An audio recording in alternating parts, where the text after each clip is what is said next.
flaw? Is a broken jaw? Is a burning bridge? Move your hips.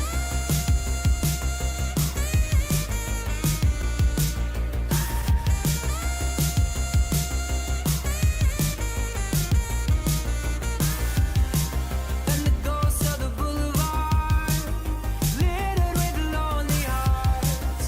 A city like a graveyard, once was a postcard. When you lose your wonder, and you can't remember where we were living in the days of thunder. Living in the days of thunder. Living in the days of thunder. Living in the days of thunder.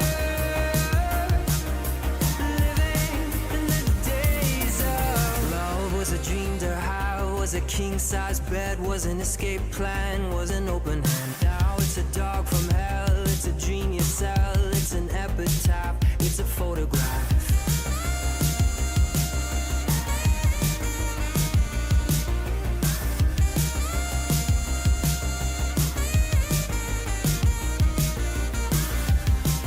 And the ghosts of the boulevard, littered with lonely hearts. A city like a graveyard, once was a postcard. When you lose your wonder, and you can't remember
Hello, chat. Good morning, friends. Good morning. How are we all doing today? What are we all up to?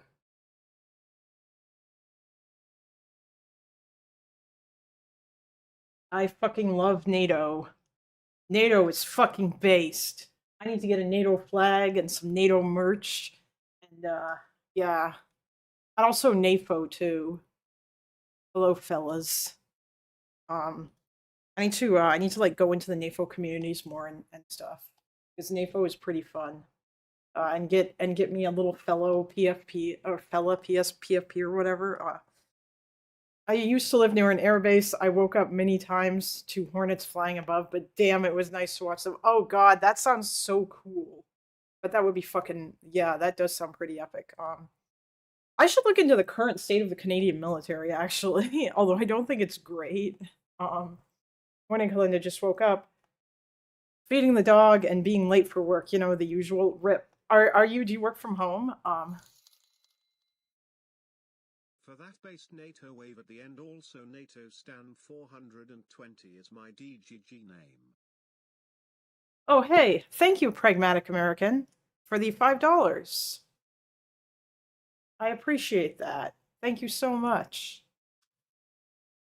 Um, as always, I'm always eternally grateful for the monies. Um,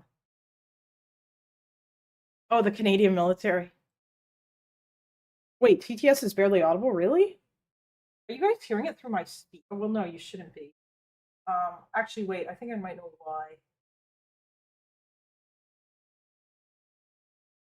I'll test it out again in a second. Give me a moment. Oh, damn, the heater is maybe way too high. Sorry, I'm just doing my wrist exercises because obviously it's morning and I just woke up a bit ago. And I was once again up until ass o'clock last night. I don't remember what the fuck I was doing. Oh, I was dicking around on my phone. Not a bad idea. I need a NATO flag. Yeah, and I should get a NAFO flag too. During the lactoid debate, I might actually I might be super fucking cringe. Maybe I'll take this down and just like wrap it around me or something. For the walls because, glory to Ukraine and all that. Slava Ukraini. Yeah. I lived on Elmdorf for 4 years in elementary school, and I can still pick out the sound of the F-15s if they're flying around DC. Ooh, nice. Um,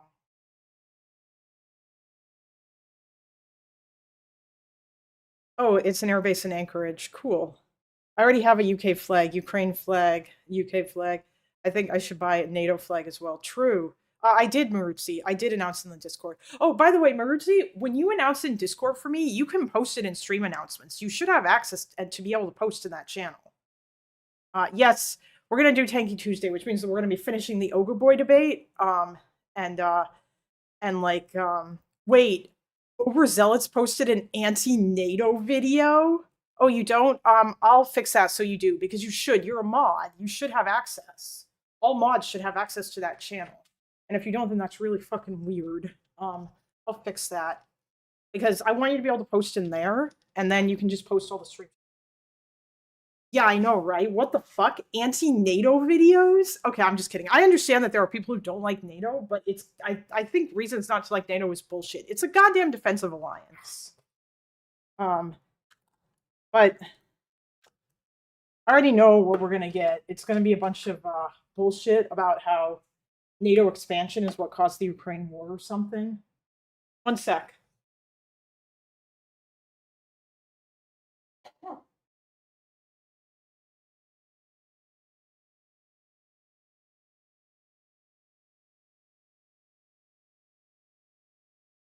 Okay. Hey, Insomniac. Have you seen the video of Huria Hamid? Hamid? No, I haven't. It broke me. I have not seen that. Although I learned this morning that I don't know how many of you guys know this, and I do need to look into this properly. There's a kid in Gaza. He's like 9 years old. No, he's not. He's like 5 or 4, I think. and he has bone cancer, and he needs a bone marrow transplant to save his life, and and he can't get it in Gaza. And I think the only hospital that he's able to go to get it at is one in Jerusalem. And like the hospital in Jerusalem said they're ready to treat him. The funding is already ready to pay for it. And the fucking Israeli Supreme Court were like, no, you can't because your address is in Gaza. It's insane. They cited for security reasons. That's so fucking stupid. He's a child and they won't treat him. I'm a progressive interventionist, not brain broken on IP because of Loner and y'all. Oh, thanks. That's awesome, Pragmatic American. Vadim was sad last night. First time I've seen him, and I hope he hasn't always been this pathetic. Listen, I listened to some of I basically tuned in and listened to some of Destiny's coverage. I thought that he was much angrier for some reason, but he wasn't. But yeah, that was I think maybe he might be right. Vadim's just not very smart, and he's also not really very good in debates. I saw Sev wants Loner to watch a documentary about Hindu Job. Oh, yeah, that's I'm aware of that documentary. I think DGG is going to be watching it for their Oscar stuff. Also, that reminds me, I might actually even do this tonight. I want to watch with you guys in Discord the film Mr. Nobody Against Putin.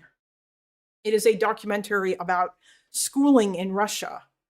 And it's about a teacher who basically had to film all the stuff that happened. Who had to like make films for the propaganda, not the propaganda ministry, but basically, yeah, he had to film the kids and whatnot as they were taught all these new things and stuff. And he started filming way more than he should have. And I think he must have fled Russia, but he had all the footage that he filmed and he made it into a documentary. So yeah, I have that. I've got that ready, and I think it might be fun for us to watch it together. If anyone is interested in doing that, I might do that tonight. And by do that, I mean I'm going to turn on my projector, and I'm going to watch it on my sick-ass home theater system, but I'm also going to stream it to Discord for you guys. Oh, yeah. I know Loner got a bit pissed at me when I interrupted his convo with Vadim, so I could tell Vadim to shut the fuck up, but I maintain it was my favorite on-stream moment. Listen, Maruzzi, I fucking loved that when you came in and yelled at him for being like a goddamn rape denier about October 7th. That was based. Okay, I think there's like, yeah, that was good shit. In fact, I would like to relive that moment. But in order to do it, I'd have to go back through Loner's VODs and find the moment where he does it, because I don't think that ever got posted. I should. Goddamn, I have so much shit. I think I found it with Philmont, actually. I think I literally just searched for Vadim, and I was able to find the VODs. But, yeah, if you find it and timestamp it, let me know. But if you don't have time to do it, I totally understand. Yeah. I want to get, like, some funny stuff here, actually, in the stream.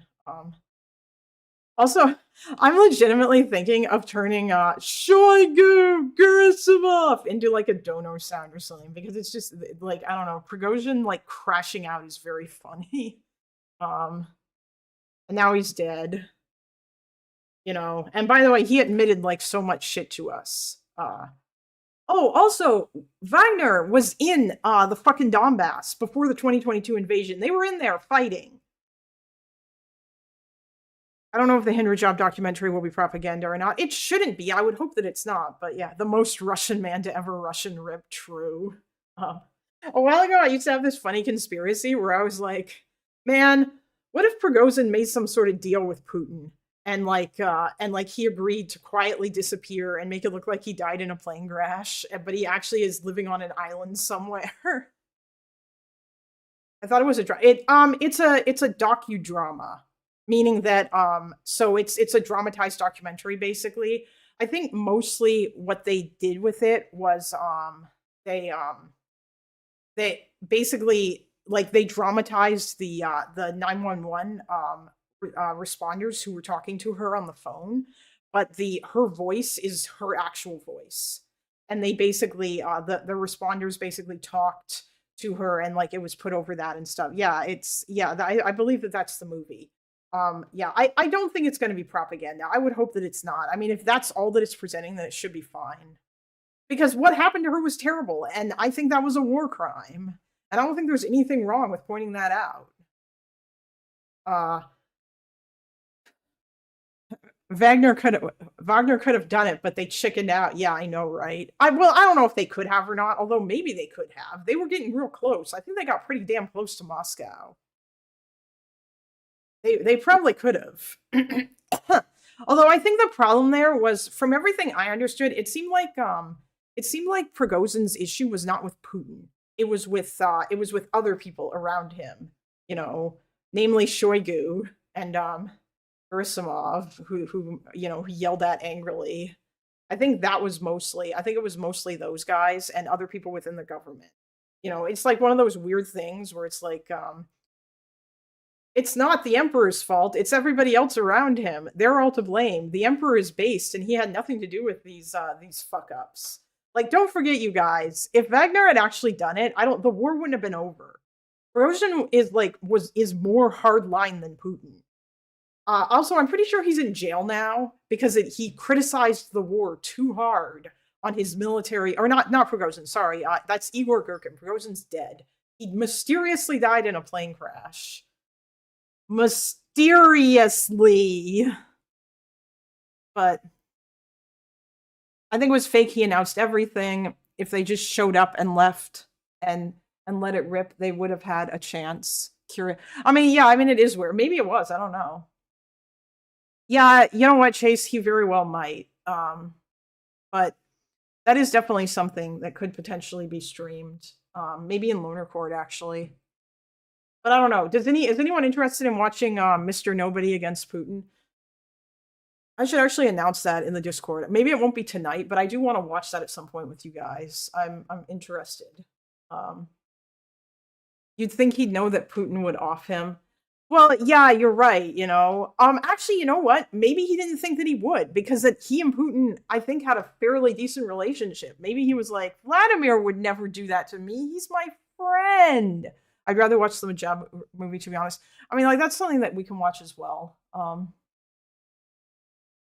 But yeah, maybe. It's possible that he did already know that. And it was a last-ditch attempt. Possibly, yeah. I don't know. I think he was just really mad because he felt like the government was lying about how the war was going and they weren't getting the shit that they needed, and a lot of his men were dying. Because it is a little bit different when you're down there on the battlefield and you're fighting with your dudes. I don't know if he was, but wasn't he Putin? Yes, he was Putin's personal chef at one point. Yes. You know, so maybe he thought that they were like that, but they weren't actually like that. Maybe he thought he was on the team, only to be told, sorry, bro, you're not on the team. Now get on the airplane, you know.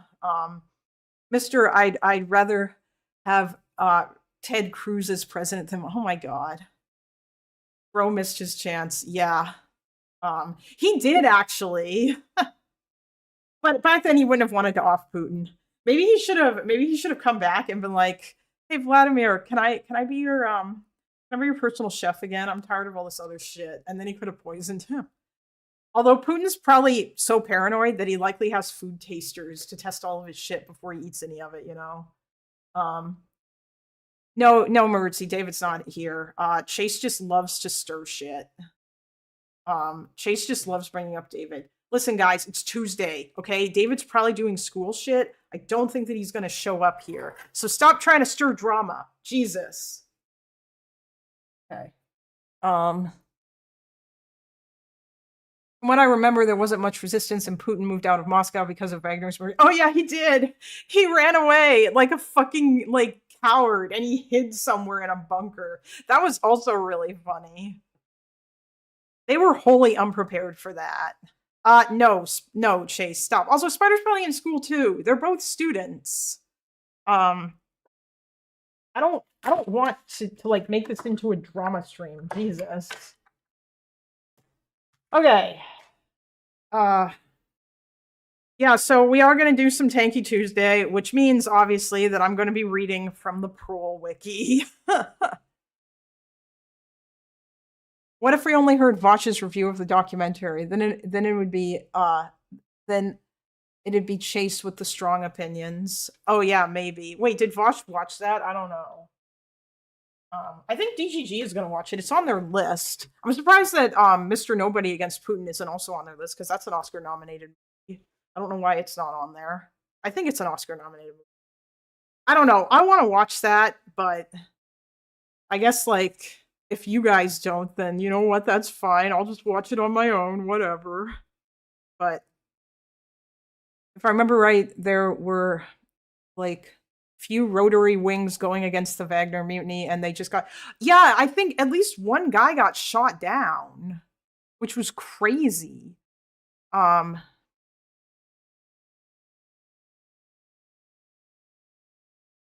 Okay. Oh yeah, we never finished watching the Preston Stewart video either, which I kind of want to do too, because it's interesting. But in any case, there's about 35 minutes of this left, so we can play this. If you guys want me to, if anyone wants me to 1.5 it, they can toss some cash my way, and we will roll with that. I remember right, yeah, like, and then I'll maybe I'll look more into the Wagner coup. I don't know. I do want to. There's some other stuff that I've been researching that I've been very curious to look into further. Anybody who says that Russia and Ukraine are the same in terms of like freedom of speech and human rights and shit, it's like those people are delusional. Did you get to the IRI crash out on this? If not, just be ready. No, I don't think so. IRI hasn't really crashed out from what I saw. He although I feel like almost every time IRI has spoken, he's basically been fucking based. But hold on, let's see. What was it that these guys were talking about? I'm gonna go back a little bit, just to, does IRI? Yeah, I know IRI is like so calm. Yeah, he's like everyone's favorite sitcom dad. Yeah, IRI is he's pretty fly for a white guy. He's he's real chill, By the way, I think it's so cool that he's back to touring with Offspring as the white guy and doing the dance and stuff. I think that's pretty based. Shalom, Avi. He really does, but he got annoyed waiting. Oh, did he? Okay. Well, all right. Well, you know what? We'll see. Let's see. Bird nest. Unfortunately, projects never get created, so you have to look. Oh, they're talking about abundance. That's right. Okay. And he's talking about not stripping regulation completely, but going through with a comb and saying which of these things are absolutely necessary and which of these. I mean, I think some Jews are white, but that doesn't matter. Was that racism, Colin? Well, no. I mean, you've heard the Offspring song "Pretty Fly for a White Guy." That's the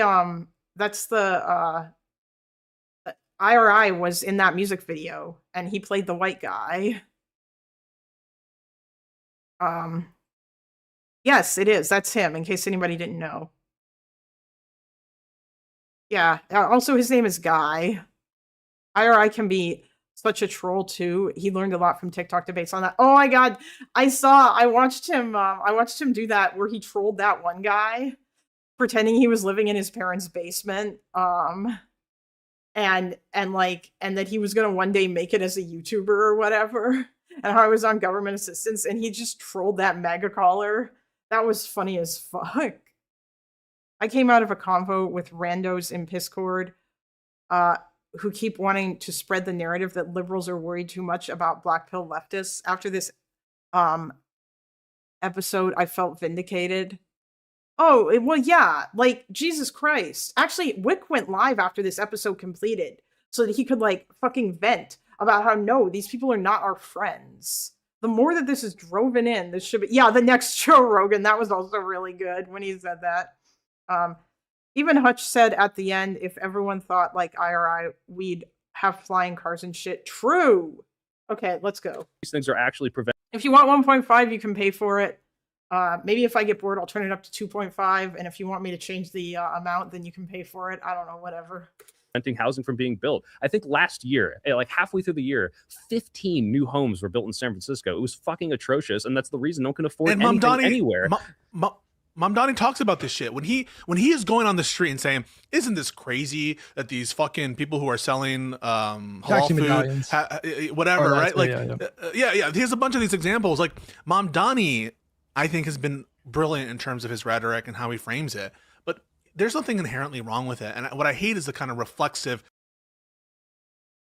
let's just dismiss it because it's Hassan, or let's just dismiss it because it's Mamdani, or let's just dismiss it because it's Ezra Klein. And crucially, that's what I try not to do. When I see Hassan giving a take, when I see, a centrist giving a take, I do try to hit it for its merits. But sometimes it really does feel. Oh, okay, chat. I want you to tell me if my oh yeah, I'll make a goal. You're right.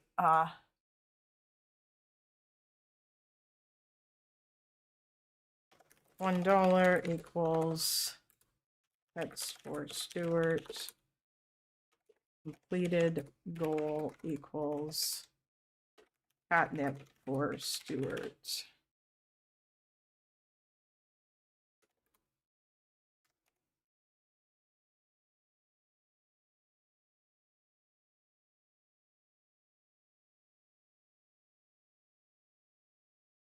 Oh, right, shit. I shouldn't have made it. Damn it, I did not mean to make it be 10. Can I edit it? I can't edit it. You know what? Hold on. Just a sec, guys. It should be 5.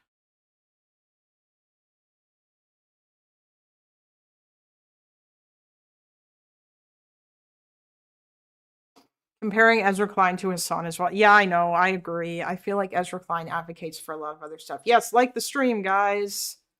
Like the stream. Okay, chat. Before I go on, I want you to tell me if you can hear this. Just a sec. Tell me if this 5 scritches for $5, Flux. Yes, exactly.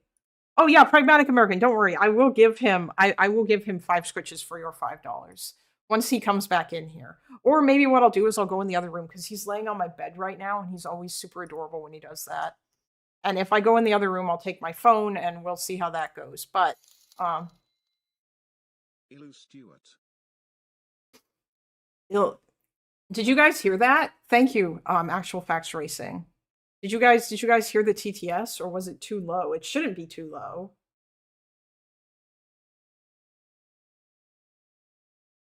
Still quiet, very quiet. What the fuck? Okay, hold on.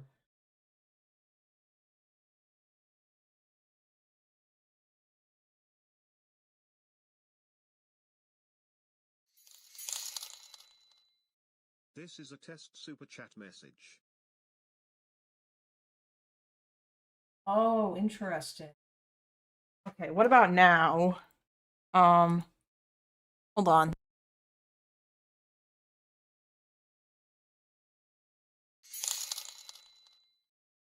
This is a test super chat message. It should be louder now. Is it really still barely audible? I don't understand. Okay, oh, it's better now? Okay.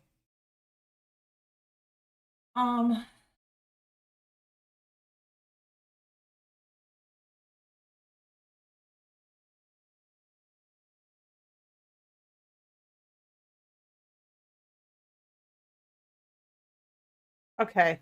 What about this? I just want to make sure.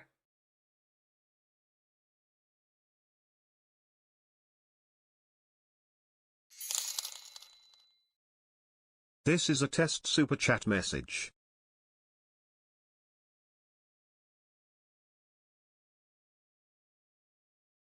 Okay, interesting. I'm assuming that actually wait.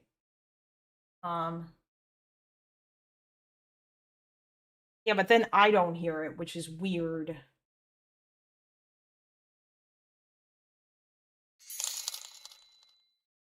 Art.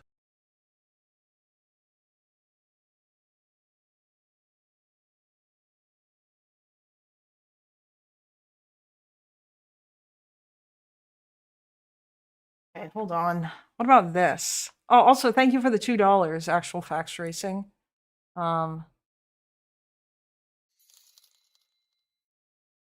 This is a test super chat message. Is it really quiet again? Oh, I'm glad you just finished my my god, when the actual fuck? Okay. I don't understand that. That's so weird. Doesn't make any sense to me that it would be really quiet, but okay, whatever.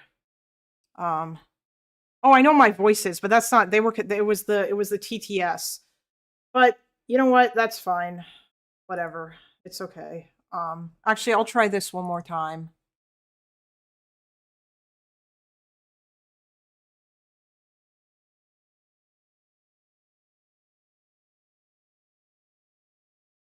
Is that better? That should be better.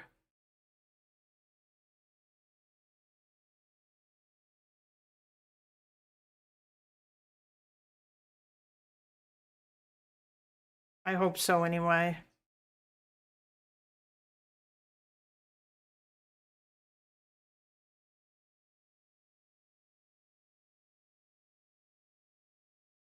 I'm just waiting for anyone to tell me.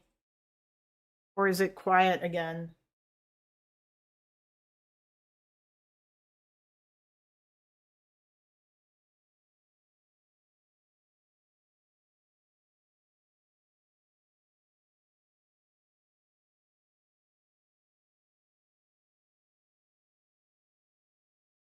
Well, you know what? Fine. Fuck it.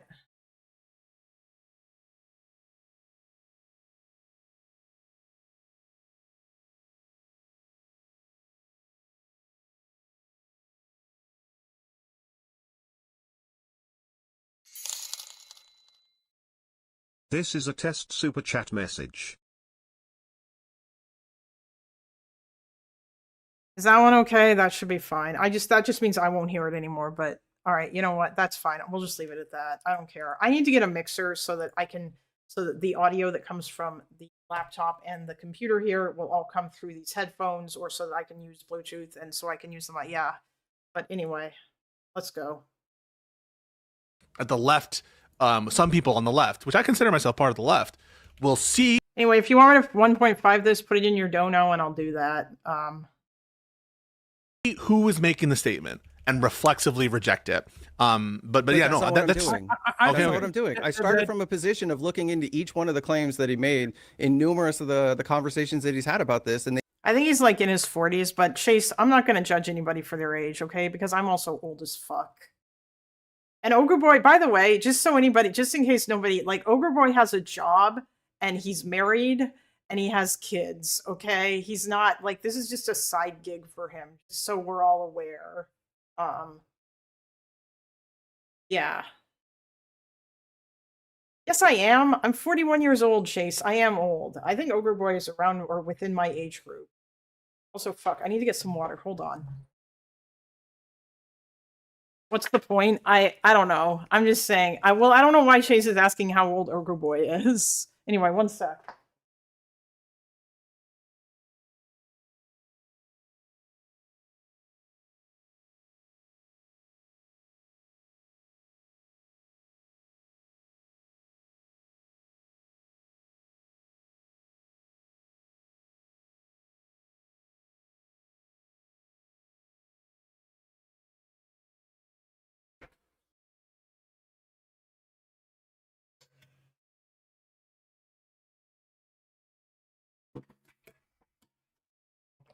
Water from a swamp? No, it's from my Brita filter.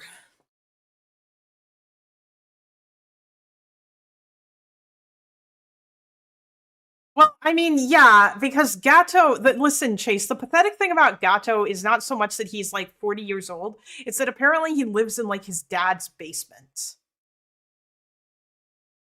And that's funny. Or rather, the combination of his age and the fact that he lives in his dad's basement and the fact that he spends so much time on Twitter, those things put together are very, very hilarious. they don't pan out the way that he's presenting it. That's my issue.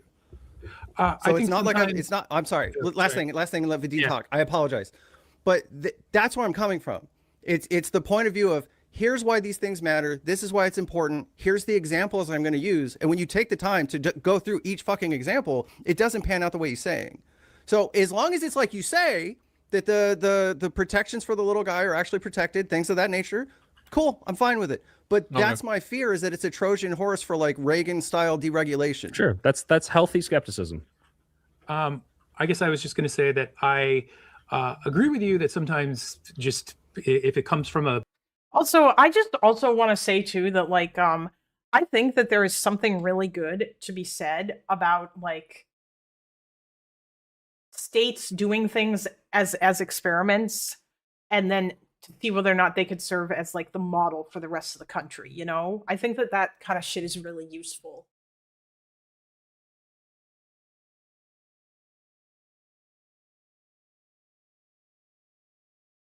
Eye drops to prevent eye strain. Also, hello? Hello? Hello? Hi. Okay. Let's see. What are we up to now? Hi. Aw.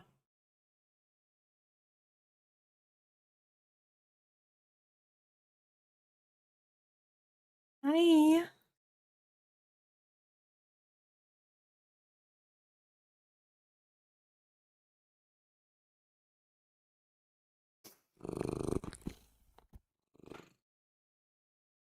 Okay. 1, 2, 3, 4, 5, 6, 7, 8, 9. Hi. I knew a Jewish guy of Russian origin who lives in Israel, and his name is Ronald because his parents were fans of Reagan. That's funny. I'm guessing that they were really did his parents leave the were his parents part of the wave of immigrants who left the Soviet Union in the when it collapsed in the 90s, or did they leave before? I bet his parents were really happy to I bet his parents were really, really happy to get out of there because that the Soviets would not let the Russian Jews leave after a certain point. They refused. They wouldn't allow them. And then they were the refuseniks. That's what those people ended up being called. Hey. No. Okay. bad source, that it shouldn't be dismissed out of hand for that reason. But the reason why I brought up the points that I did is because I think that it speaks volumes when you see who in positions of power are funding a certain thing and who in positions of power who you know have awful reputations and have an agenda, like Barry Weiss with CBS, are partnering with those who are architects of the movement that you're part of. I think or maybe Derek Thompson wants to join CBS because he wants to just do legitimate reporting. Do you ever maybe just think of that? Leo is the Lion of Zion, true. Have you reached the point Destiny ended with yet in Live and Learn versus Ogre and Vadim? No, I'm past that point. Like he ended before a lot of the really good shit. But I think Destiny was right. Vadim's not a particularly smart dude. He's not made for debates. I feel like sometimes I have trouble with debates or in getting my words out or whatever, but I'm working on that, and I can definitely do much better in debates. Like, you know, you guys saw me when I was arguing with OgreBoy and when I was talking at like 3 miles an hour or whatever. I'm definitely able to do it. OgreBoy will at least try and fight the position. Yeah, I know. Like, yeah, I agree. I think that was Destiny's takeaway too, is that it seems like with OgreBoy, at least you could probably have a conversation, whereas Vadim is just not very smart. He's not a smart guy. it should. Well, We hate Barry Weiss. Well, Kemp, It might not, That's- and that alone, I'm not saying that alone is like a, you know, it's not any sort of like death shot, or, you know, you get what I'm saying. But I think that it's a plausible red flag at the very least. Sure. I mean, Sure, I but think that's the Pisco's point. it could plausibly create skepticism. That's fine. But surely you would agree that sometimes you can have overlapping interests between people that you align with and maybe some right wingers, right? Like, for example, like, how do you feel broadly about the Cato Institute? Cato Institute is base. Most of the time, I if I'm getting, you know what, I know that I've heard the name. The Cato Institute are real libertarians, okay? Right-wing think tank. They're like a right wing. They're like a right wing libertarian think tank, but they're also like they're probably bad news. Okay, but they're also like super pro immigration, right? So that's overlap with like the leftist position that we should be massively increasing our immigration. So it's fine to be skeptical, but you seem to be closing yourself off to the possibility that sometimes good policy that has good outcomes could overlap with, like, you know, people that you find to be unsavory, right? I mean, Kamala said the wall was a good idea, so you know we do need to be open to. Oh my God! And there it is. I hate it. I hate the fact that like OgreBoy is like just completely bypassing Hutch's point so that he can like do this weird straw man shit. Why are you doing this? See, like, the thing is, it's not just that you disagree in terms of Kamala's position. It's that you're so fucking smug about it, Ogre. Like, you're basically suggesting. Yes, he is. In that moment, what is he doing there? You're trying to twist the knife and you're trying to be like, haha, Kamala lost. What a fucking joke. Like, it doesn't sound like someone who's turned a new leaf and realized how horrible things are and that he should have voted. It sounds like you're trying to twist the knife. It's a silly point too, by the way, because Democrats have never opposed like any structures or fencing. That's been the standard Democratic position for decades. Donald Trump's proposed border wall was a border wall that stretched along the entire southern border, which is like 2,000 miles and completely unworkable. Yeah, there's like no reason to do that shit. Especially since most of the, at least in 2016, most of the people who stayed were overstaying visas. And the stuff after that were people taking advantage of a loophole in the asylum seeker thing, which, I mean, you could have just fixed that. Also, Vadim spends way too much time yapping. He can never get his point across in one sentence. True, he's very long-winded. And I'm glad Hutch called him out on that. That was funny. In many locations, because there's like mountain ranges, there's eminent domain issues with people's property, but the Democrats have never opposed like any kind of structure. And what was in that bipartisan border bill was funding that was appropriated by the Congress in 2019. And it was just assurances that that money would be spent on border wall. And it was pushed out to like 2028. I watched you watch this video this week. You went out of your way before she ever got to the statement to try to defend it reflexively. The optics. Are you going to respond to what I just said? Suicide. Are you going to respond to what I just said? Are you going to respond to what I just? I don't necessarily think that. I'm actually. You know what? We're going to look this up as we listen to this. What he's saying. You do that all the time. He's not, but you're not responding to what I just said. Like the idea that Kamala Harris supported Donald Trump's border wall is not true. It is false. She said. That said, I think there's a way you can phrase a critique, which I would accept. I just want to give Ogre what he wants. There are ways in which you can phrase a critique, which I would accept, which are Democrats have been much too accepting of the framing and rhetoric on immigration. That's even something Hassan has said, which I agree with. But how you say it, I think. Oh, thank you, Bad Bearing, for the $1.99 with the hand wave emoji. I believe it's $2.99 and above for the alert, but thank you for the monies. This is the kind of thing that sometimes you guys do. How you phrase it is so fucking annoying. Like, yeah, you can just say they shouldn't have voted for Lake and Riley Act. They shouldn't have made this policy position. That's all well and good, but go for it. Anderson Cooper specifically said that you've been talking against this wall for the last 8 years, calling it a narcissistic monument to a bigoted. Yeah, he was wrong to frame it that way. And she in turn said, I'm not going to turn down a good idea regardless of who it comes from. She was specifically talking about the wall. That was a moment. She was obviously responding. That was a moment in time when a lot of people that she was trying to appeal to by. Actually, you know what? Fuck it. I'm just going to ask the Clanker. The Clanker is really good at finding me data, and I would rather just do that. I'm just going to get it to find me the data, and then I'll just look at what it links me. If you guys think I rely too much on the Clanker, you can say so, but honestly, I think that it is such a useful tool as a glorified Google. For shame, deeply incurious. True. I think I really do. I think it does such a good job finding stuff. It's just so much faster. going on tour with Liz Cheney that she was trying to appeal to, that they looked at what she was saying and saying, she doesn't mean anything. She's not being serious. There's no convictions. Come on. Are we going back to the Kamala? She lost a lot of the purchasing power that she had in trying to appeal to those moderate independents in the first place. It's very funny. Oh, you mean trying to appeal to 45% of the country, which are people who identify as independents? Those people, you know, the people that you kind of need to win in order to win elections. There has to be a way that you can win your base and also win those people, Ogre. Otherwise, what the fuck is the point? Like, you're never going to win an election by just appealing to your party base.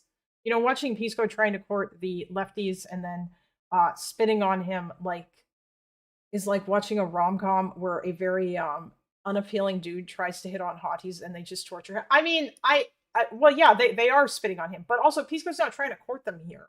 Like, Pisco will argue back against it, you know. I don't understand why people want to keep talking about Kamala like that's over. Why are they harping on her? I mean, I agree, Maruzzi. I think it's fine to let it go, but I don't know. Like, we understand why she lost. Obviously, unfortunately, right now, she is polling at I think 28%. Or she's in the lead in terms of the prospective 2028 nominees, but that is so far away that tons of shit could change. And right now, I think it's literally just recency biases. I think that's the only reason why people are like, oh yeah, I'd vote for Kamala, and they're picking her as their main choice because that she is in the forefront of their minds. Newsom, by the way, is in second place, so I think there's plenty of time for him to edge ahead. Also, I think once the campaigning actually starts, it'll become clear once again why Kamala is just really not that great at this.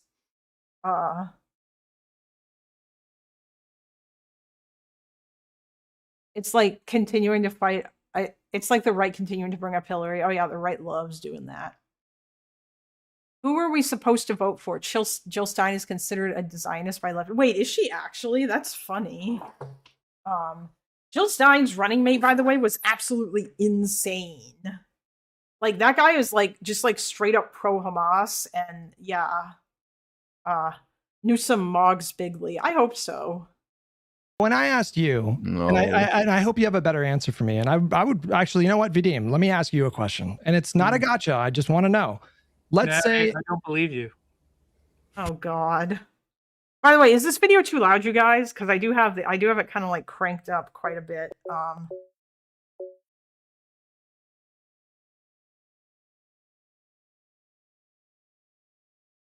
Oh, it's fine. Okay. As an Israeli, I hope the Dems run Kamala in 28, then Rubio will win in a landslide. What? There's no guarantee, Lannis, that Marco Rubio would become the Republican nominee. But I understand that you basically just want whoever the nominee is to be somebody who's going to continue to let Israel do whatever it wants, even though that's not good for you guys. It's not good to just let you guys do whatever the fuck you want. Not with your current government, not with the current fucking settlements equal security stance and all this other dumb shit. All that's doing is hurting you. You need to try something else. And I think the only one who's going to be able to get you there is going to be a fucking a Democrat, in the same way that Jimmy Carter got Menachem Begin to come to the table with Egypt, and he probably wouldn't have otherwise. No matter how, even though Sadat was like, "Please, I would like to make peace, Habibi, please," you know, whatever.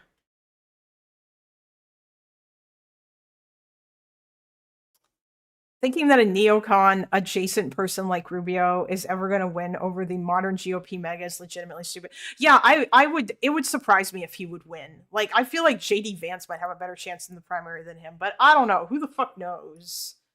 Anyway.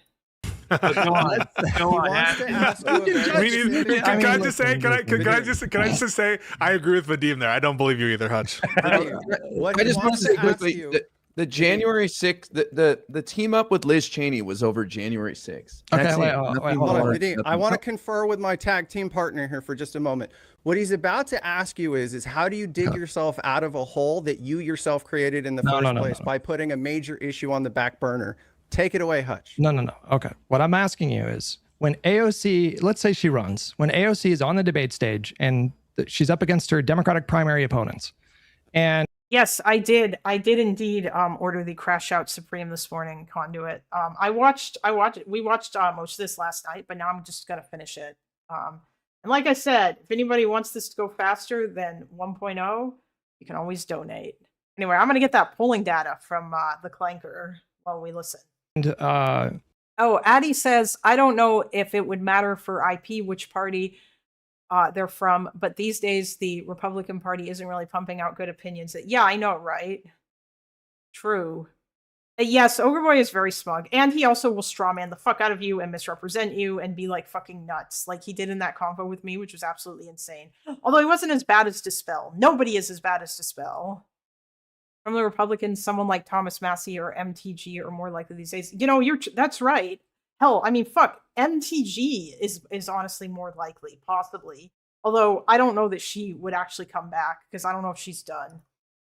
The moderator asks her, and they're going to ask her this question. They're going to say, the border got really chaotic under Biden. The public largely turned on the Biden administration. It was the number 2 issue. People were very concerned about border security. Many people voted for Donald Trump because they wanted more border security. Do you think that Biden handled that well? And if not, what would you do differently? What would be your policy that you would implement if 800,000 people per month start showing up at the border? Honestly, I think that that's like a little out of my depth. I'd have to kind of do some. All right, here's my prompt. I'm curious about how the Democrats felt about the border wall over time in the United States, as well as the overall public. Can you find me polling on this? Please give sources too. Thanks! ! That's my prompt. And I got it set to extended thinking. I like to thank the Clanker. Always thank your robot friends, chat. I'm by the way, I'm just kidding. I don't actually think it's like a human, whatever. But you know, like when I get my Google to turn on my lights, I also thank it.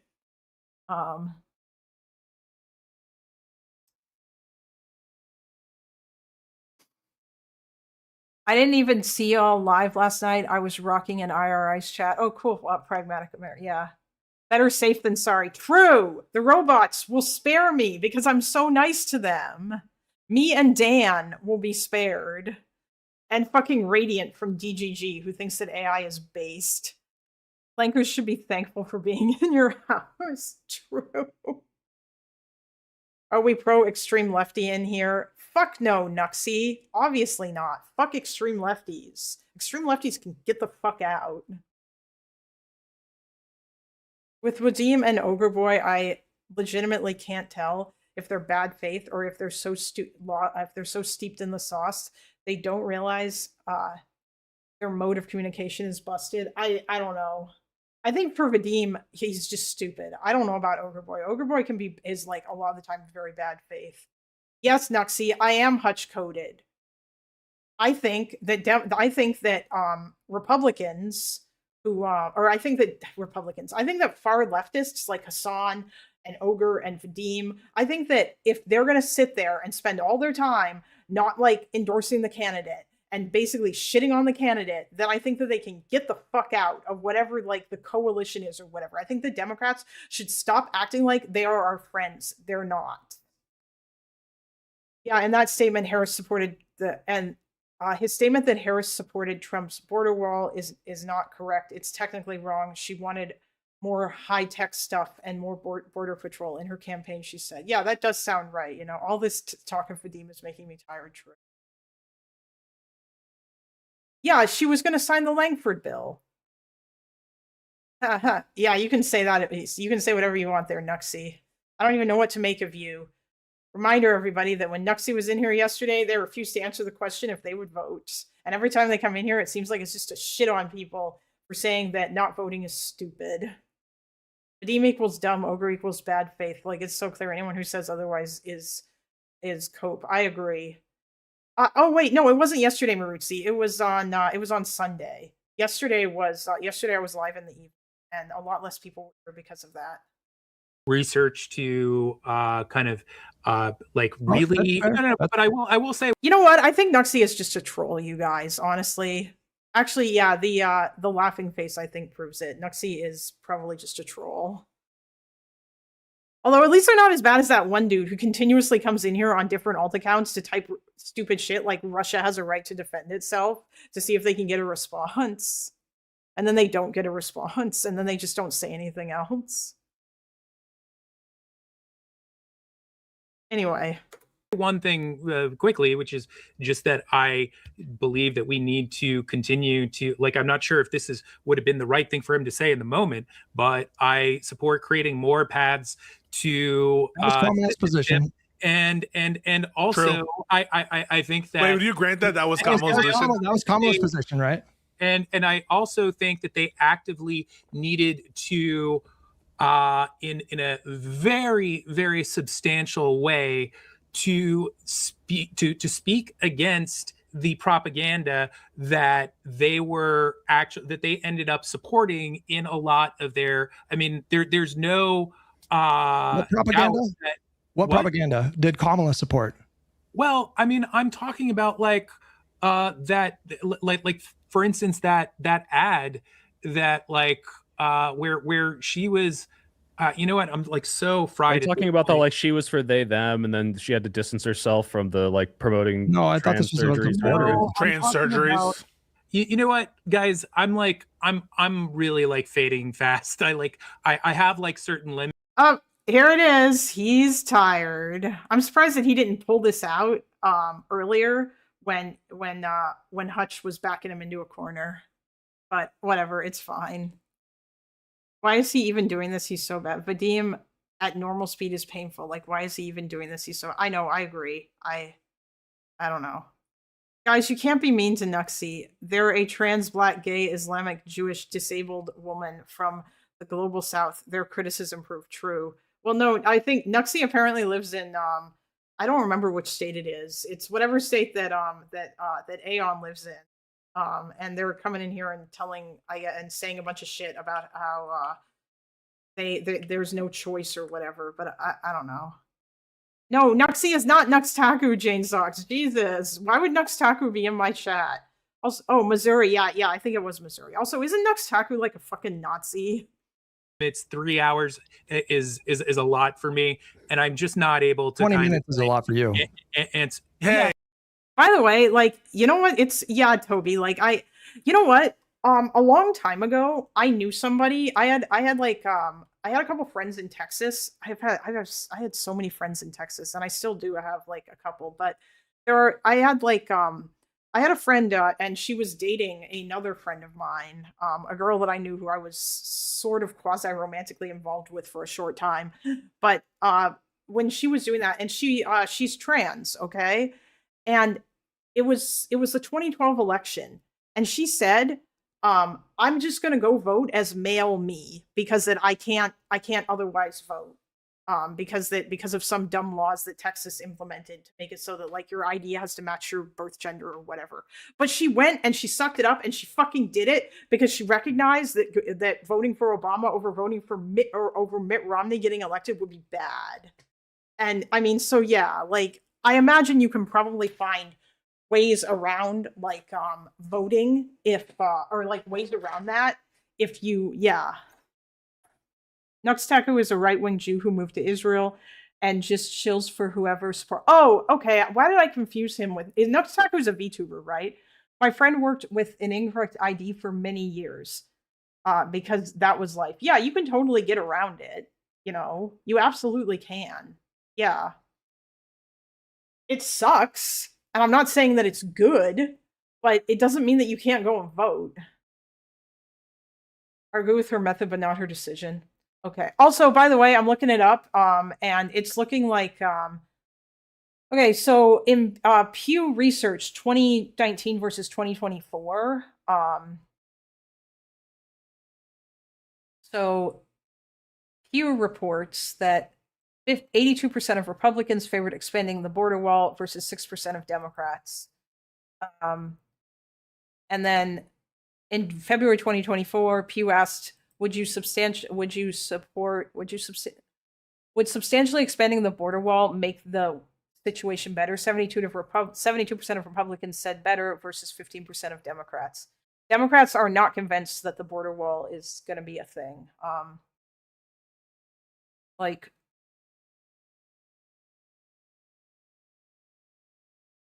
How Americans view the situation in Mexico, its causes and consequences. Oh, this poll is very broad.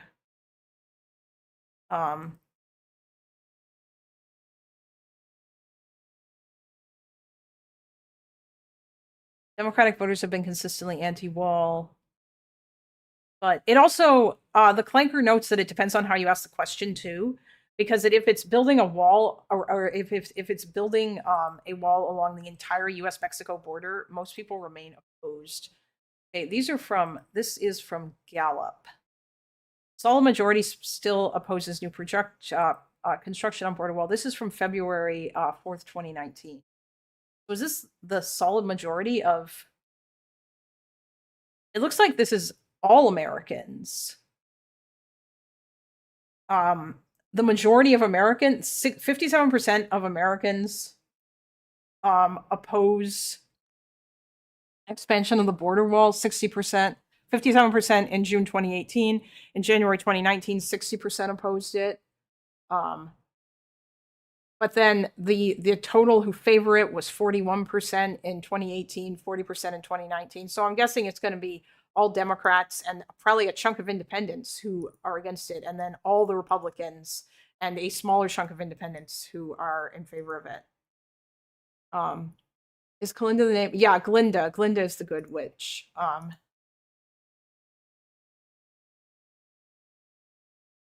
the way, I still need to watch Wicked. Anyway. Hey, no, hey, one second. I mean, listen. It is a Fuck lot. him. Fuck him. Wait, no, been but if you so out of line this whole time, and I'm going to throw a jab at him, and you're going to clutch your pearls. No. You've been belligerent against me the whole time, bro. Come on. That's fair. That's fair. You can do that. Like I grant you that. But I will say that, like, I mean, I don't think you like just maybe after we talk, this is over, talk with Soy Pill about like my medical issues. It's not bullshit. Like it is. No one said it's bullshit, Vadim. It's just annoying how you use it as a fucking shield all the time. Not bullshit at all. Is being a fucking prick like one of the side effects of your condition? No, but that's not what. Oh, nice. Like, I'm sure that he probably has like medical issues. I just find it annoying the way that he wields it as a shield. It's like those people who suffer from like mental issues or whatever, and instead of taking responsibility for their behavior, they just like throw it up there. Like Lav would do that a lot, you know? Yeah. Common Hutch W comeback. True. Yeah, I know. No, he can't make an argument. He's talking. Then you must have the wait, same what thing as him. What he's talking about has to do with his stamina for doing it, not about him being a prick earlier. I mean, that's the difference. It's really it's very much about that. I'm okay with sticking.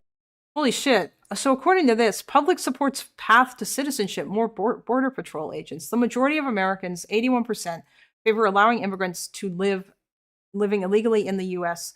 the chance to become U.S. citizens if they meet certain requirements over a period of time. This is, I don't know what year this is from. I think 2018. In 2016, the year Trump was elected president, 84 were in favor of the path to citizenship for those in the country illegally. I wonder if these numbers are still the same. I'll have to look this up too, because like, it's crazy if these numbers are, if this many people are in favor of this, if that's the case, and if in 2028 the Democrats manage to have enough political capital, they should aim to do comprehensive immigration reform. So the fucking Republicans can stop using this as a weapon against them. You know?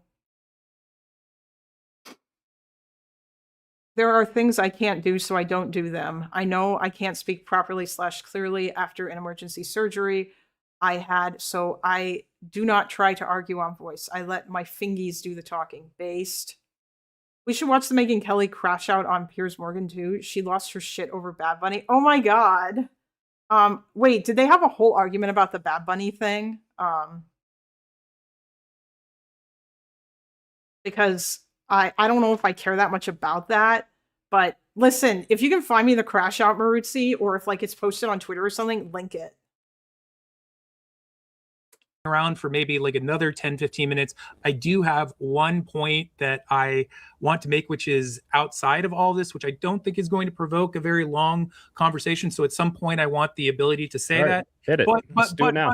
But I would okay, we could, but I would like, if it's cool, I would like to, because I feel like I talked over OgreBoy more than I should have. Oh my god. We're so far past whatever I was thinking. We're good. Bro, it doesn't matter. OgreBoy wasn't even trying to get in there to say anything. I remember Megyn Kelly yelling, "Santa is white" on Fox. Yeah, Megyn Kelly is special. Also, never forget, everybody, that Megyn Kelly refused to stand with Ben Shapiro against Fuentes and Candace Owens. Just saying. It's good, dude. Yeah, just go ahead. Let's do the last point. Not that Ben Shapiro is any better, but I think that if you're not even standing up against that shit, then there is a problem. This is the one. Oh, okay. Thank you, Maruzzi.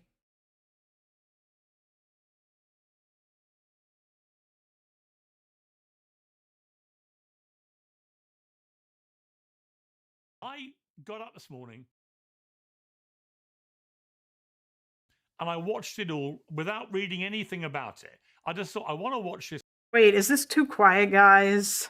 Or is the volume okay? It's not going to be as loud as the YouTube video. It's completely clean without anyone's view contaminating my brain cell. It's quiet. God damn it.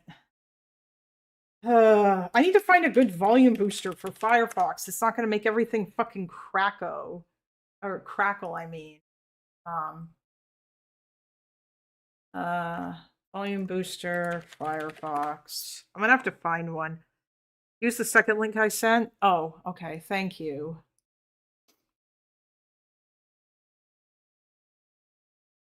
I'm sorry, Piers, but wait, is this also quiet, guys? I feel like it probably is going to be.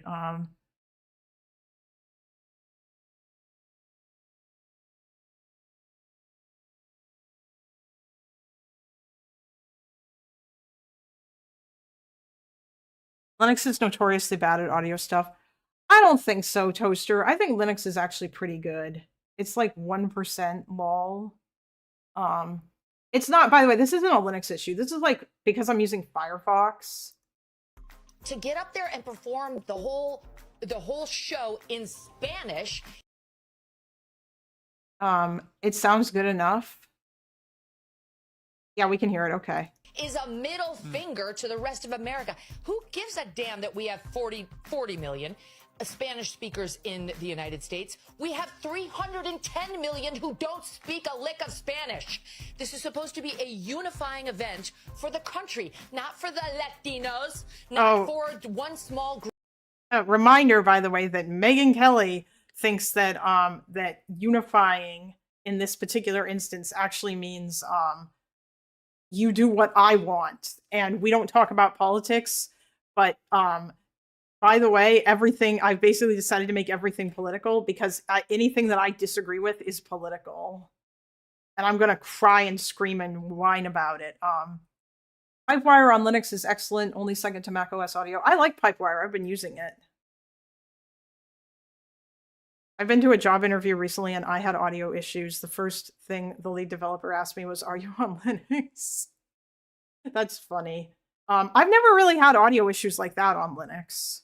Group, but for the country. We don't need a black national anthem. We don't need a Spanish-speaking, non-English performer, and we don't need an ICE or America hater featured as our.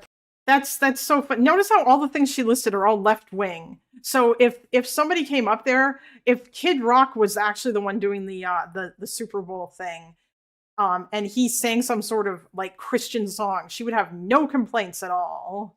She has negative levels of self-respect. She now sims for a group of people who got her fired for telling them not to sexually harass her and make comments about her period. Yeah, I know. She's primetime entertainment.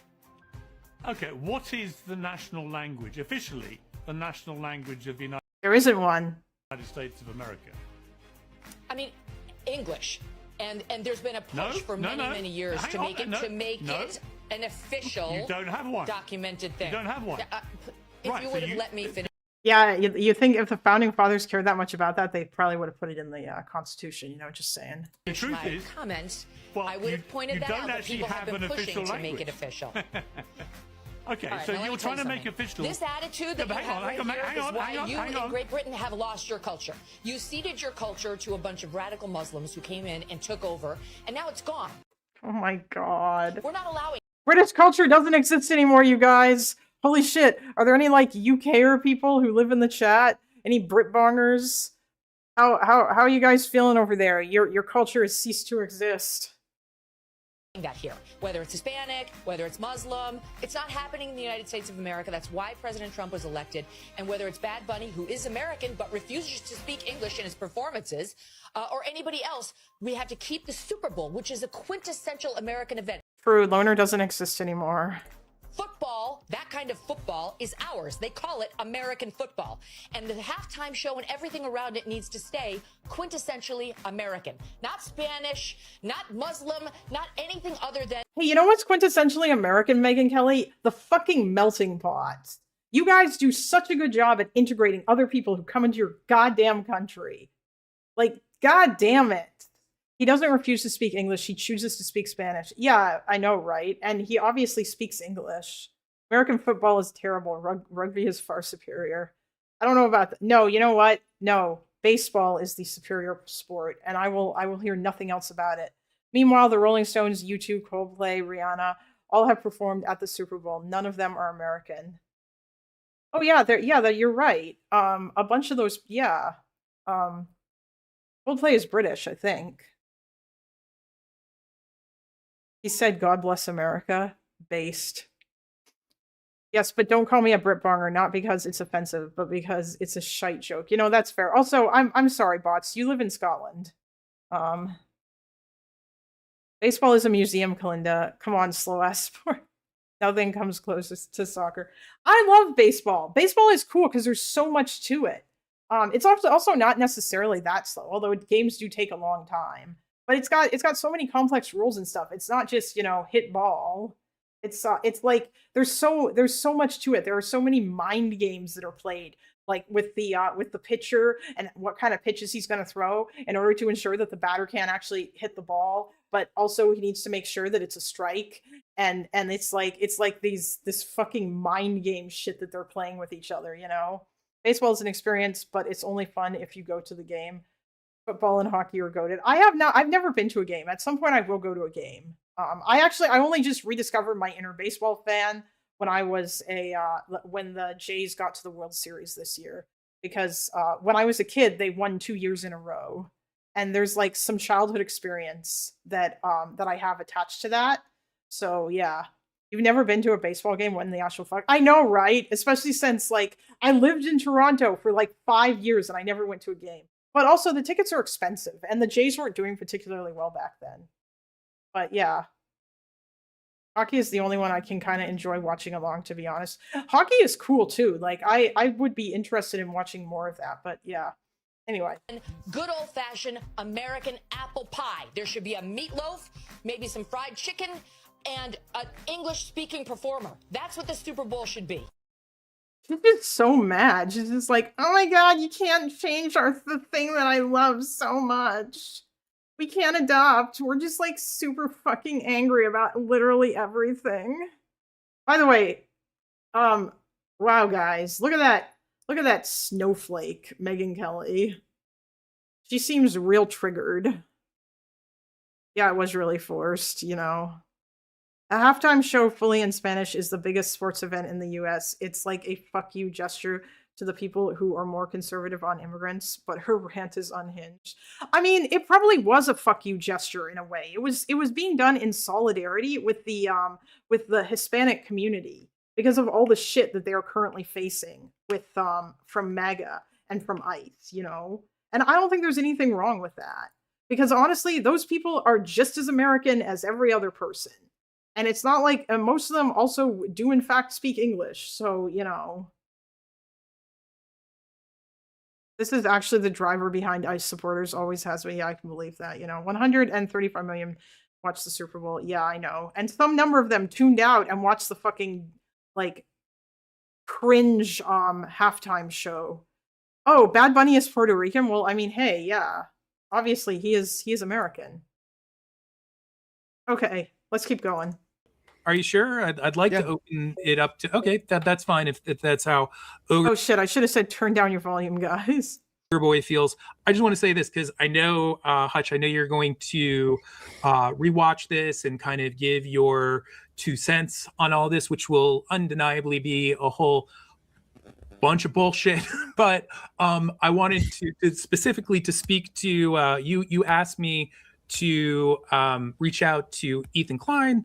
I will in the future when I'm working on a video that's probably going to be a little while before it's up. I want to make sure that you know that. But the other thing that is even more important that I wanted to convey here is that just so you know, there's this misconception that I dodged Ethan.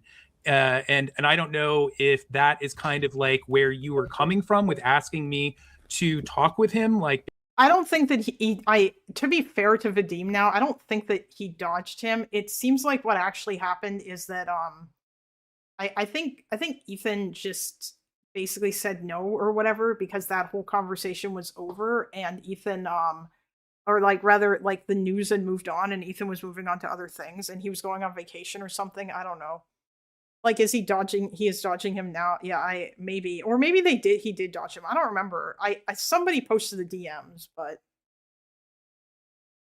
he told the story of Puerto Rico and colonialism and what it does to people and all that artsy shit. You don't have to understand the language to understand the performance. Oh, that's cool. Also, no one deserves to having to converse with Vadim. Yeah, true. Maybe Ethan saw the painful experience that it was for Hutch and Lonerbox, and he decided this is not worth it. I cannot be bothered talking to this asshole who takes forever to say anything. Basically, on the show, he presented it like I was dodging him. He refused to, he cropped out our messages in order to make it look like I was ducking him, and I absolutely was not. So I just want you to know that when you are discussing it, so that you're not basically spreading some BS like this guy is calling me a pussy, but he wouldn't talk to Ethan. That's not the case. So tell Ethan to stop dodging me, Hutch. Tell Ethan to stop dodging me. I mean, that's more important. Well, I don't know why didn't you go on the show if he invited you? He invited me. He told me that I could come on anytime that I wanted, and I made the thinking about it, just remembering the details. I made the date with them, and then something came up on my end. I wrote them and said that I couldn't make it. And then literally 1 minute after that, I wrote but I want to reschedule as soon as possible. Give me a list of dates, something like that. It's on Donkey Kong. And they cropped it right at the point, literally you can see if you look at the full picture, because it's Twitter and you can see the timestamps, you can see that 1 minute after the first message that I sent came the other, and they showed it in a misleading fashion. Listen, guys, that's what you get. Okay, you know what, let this be a lesson to everybody. Don't be like epic fail in my chat, or don't be like Vadim and type out multiple messages to get your point across. Instead, put everything in a single message. This will be considerably helpful to you. And it'll make it harder for people to crop shit out. I'm behind, but Bad Bunny just won a Grammy for Best Album of the Year. Maybe that's why they chose him. Maybe, although my understanding is that he was chosen much earlier than that, but I don't know. I have no idea. I don't know how far in advance this stuff is planned. I don't really care about this. I think it's stupid when people fucking fixate and obsess over this in the same way as at the fucking Paris Olympics, everybody was obsessing over the opening ceremony and making dumb claims about it being satanic or some shit. All this shit is just real stupid. And then on top of that, Ethan couldn't even make it himself. They didn't end up doing a show that day. So it's just kind of ridiculous in all sorts of ways. I was not ducking him. If anything, it's the other way around. I made it very clear. I also messaged Dan, you know, the like one of the crew guys, and just kept on saying like, have me on. So I think that is the actual story with that, just so everyone knows. That was the thing that you wanted to close out on? Yeah. I wanted to make sure that you knew that. I mean, I guess I could.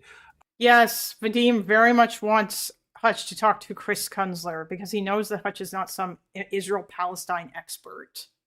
Meanwhile, reminder to everybody that Vadim will never talk to Lonerbox again because he knows he will get rolled. Hell, I don't even think Vadim would talk to me. I don't think that, like, it's really funny. I'm not even that big of an expert on Israel-Palestine, but I feel like I know more shit than all of these morons just because that I watched so much Lonerbox and he talked about it, and because I've read like a few things, including like the first chunk of Righteous Victims.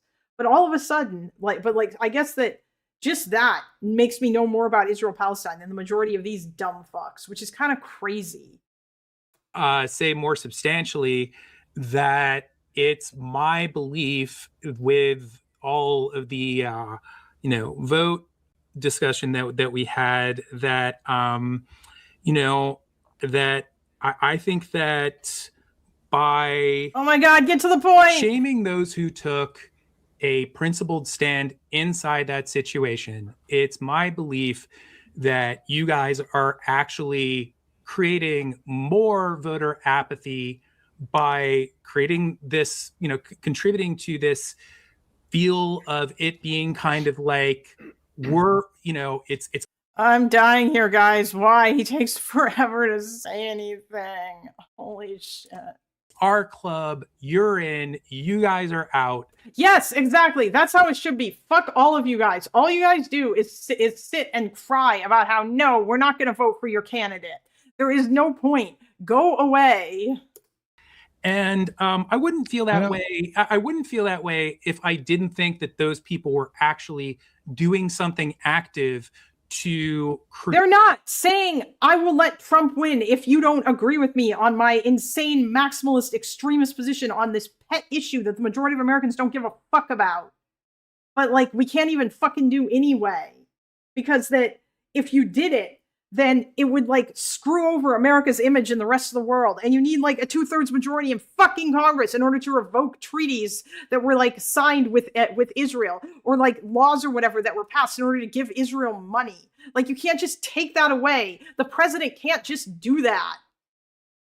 It's just like, you're that, and it's not like this, like, instead, yeah, Insomniac, you basically got it. The one thing I like about OgreBoy is when he brought up that Will Ferrell Matrix sketch, ergo, concordantly, Vadim is just barfing words true. Create a necessary change that they felt like they had to do.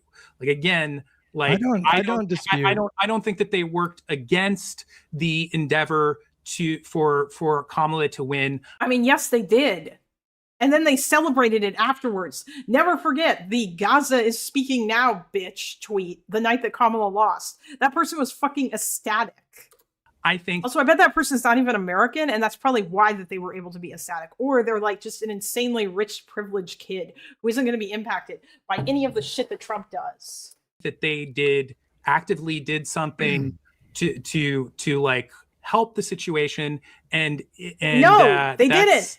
That's the way. Listen, Vadim, I don't even shame necessarily Trump supporters in general. I think they deserve it, but like a lot of the times you can embrace these people with empathy and like have them admit they made a mistake. The problem is when these people who chose to do what you say, take a principled stance, then come out and talk shit about the Democrats, like, wow, look how awful this is, and this should have happened. It's like, well, what did you do? And the answer is, in my opinion, not enough. So it's not people that everyone on vote shaming. It's specifically the shit talkers. I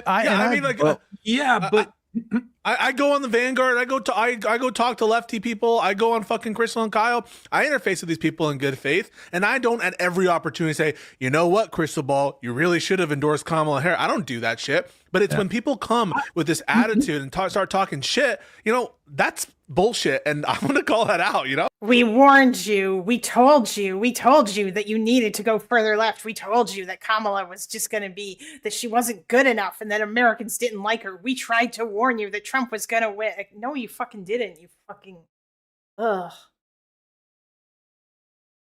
I agree with Soypill and Pisco on this. Oh, if you're talking about like vote shaming or whatever, I mean, like, yeah, I don't necessarily disagree. Like, I don't think you need to like shame people or whatever. If those people aren't being dicks about it.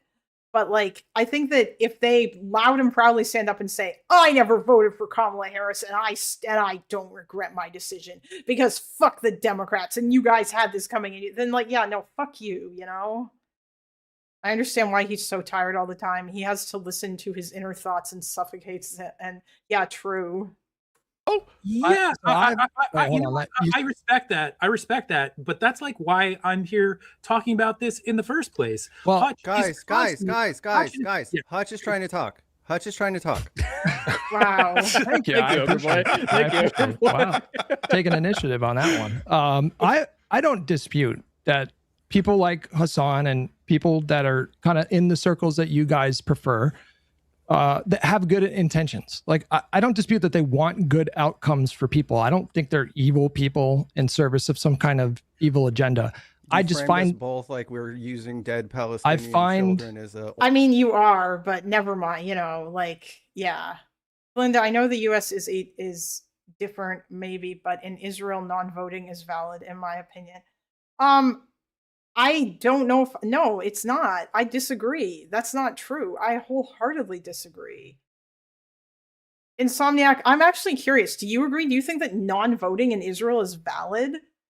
Jesus, what? The only time non-voting in Israel is valid is if you're a Likud voter, okay? Or you're a Ben-Gvir voter, or you're voting for one of those insane far-right Zionist parties, or that's who you would vote for. But if not, then non-voting isn't valid. Ornament. I find your tactics. Yeah. I firmly believe that. I find your tactics. Okay, then spare me the bullshit. I find your tactics to be completely incoherent. I don't know what principle you're upholding by taking some kind of action to material. You shame people who vote for the party you don't like, and also shame people who don't vote. Kind of messed up. No, I don't. I think it's important that people should vote. I'm not saying you should shame everybody who doesn't vote. Okay. Like I said, I think the main people who should be shamed for not voting are the people who, because they were part of a greater whole that didn't vote, and then now we're in this insanely shitty situation, and then those people are now turning around and being hella smug about it, and then they're being like complete dicks about it, then yeah, fuck it. I will shame them, and I will like shove it in their faces and be like, oh, okay, so you think this is better than what would have happened if fucking, if Kamala had won, really, or if if Bennett had won instead of BV, like, yeah, like, and Bennett is only like slightly better, fine, I'll vote for Ben-Gvir. You convince me. Also, by the way, Avi, I'd rather just convince you to not vote for, or to vote for someone who isn't Ben-Gvir. Although I don't believe you're actually going to do that. I don't know what the fuck you're going to do because you're a goddamn shit poster, and I don't know when you're actually being serious and when you're not. Here goes my daily dose of masochism, listening to Vadim and OgreBoy try to make sense of their misguided beliefs. True. Really assist Republicans winning elections. I don't think that gets you anywhere closer to your goal. And kind of expanding on that a little bit, I don't think it positions you guys to actually extract more concessions in the future, because if the party apparatus views your particular wing of like left-wing politics, or supposedly the Democratic Party coalition, if they view you guys to be unreliable members of the coalition, I don't know why they would prioritize trying to curry favor with you guys over pivoting to the center. I'm saying that you can push politicians when they're in office, and I think Biden is a really fucking good example of this. Like, he was pushed left on a number of issues. You had an open door with Biden. You had an open door, but not on everything. Not on Gaza, perhaps. Not on everything. But now, where are the protests against the Trump administration? That way. After he won, he invited the left wing to be in the discussions about what should go in the ARP. And no, they didn't get every provision. And yes, people like Manchin and Sinema blocked some provisions that I'm sure his domestic policy was influenced a lot by Bernie. Yes, It was. and Warren and like a lot of the activist groups. You have that opportunity to get those concessions after they win. If you guys continue to do this strategy of we're going to threaten to help Republicans win, I don't know what choice you give the Republican Party, but to pivot to the center. This is the victory. This is the victory of the Bernie side of the victory of the Bernie wing in 2016 and 2020 manifested itself in Biden's administration domestically, and you don't want to take credit for it, even though it was the most left-wing domestic policy that we've seen in decades, perhaps ever. And so that's what I don't understand. Like, Bernie did something incredible to the Democratic Party. Bernie did something incredible by hanging on to the last minute in order to get as much concessions as humanly possible. No, that's no. He endorsed Hillary Clinton. He endorsed both Hillary. He endorsed Joe Biden, and it's a great accomplishment. By the way, there's nothing wrong with Bernie like holding out until the end of the primary before he dropped out and then endorsed Biden. Like, there's nothing wrong with that because that's the primary. That's part of how the system works. I don't think there's any issue with that. And then he did endorse Biden and he campaigned for him. The progressive movement specifically blamed Bernie for staying into the races for as long as he did. I think that's dumb. Yeah, that's dumb. No, well, we can debate that, but I think he cost her 2016. I do think he cost her that. Yeah. Wait, real? Oh, okay. Well, I mean, with Hillary, it's different, maybe, but I don't think that's true. I think that Hutch might be wrong about that. I'm pretty sure the polling doesn't bear that out. Although there were some Bernie bros who switched over and voted for Trump, I don't think that was very many of them.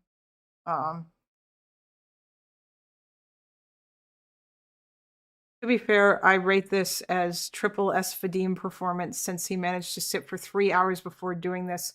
Oh, I am sick, dude, with insomnia. I don't have sources on my claims. It's a progress. Oh yeah, I know. There were quite a few instances where Vadim was just like, oh, I don't have, yeah. Did Bernie do severe damage? I don't know. Like, I need to look into the data. Like, listen, I'm just gonna say I don't fucking know. I've seen data that suggests that's not true, but I have no idea. Bernie bros were a bit of an issue, but not Bernie himself. Okay. Because I mean, Bernie told, like, that's not, I don't know if that's not really Bernie's fault. His supporters are crazy, and he did try to rein them in, and he did tell them you should fucking vote for Hillary, But he took a different approach in 2020. Do you realize that? As soon as it became obvious that he did not have a path, he dropped out very immediately after Super Tuesday and endorsed Biden. That was the correct thing to do. It wasn't immediately after Super Tuesday, but it was obvious. It was right after. It was around the time that I believe Wisconsin, if nothing else. There were several. You might be right. I say right after. I mean, like within more primaries a reasonable amount of time. And ultimately, he did drop out. But it was after the idea of the risk associated with making people stand in lines during COVID and the sort of health toll that was going to take on people. Well, either which way, that was the correct move to do. And he got a lot of criticism from the left flank for endorsing Biden. A lot of people viewed that to be a betrayal. But I think that itself kind of shows you that people that have that kind of view, I really don't think that they're seriously gaming out the dynamics. And I think it's misguided. I don't think they're evil. I don't think Hassan's evil. I don't think you guys are evil. But philosophically, I don't understand the principle that you uphold by allowing Donald Trump to win or by not doing everything you can. Do you actually think in your heart of hearts that the shit that Mamdani did by listening to people a year out, asking what is it your main concern about living in this city, and then making his campaign pillar? Oh, yeah. I mean, Hillary made a whole bunch of mistakes, too. I don't think that it's fair to lay it down on one specific group. There are multiple factors that contributed to Hillary's loss of that election. Like, it wasn't... Maybe the Bernie bros played a role. I don't know. James Comey announcing that he was reopening the investigation into her, like, in fucking October after he had closed it by saying that he didn't find anything. The Russian interference probably played some small role. Hillary was not a good candidate, and the fact that she took the Rust Belt for granted and never went there and never campaigned there was a huge issue because she lost it, which means that she never at any point spoke to any of those people's concerns, which was not good. Yeah, like a lot of it was Hillary's fault as a candidate. I think that she just assumed that she was going to win. She didn't take Trump seriously as an opponent, and yeah. There's exactly that. Do you actually think that that's... Well, she didn't go to Michigan. Wasn't there other Rust Belt states that she went to? But she never went to Michigan, which wasn't good. I don't know if that would have made a difference, but like apparently she never went there to campaign at all. She just assumed that she was going to win it. Which Rust Belt states? What other Rust Belt states are there besides Michigan? I'm like exceedingly stupid, and I don't know American geography. Hillary was a poor candidate looking back. Yeah, she was. But there were. Oh, Pennsylvania. Did she go to Pennsylvania? Can someone explain to a foreigner what was overall good within Hillary primaries and overall? Clueless on that stuff.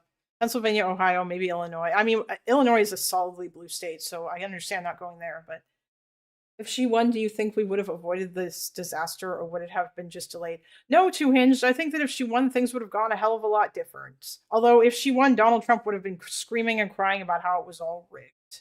But I don't think that he would have had the same chance to take over the Republican Party that he was able to achieve, basically.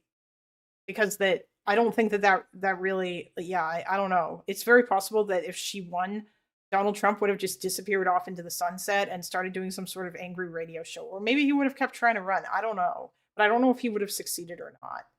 Oh yeah, and she did get the popular vote. That's true.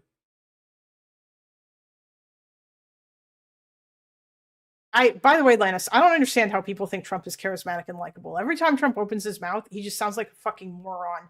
He can't say anything substantial about any single topic. He doesn't sound like he knows what he's talking about on literally anything. And yeah. Leftist or lefty shit or Marxist. No, I think that's just I think that's just what I want. But you've said time and time again. No, what is it your main concern about not doing everything you can? Do you actually think in your heart of hearts that the shit that Mamdani did by listening to people a year out, asking what is it your main concern about living in this city, and then making his campaign pillars exactly that?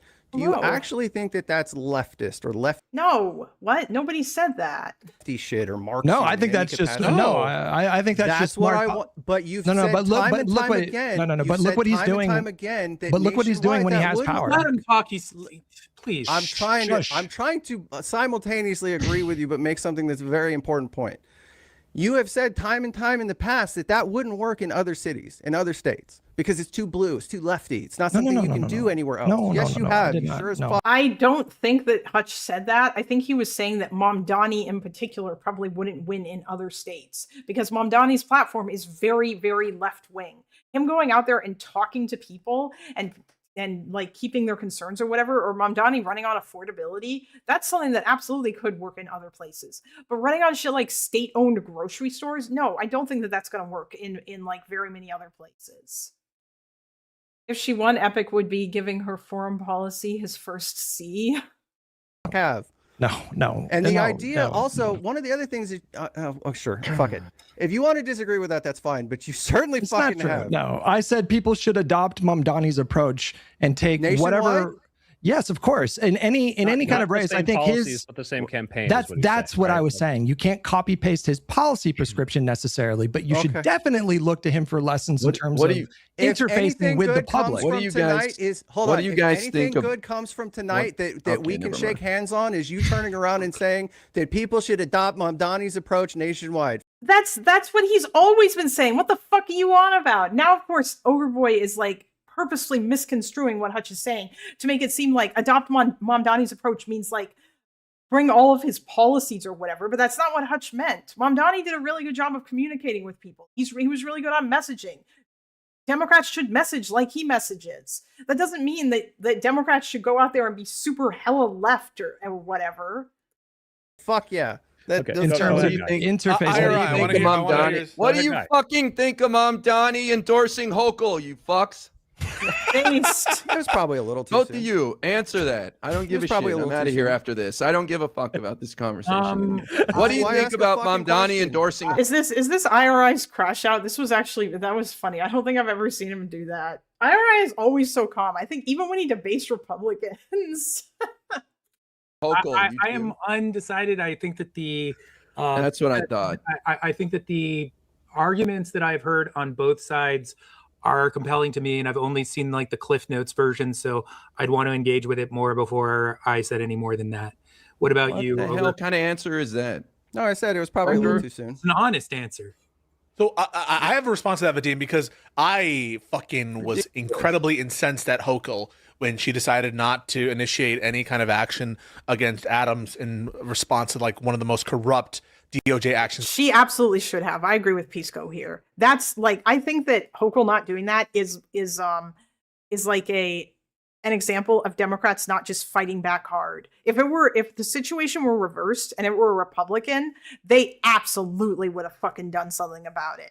If Donald Trump was like a Democrat and he was doing all this hella corrupt shit, and like Eric Adams was a Republican, and Democratic Donald, D Donald was over here like trying to do quid pro quo or whatever the fuck, then our Hochul would have absolutely been like, oh fuck no, and she would have like gone after our Adams with everything she had. This is, I think, an example of like what I was saying when I was on Destiny's stream about how Democrats do not fight hard enough in ways that are legal, and they fucking should. And it sucks when they don't, and I hate it. Vadim hasn't found someone to outsource his thinking about this. True. My favorite crash out was him popping out his fake eye after a dirtbag lefty streamer was trying to start shit and said something about how fucked up his face looked. Adams is so comically corrupt, he could be a villain in a Batman movie. Yeah, I know, right? That we've ever seen. However, even though I was incensed and I said, I will never abide by any support of like Hochul, I won't do it. I am not going to, in this moment, say Mamdani I'm going to throw him to the trash because he decided to endorse Hochul, because there's a pragmatism about me, which is if I want Mamdani to achieve his goals, if I want to base pragmatism to achieve his goals, then I understand that there's a window of space and tolerance that I'm going to grant there. And so I have no problem. And I think that should be the attitude, is that we're harm reductionists. And if you want Mamdani to succeed, he needs to have the support of Albany. And so I don't understand why it's the case that this becomes an issue. It's like a lot of lefties, not necessarily you guys, are immune to power and immune to what it takes. And that's one of the things I think could be learned. Okay, I know you said not you guys, but by and large, we're not the other people that you're arguing with at the moment. But you're hurting Mamdani. Yeah, but you guys are all Hassan dick writers. Are you going to say you disagree with Hassan and that Hassan was wrong about a thing? Be careful, Vadim. Maybe Ogre might, because I don't think Ogre actually gives as much of a fuck. Because, like, honestly, Ogre is very clearly not maximizing for clout here, or trying to get people to pay attention to him or whatever. People just kind of pay attention to him because he says insane shit.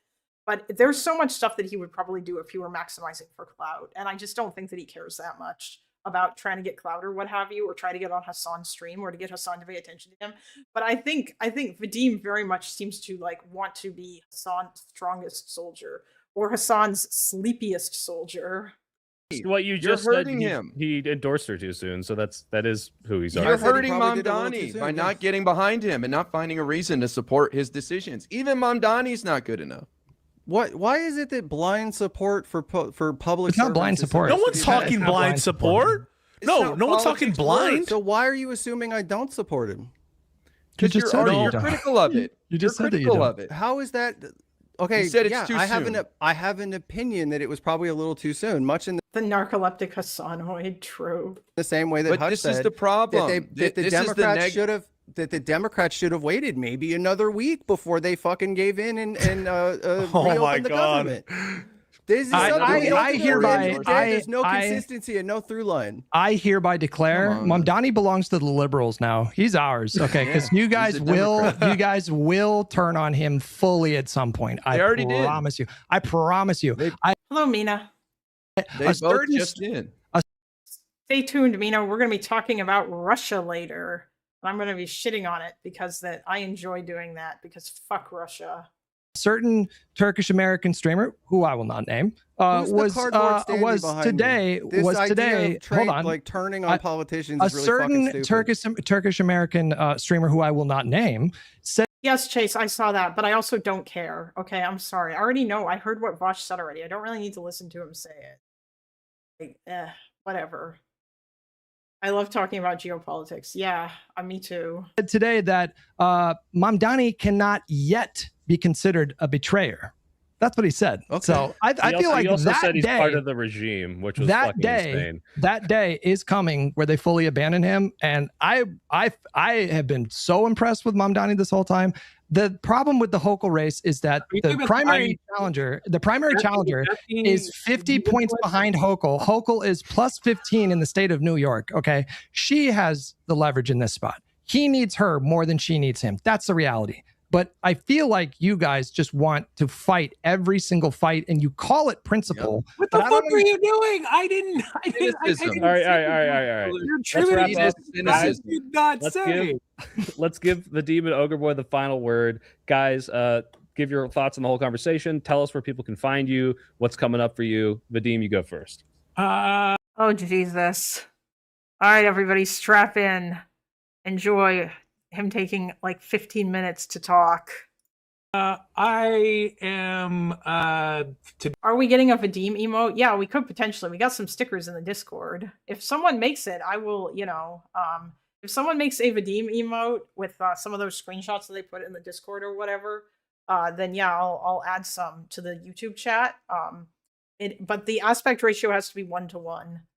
Be found at Hey It's Vadim on most things, Twitter and YouTube. I'll have my first video in a long ass time, way too long, in a few weeks, and I oh boy, think you'll hear about it. Whether or not you go, put a loading circle on his face. True. Go and subscribe. If I'd really like just to say that thanks for having me on. Really, I don't have to seeing you on H3H3. Anything to kind of wrap this up. I feel like my brain is evaporating in real time right now, but I would like to. Maybe Ogre doesn't want to take the opportunity, but I would like. I feel like there is a thought or two that he didn't get to say over the course of the evening, so I'd like to just give it over to him, and he can take all the rest of my time. Thank you very much. Hey, OgreBoy, final thoughts and where people can find you. My socials are at the bottom of the screen. Hold on.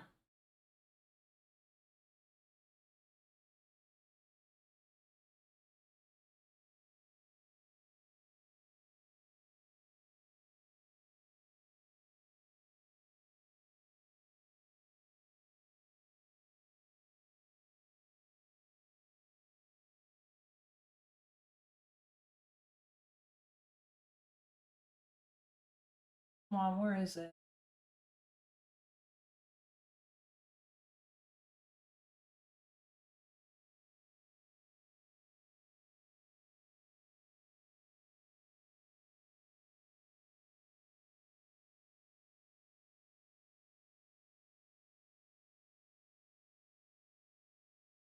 Oh, it won't let you. Damn. Never mind. Okay, I was gonna try to put a loading circle on there, but I guess that OBS doesn't like GIFs. Anyway.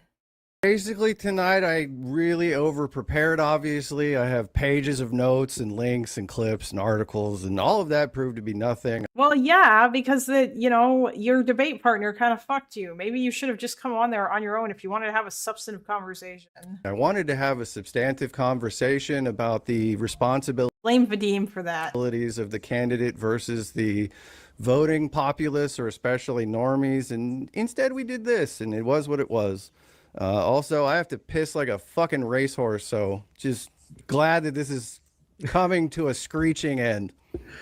All right. Well, thanks for coming. I don't understand why people can't just get up and whatever. On, guys. I think what I'll do is I'll remove you two, and then you guys can also everyone else can plug their stuff. Thanks for coming on. Thank you, guys. I'll see you guys later. Appreciate y'all. Yep. Peace it up. Bye. All right. Well, that was the longest Live and Learn episode ever. Yeah. Okay. Well, that's that, guys. Willing to schedule a debate for Insomniac and I. I mean, sure. When would you guys like to argue? And I'm assuming, what would you like the argument to be about? I'm assuming like voting in Israel or something, or voting in a democracy, probably specifically in Israel, I'm guessing. But I mean, yeah, sure, I will. When would you guys like to do that? Where are you hosting the N-word debate? I'm not hosting that. I don't know what the fuck is happening with that. I don't think that's happening, honestly. Oh my god. We need to watch Vladimir Soloyev. We need to watch him crash out about Starlink.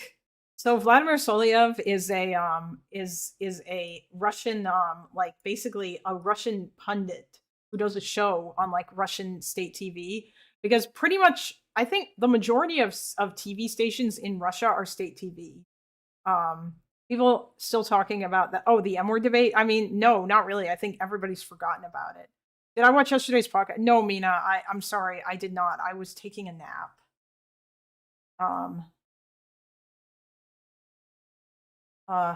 Soloyev. Oh, Soloyev. Vladimir Soloyev. That's how I've heard people say it, but it's pronounced Soloviev. Yeah, he's like Alex Jones. Actually, he actually interviewed Alex Jones. Alex Jones was on his show.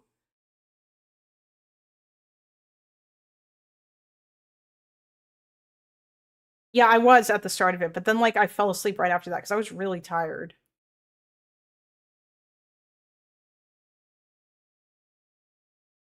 Oh, wait, you guys debated about the Middle East?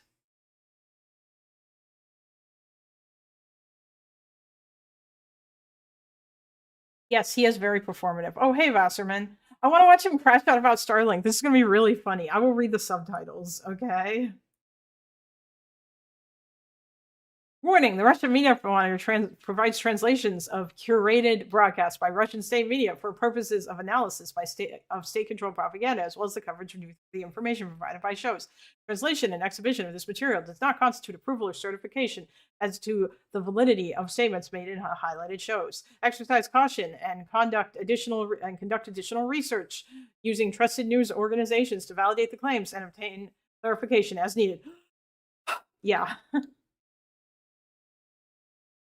I'm all for uneducated bad people not voting, but chastity belts get the fuck out. True. Okay. Let's listen to him crash out.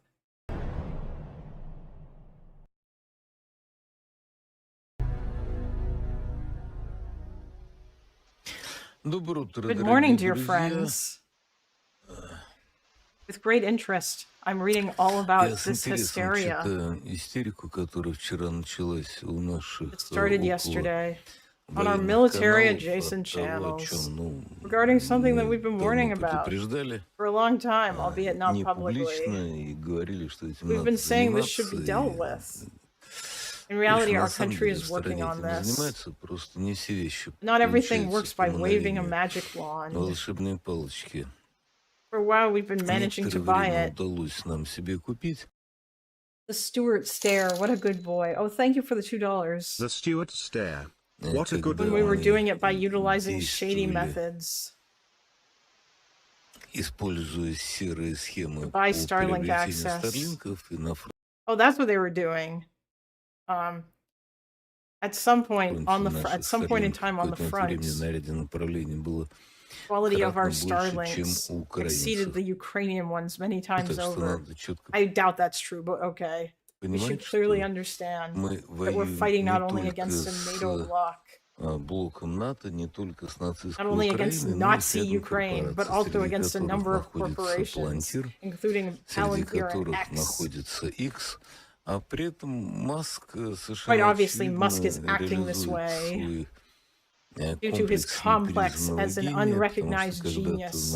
Because at one point in the beginning of this century, he traveled to Russia and met with people involved in space. He was treated as a crazy man, not worth the time. He was treated with extreme disdain. And he still carries this complex. Oh my god! The psychoanalysis! Elon Musk is super mad because that Russia treated him badly. This is so good. That's why Elon Musk is writing important to register your Starlink terminal if in Ukraine. It's very curious this happened at this point in time. Naturally, this didn't bring any joy to the troops. There's an understanding that this was very convenient. But you know, we were waging war before this too. Quite successfully. Copium. And we'll be able to do it now as well. Do we have an alternative? Yes, of course we have alternatives. But it's an issue of convenience. Theoretically, our own alternative was supposed to fully start working in the autumn. But I think everything will be intensified now. Your own alternative, is he gonna, I bet he's probably not gonna say what it is. Slop analysis, true. Which is funny, he had, of course, a house near Como Lake and other real estate in Europe because it's easier to love Russia from mansion in Europe. And he lost access to it when the war started. Oh yeah, I'm sure he's been sanctioned because he's a propagandist for Russia. But I think that everything will be intensified now. Of course, we should be aware there are certain efforts by our Chinese comrades. Therefore, after conducting relevant negotiations, we can at least partially utilize some functions that the others have.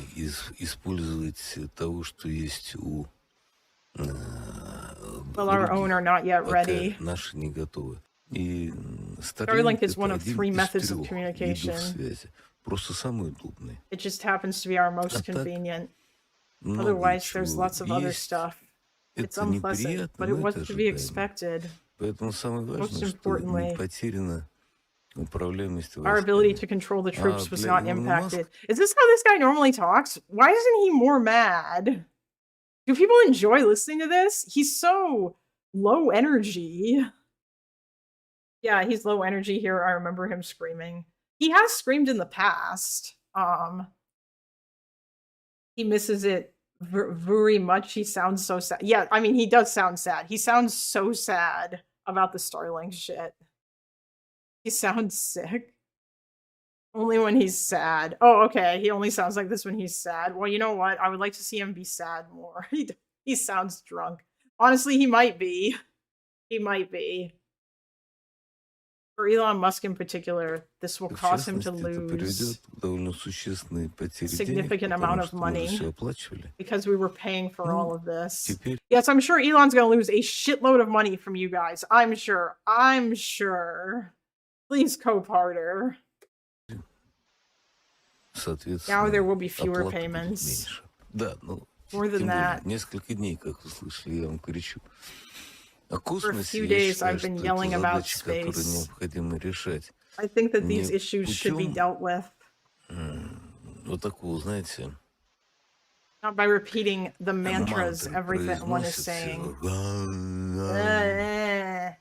Let's say it directly, oh boy. The great Soviet space program is an achievement of our grandparents and not their grandchildren. Right now, we should step out of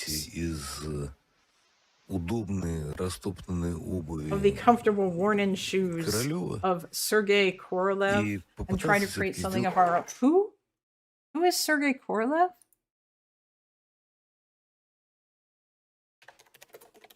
Sergei Korolev? Oh, he was a Soviet engineer. Okay. Oh, he's a rocket engineer. Rocket engineer and was the lead Soviet rocket engineer and spacecraft designer for the space race between the Soviet Union and the United States in the 1950s and 1960s. He invented the R-7 rocket, Sputnik 1, and was involved in the launching of Laika, Sputnik 3, the first human-made object to make contact with another celestial body. Oh, okay. And he was also involved in Yuri Gagarin going into space as well. And the first person to Alexei Leonov, the first person to conduct a spacewalk. Okay. He's a rocket man, the greatest space engineer. Okay, so yeah, he was the father of the Russian space program. And okay, so this guy's saying we should move beyond him and try to create something of our own. Good luck with that. Although they might be able to do it. Also, by the way, he is very clearly in coded language here saying that Russia needs to do something to bomb Starlink or something. In the beginning.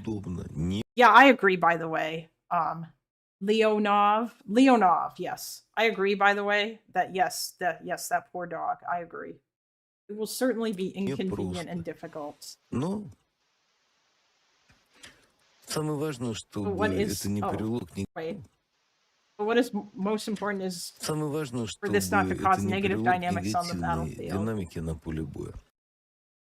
Сейчас надо сделать Now we вывод, should что come ни to a одна conclusion иностранная технология, not a которую single foreign мы technology думаем, that we можно can в think сером that we или в think we can любом smuggle другом виде through протащить, использовать на линии by фронта, не shady сработает. means. Или в любом другом виде By протащить, shady means or использовать на any линии other фронта, не means сработает. used on the front line will not Можно work. рассчитывать We can только count на only on себя. ourselves. Илон Маск – враг.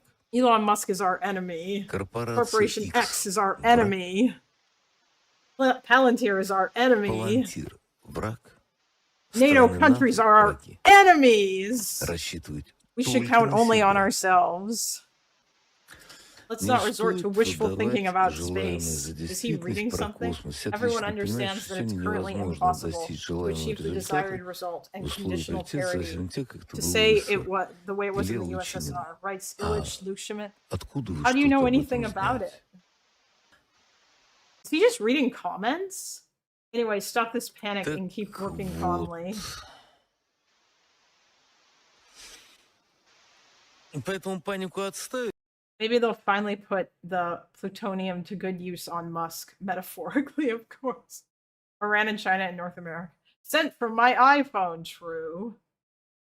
Anyway, stop this panic and keep Спокойно calmly работать. working. Вообще, давайте посмотрим, что происходит. Let's чуть look at what's happening in more detail. более подробно.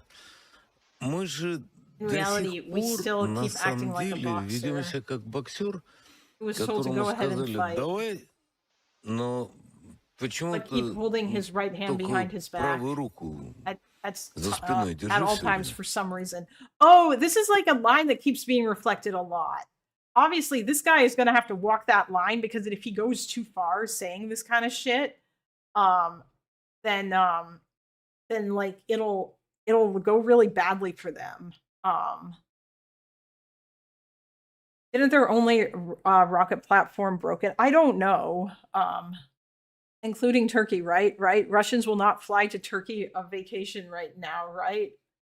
I don't know. He's not. Well, he said NATO countries. Turkey's a NATO country, right? I'm sure that if this guy had his way, then unless he's gone to Turkey for, that's probably why he didn't want to name any specific NATO countries. So he just decided to say NATO countries. Can't even help your citizens on the International Space Station. Oh yeah, I was wondering what was happening with that. Actually, what was going on with that? I was like, dude, is America still partnering with Russia for the space shit? Because that seems unlikely. After all this other crap. Yes, please get Musk some Russian tea. True.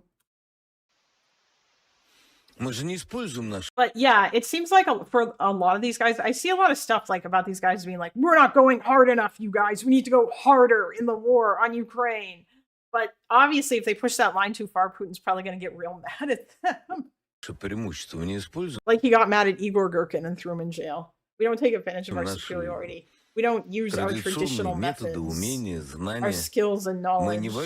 We aren't fighting the way we were conditioned. Oh, you mean you aren't like doing more war crimes? Is that what you're trying to say here, buddy? I mean, if they want to fly to Europe, they lay off in Turkey. That's probably because that Turkey shot down like a Russian airplane that like violated their airspace many years ago. And I think it's because now like Putin knows not to fuck around with Turkey because they won't hesitate. По крайней мере, готовили к тому, что наша армия To должна будет anticipate the way Наша our army техника will легко fight, our проходит и equipment can готова easily к get through and прохождению is ready через to go through зараженные contaminated регионы. regions. Наносятся Strikes are удары conducted with тактическими tactical nuclear оружием, и weapons. туда What? устремляется.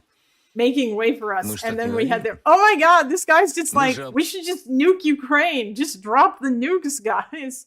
Well, we possess the most обладая powerful самым arsenal мощным арсеналом of тактического tactical ядерного nuclear оружия, делаем вид, weapons. что его нет. We don't we То есть мы всё pretend they время don't так have it. We вскоровываем keep брови, но sternly мы же его не furrowing our используем. brows, but we aren't using it. Мы можем теперь всё. Now we can do anything, Вот really просто реально всё. anything. Больше нет Not ни a single одного treaty is договора, in который place хоть now как-то что-то that ограничивал limited бы anything вопросах in some ядерного way оружия. pertaining to nuclear weapons. Oh yeah, the nuclear weapons treaty expired. The Russian planes, they ate good NATO country. They hate good. I mean, if they want to fly to Europe, they lay off. Oh, you said Turkey shot down a Shahed drone recently. Yeah, Turkey doesn't fuck around. If you violate their airspace without asking, they're just gonna say fuck you. Pertaining to nuclear weapons, anything that existed since 1972 is now gone. This is it. The gloves are off. A knockdown, drag out fight is on. And if there is a brawl, then it's better to strike first. Also, we aren't using the traditional methods that the Soviet Union brilliantly used. The methods of Pavel Soviet. At this point, every general that is killed far away from the front line. Why aren't 5 Ukrainian generals killed in response? Probably because that you guys probably couldn't pull that off, even if you tried. I mean, you can't even get Zelensky. You know, like, oh, Kalinda, Soliva was talking about nuking Ukraine since, like, I don't know, 2014 at least. Oh, yeah, listen. The only other time I've been exposed to Russian Media Monitor has been on Dylan Burns' channel. I haven't really seen this. But as he's saying this now, I do remember that apparently this is a thing that these guys have been saying for forever, that they think you should just nuke Ukraine. As we know from our good friend Epic Fail, if Russia were to actually do that, they'd be fucked hardcore. Because the United States would hit them back so fast. And they'd be able to do it a lot faster. And I think they know that, and that's why they would never do this. Russia coming with that jilted lover energy. If I can't have her, no one can. Yeah, you're right. If they're being liquidated this way, why isn't this info disseminated all over? Slur for Ukrainians should be afraid. Oh yeah, because that they no, on Russian state media is wild. The way these guys talk about Ukrainians, apparently it is incredibly genocidal. I haven't really watched a lot of this, but yeah, and this is the information that Russians are tuning into every night on their televisions. Nuking London, nuking USA, nuclear dust is his favorite talking point. They should understand there isn't a single spot on this planet where they can hide. All of them. If we strike the Yavorivsky military training ground, I'm guessing that's in Ukraine. And the bridges over the Dnipro River. With tactical nuclear weapons, we clear our way with tactical nuclear weapons to get wherever we need to go. Contamination will clear out quite quickly. I mean, yeah, that's true, obviously. Also, by the way, it's very funny. This is what he is saying to Russian people here. Well, at the same time, Vladimir Putin and who is he? Lavrov, the foreign minister guy. These guys are fucking out there talking about how, like, if you do it, I'm gonna nuke you. I'm gonna do it, you guys. I'm gonna do it. And like, they're fear-mongering about the possibility of nuclear war. And this is like a huge talking point among like isolationists, fucking anti-NATO cucks in the West. But this is what we get here. But like, and then meanwhile, so that's their line to the West. But then you tune into Russian media and they're talking about like how you could just use tactical nuclear weapons. Like, it's not a big deal, you know, just do it. And then our troops will be able to go in there and like there won't be a lot of contamination and it'll clear away very quickly. So, I mean, yeah, you can tell that like Russia must really know that the nuclear holocaust line is actually like kind of bullshit and that wouldn't happen. But it would, like, millions of people would still die if there was a full-scale nuclear war between these two countries. The threat works on USA and West. We hear them like on a daily basis. Well, yeah, it's not, and they're not serious about it. Like they wouldn't do that because they know that if they did that, if not only is that a violation of their nuclear doctrine, that's not how they operate when it comes to the use of nukes. Because they know if they'd be fucked if they did that. Because America just has better shit. And that's it. Not one foreign dirtbag will even contemplate sending their troops to Ukraine. Boy, some will not understand us. If you're strong, everyone will understand you. Boy, we will be condemned. Well, look. No, you'll be nuked. Trump needs to pick up the phone and call Musk. At some point in time, their relations went bad. He should calmly explain, come back to your senses. Don't cut Starlink just to the Russians. Cut it off completely. You should call this guy from Palantir and say, are you fighting your own war? If you're fighting your own war, I guarantee nothing. For example, what will happen if we conduct strikes against the factories that manufacture Starlink? What? Oh, yeah. Are you fucking talking about like striking American property now? I don't think there's any Starlink manufacturers in Ukraine. What are you talking about striking other countries? Russia doesn't want to figure out why we don't have national health care. What if we conduct a strike in a space orbit? It won't be a selective strike. Our own satellites will burn up.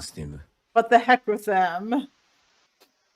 There's a simple question. Therefore, it's a simple question. In which capacity is Elon Musk fighting against Russia? Is he doing it under the American umbrella? Or his own personal capacity? If he's doing it in his own personal capacity, then we can fight against Elon Musk and all his companies. I'm pretty sure he's doing it in cooperation with the American Department of Defense because he is a defense contractor. But honestly, I don't know what the fuck his motivation is. It really could just be that Putin stopped returning his calls and he got super butt mad. I have no fucking idea. Same way we can fight against all of Palantir's companies. When I regularly go to the front lines, I contact my friends, many of whom are already occupying very senior positions. And I ask them what I can bring. A traditional response of one of our Russian commanders, one of our brilliant Russian commanders, tactical nuclear weapons. By the way, I very much doubt that this is true. Unless he's talking to the crazy Russian generals. Enough already. No, really, enough already. Let's get serious. That's for Zelensky's dumbest statement. The very fact of freezing everything across the contact line is already a concession from our side.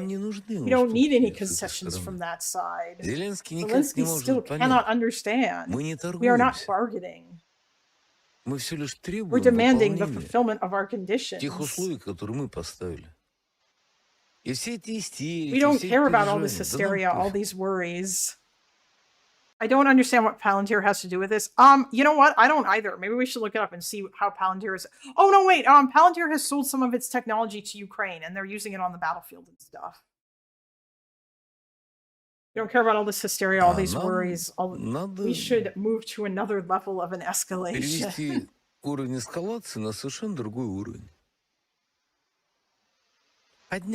We have to raise the level of escalation. Why was Ruta able to come to Ukraine at all? I've said it 100 times. All 5 entry points should be struck with nuclear weapons. Jesus! And that's it. This way, that terrain will be contaminated. Wait, but I thought you said the contamination wouldn't stay for very long if you were to strike targets in Ukraine and that your troops would be able to move in. What are you talking about? Palantir is almost certainly trying to sell surveillance shit to Russia and every other country who will take their call. Probably, although they can't sell it to Russia because that I think they would get in a lot of trouble, and they probably know that. And likely working hard, hand in glove with Musk/Starlink. I mean, they probably are working together. That wouldn't surprise me. But this is. It's enough. No, really, it's enough. I've said it 100 times. I've actually said it 100 times. People argued with me, but I'm still saying it now. Oh man, so brave. We can take Kyiv in 3 days. It will be colossally cruel. Civilians won't stand a chance. Yes, I'm sure you'd love that, wouldn't you? Only ruins will remain of Kyiv. Yes, you get hard at the possibility of Ukrainians dying. I prefer you Kyiv and not Belgorod lie in ruins. As for me, I want Kyiv and not Donetsk to lie in ruins. You don't give a fuck about that. If the need will be, we will rebuild. We have to win this war. No, you don't. For our enemy not to perish. Our civil society acting as its lawfully wedded wife. Shouldn't hold our enemy's hands. Shouldn't hold our army's hands.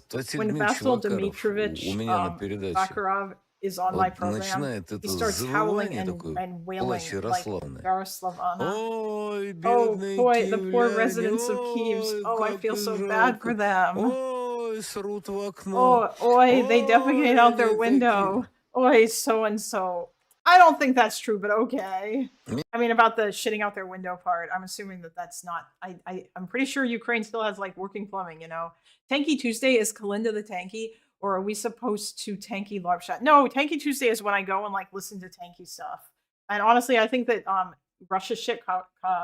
once I'm done with this, then I'll go and I'll do what you guys really want. And I'll read fucking ProleWiki, okay? You guys can suggest articles that I can read on the ProleWiki website. I can't believe South Africa still hasn't brought a case against Russia yet. Maybe they missed this interview. True. I mean, yeah. I'm like him, except replace UA with RU and Kyiv with Moscow. True. Russia has large areas without indoor plumbing. Oh yeah, you're right, they do. Actually, it's, by the way, I'm pretty sure it's in the Donbass where there are areas without indoor plumbing, at least according to Dylan, which I believe is something that came from stories that he was reading. I get overcome with the feeling of deep hatred. Severe systemic hatred. A number of bloggers here are starting to tell me. Oi, everything said will be used as propaganda against us. Too late. Why does it keep cutting and going to that splash screen? Amazing things are all around us. By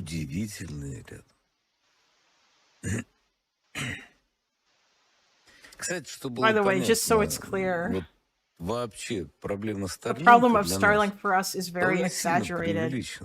Man, he's so mad about Starlink, but I feel like he just came on here to like have this angry rant about how Russia's not going hard enough and like how this is so shitty and how like Elon Musk is our enemy and we need to punish him for this. But don't worry, guys, it's actually not that big of a deal, okay? The problem of Starlink for us is very exaggerated. Just calm down. We need to calm down. Really? Hold on. What is this?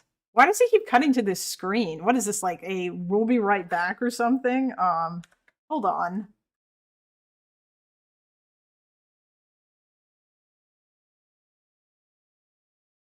What does this say?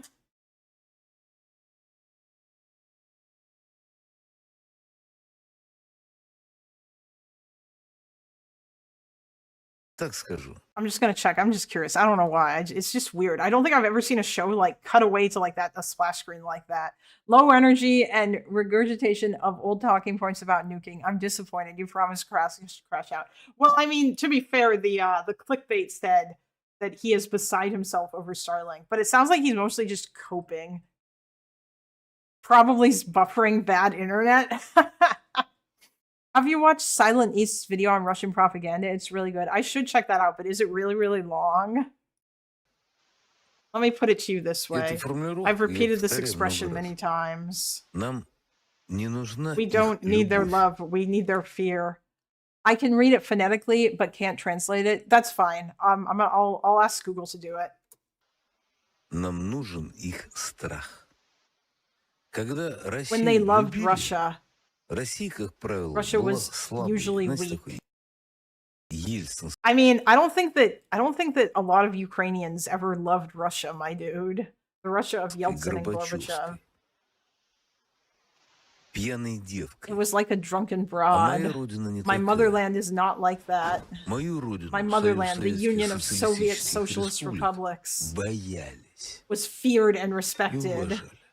Такой подход мне нравится. I like this approach a lot more. Damn, he's sitting up. Погода и новости. And now the weather and the news. Oh, okay. Huh, okay. Так. Well, does Starlink affect the weather? Не влияет. Все нормально. Is everything normal? Здравия желаю, Владимир Владимирович. Ну, так скажу, если в ближайшие If we conduct nuclear strikes on the territory of Ukraine, in the next 24 hours, radioactive precipitation and clouds in frontal part of the cyclone will move towards Poland, Germany, Denmark, and Belgium. Wow, these guys are super giddy about millions of people probably dying. And literally 40 hours later, they will reach the British Isles. With the ensuing consequences. Of course, I've supported your position from the start. Wow, of course you have. Even though this nuclear escalation will open Pandora's box. Yeah, that's why Putin doesn't do it. It will free the world from the 500-year yoke of the West and will solve many problems. Do these dumb fucks just not think that America wouldn't do anything if they fucking nuked Ukraine? Really? Do they think that that the UK or who else has nukes in Europe? I think France. The UK and France both have nukes, don't they? This shit is psychic attack. I'm about to vomit. Actually, I think it would actually go to the opposite direction into Crimea. They're comic book villain maxing. True. All right. That was so stupid. Thanks. Thanks so much. Jesus fucking Christ. Okay.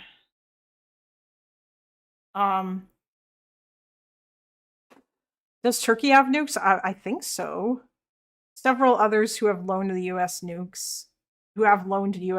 True. Yeah. Well, oh yeah, Pisco with sunglasses. I don't know what's going on with that.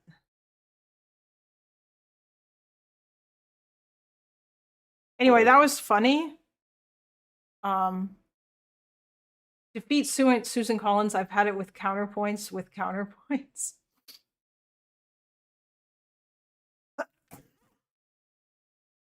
Oh my god, fuck. Okay. All right, friends. Let's learn.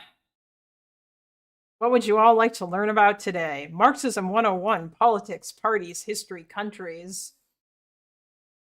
philosophy, economics, people, imperialism, LGBT+, current events.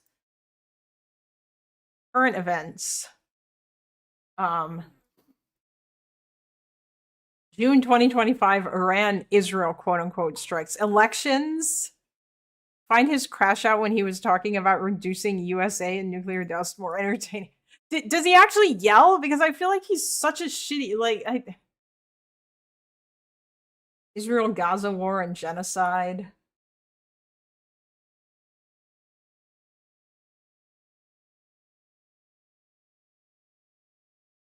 Syrian civil war. Oh, man. Hold on. What is love? The Syrian civil war is an ongoing conflict taking place in Syria as part of the Western-backed Arab Spring protests that erupted across the region in 2011. Western-backed Arab Spring? Okay. Between 2011 and 2024, the majority of the fighting took place between anti-imperialist the anti-imperial Syrian Arab Republic.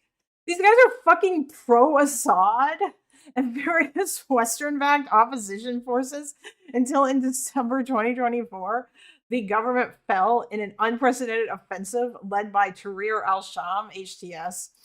Since the fall of the Assad government on December 8th, the civil war has entered a new stage, with the terrorist group HTS being recognized as the de facto government of Syria, but fighting has continued, and HTS's ally Israel has begun a ground invasion in the south. Really? Why would Israel like ground invade in the south if HTS was their ally? Look up the chemical attacks. Oh no.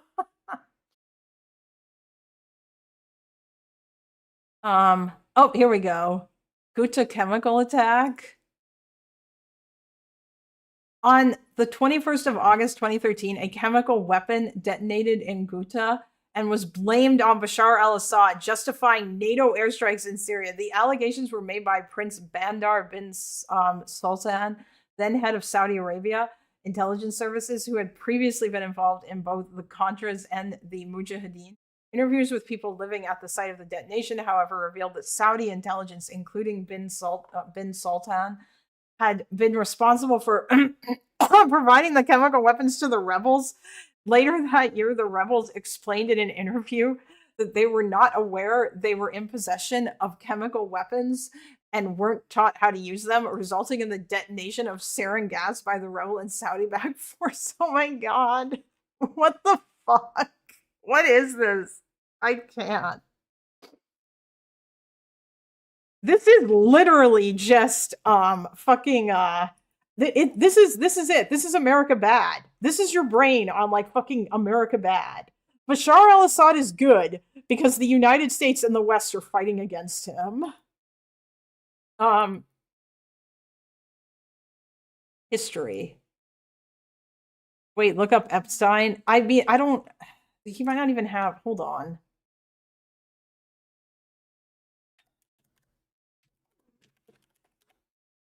He has no article.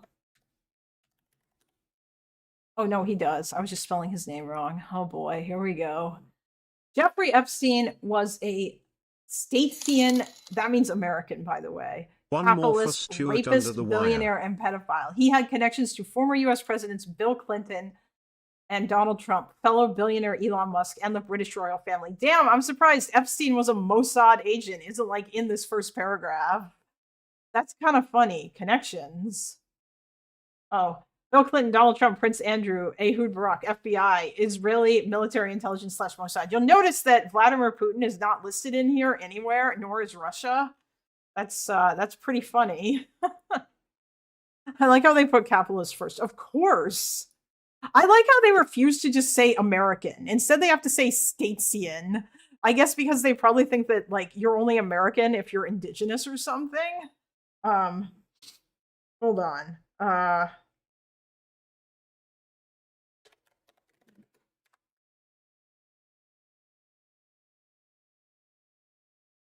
No, it's not going to be in here. I don't think they're even going to have a page on October 7th. Actually, wait. Oh, right. I forgot. I'm sorry. There we go. Palestinian genocide. I'm surprised their article is titled Israel Defense Forces and not Israel Occupation Force.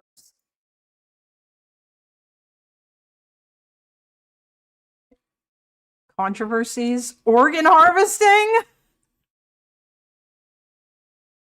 History of genocide against Palestine? 20th century, Nakba, 6-Day War, 21st century. Jesus Christ. Politics, pinkwashing. Hold on. Where is it? In August 2022, Israel attacked Gaza, killing at least 43 people and injuring 300. Where's October 7th? I guess October 7th just doesn't exist for these people.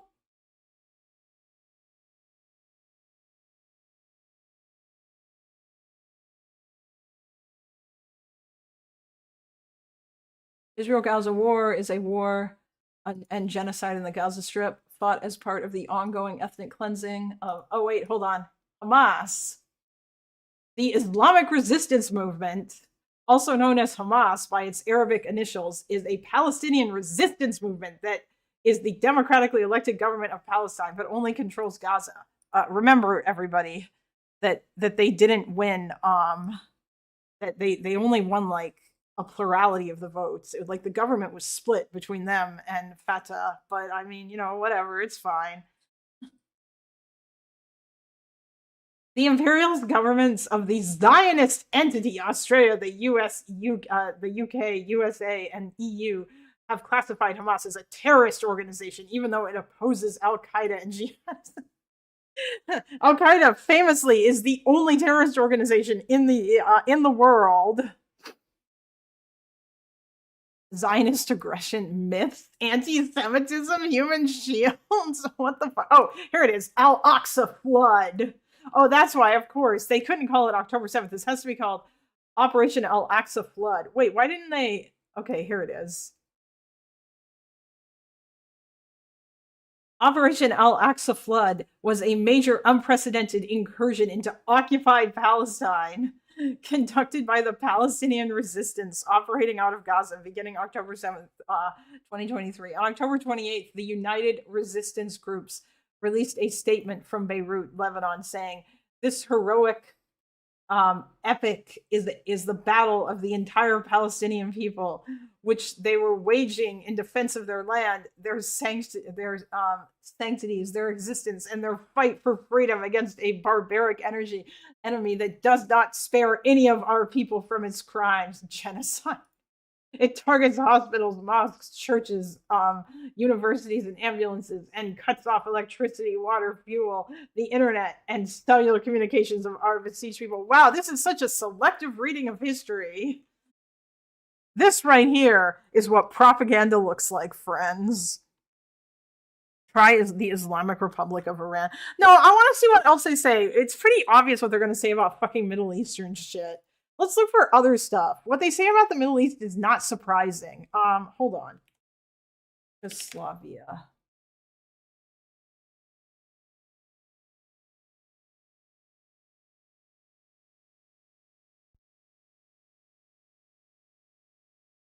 I want to see this. Yugoslav Wars.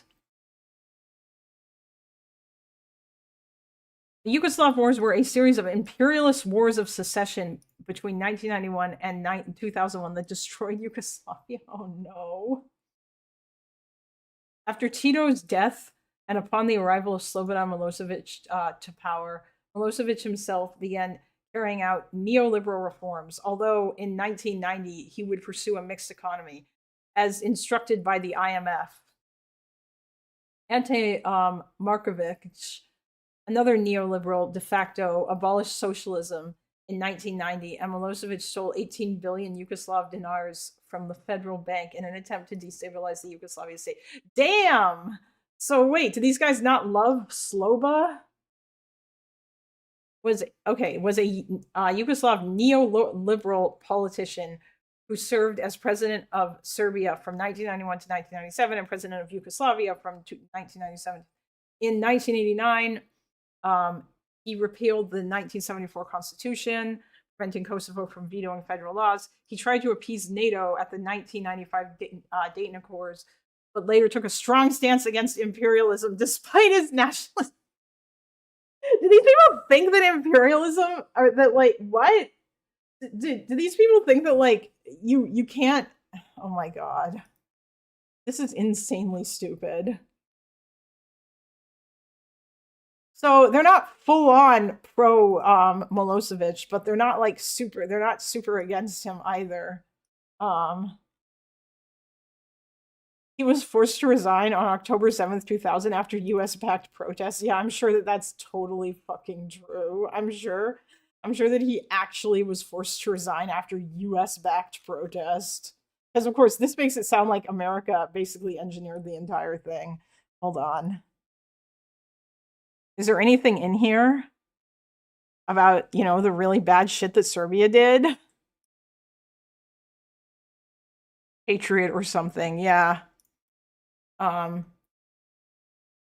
Kosovo Liberation Army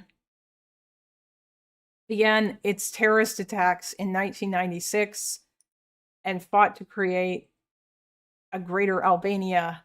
Okay, so the KLA is bad. But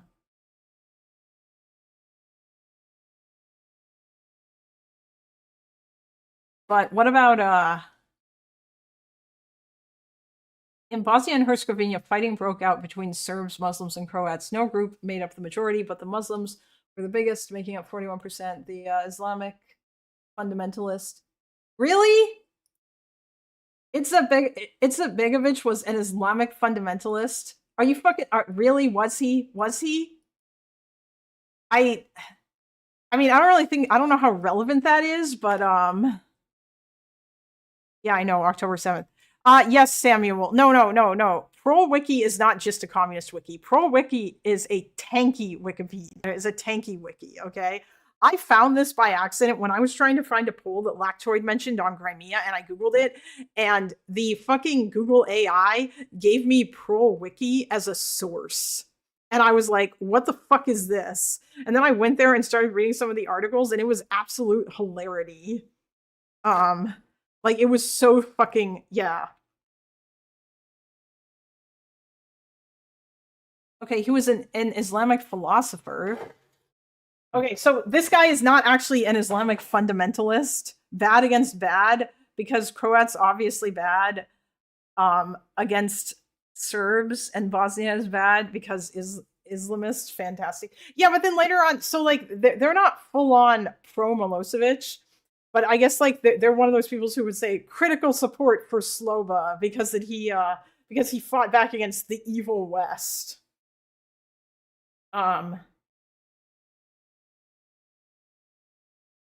Oh, by the way, I don't think this guy was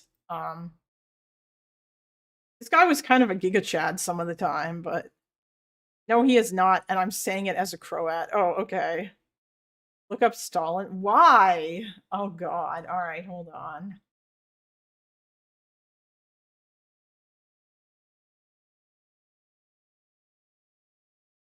I'm just seeing here. Croatia also attacked Bosnia and tried to create a Croat-only state called Herzog Bosnia. Sarajevo was besieged from 1992 to 1995. Longest siege in modern warfare. That's true. Numerous massacres were committed, especially the massacres in Markale in 1994-1985. Serbian paramilitaries claimed these were false flags. Well, I mean, at least we're shitting on the Serbs here. Dutch peacekeeping troops allowed the Czechnik paramilitaries to kill over 8,000 Muslims in Srebrenica, despite it being a safe zone. Oh, I see what we're doing here. These guys are super giddy about the fact that they get to shit on the West because their peacekeepers fucked up. And it is true. The Dutch Supreme Court in the Netherlands downplayed it and claimed that only 350 were killed as a result of this failure. In November 1995, the West partitioned Bosnia into the Bosnian Federation of Muslims and Croats and Republika Srpska for the Serbs. Okay, I'm not as angry about this as I thought that I would be. I mean, obviously this is there's a lot of historical revisionism going on here, but I thought that I was worried that they were going to full on simp for Milosevic, and they didn't, given that they were full on simping for Bashar al-Assad.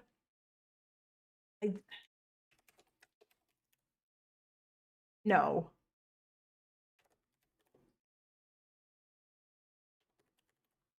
This is not what this is for. This is not a fucking drama wiki where you can look up your favorite creators.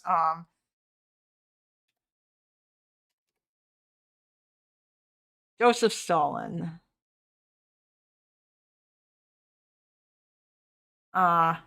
Georgian Marxist-Leninist revolutionary, political theorist, and the elected leader of the Soviet Union. Wow, that's funny. Yes, he was totally elected by the people. No, they don't have a Hassan Glazing page. There's no page about Hassan or any online influencers. That's not what this wiki is for. Yes, he was totally elected, right, guys? I'm pretty sure that Stalin kind of took power after Lenin died. I don't think that he was really elected. And then he killed all of his opposition. Pro people, for people, by people. What do they say about Hillary Clinton? I'll see in a second. Stalin oversaw the great period of collectivization and industrialization, which transformed the USSR from an illiterate rural backwater to a socialist superpower by the late 1930s and early 1940s. Under Stalin's leadership, the USSR played a principal role in the defeat of Nazi Germany and Imperial Japan during World War II. Wow, I think you're leaving out quite a bit of stuff there. How many fucking people died as a result of this? Common myths. Oh no. Anti-Semitism, autocratic rule personality. Oh no. Oh no. Oh, that's right. Yes, according to these guys, left-wing people can't be anti-Semites.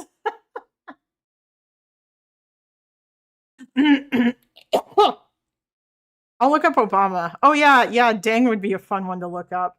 Please search for Red Army faction. They support it 100%. Yes, I will. Didn't Lenin? Yes, Lenin did not want Stalin to be in power. Yeah, okay. They aren't anti-Semitic. Yes. Autocratic rule. It is accepted in bourgeois circles that Stalin was a dictator who imposed his personal will on the entire country. Yeah, this is true, motherfuckers. There's like shitloads of historical evidence. However, during the Great Patriotic War, the Politburo and military leadership made collective decisions. If they did not agree, they would create a commission of opposing sides to create a proposal. Stalin, as commander-in-chief of the Red Army, took his generals' opinions into account and listened to their advice. I mean, you know what? Maybe he did. Maybe that's true. I honestly don't fucking know. But, like, this is so stupid to suggest that if Stalin did that, that means he's not an autocrat. He's still an autocrat, dude. He still didn't have elections. There was still no free speech. People still turned in their neighbors during the fucking Great Purge if they said anything bad about Stalin. Stalin was elected chairman of the CPSU several times by the plenum of the Central Committee. What does that mean? You mean he was elected by a small number of people? People who also, by the way, all of his opposition were dead. He also tried to resign 4 times, but each time was turned down by the Central Committee. I very much doubt that. I should read more about this, but this just comes across as a really weird spin. Like, this is either true or it's bullshit. But if it's true, they're still leaving a lot out. Also, I bet that, like, if Stalin did try to resign, it was probably all just for show, and then they probably just were like, no, you can't leave. Yeah. Technically, the USSR had elections, but with only one party. Well, yeah, then they're not real elections. Oh, you mean like in North Korea where they have elections? Hold on. Deng Xiaoping. They're going to say good things about him. Was a Chinese Marxist-Leninist revolutionary and theorist who was the de facto head of the state of the People's Republic of China following the death of Mao Zedong. He was born in Guangdong and I'm not even going to try to say these fucking names. Contributions. The reform and opening up policy was proposed in order to deal with the main problems the country faced at the time, namely a very poor population. Yeah, no, they're going to spin this. They're just going to spin this shit. The socialist market economy. Yeah, they're gonna spin this the same way that he did. And they're going to say that this was fine and this isn't actually capitalism and it's based. No, yeah, you're not going to find them shitting on China anywhere. China is based. Actually, left-wing Zionists are anti-Semitic. Zionism is anti-Semitism. Yeah, actually, these people probably think that. What about Doctor Case? I don't think that I'm going to find individual articles. No. What else did you got? Oh, Obama?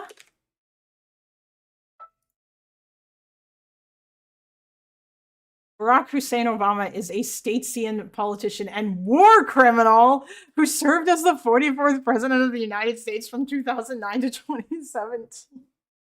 Oh my God. Obama previously served as an U.S. Senator. Despite his war crimes, he won the Nobel Peace Prize in 2009. He organized coups in Ukraine and Honduras. Increased arms sales to Saudi Arabia and expanded U.S. military presence in Africa. After his presidency, he promoted the Russiagate conspiracy theory, which contributed to the new Cold War. Oh my god. The horseshoe is real, you guys. It's real. The Russiagate conspiracy theory.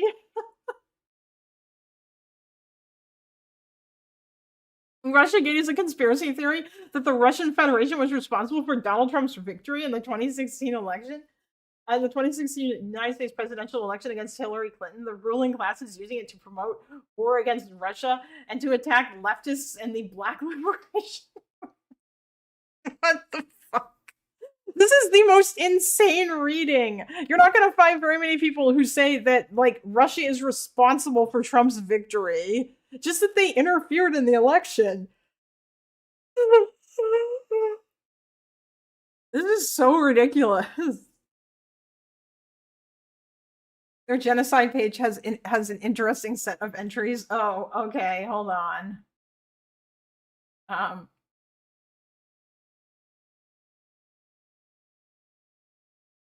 Genocide.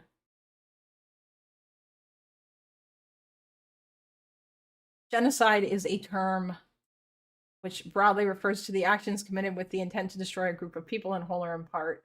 Okay, and then they cite Lemkin. United Nations define genocide as, okay, examples, controversy.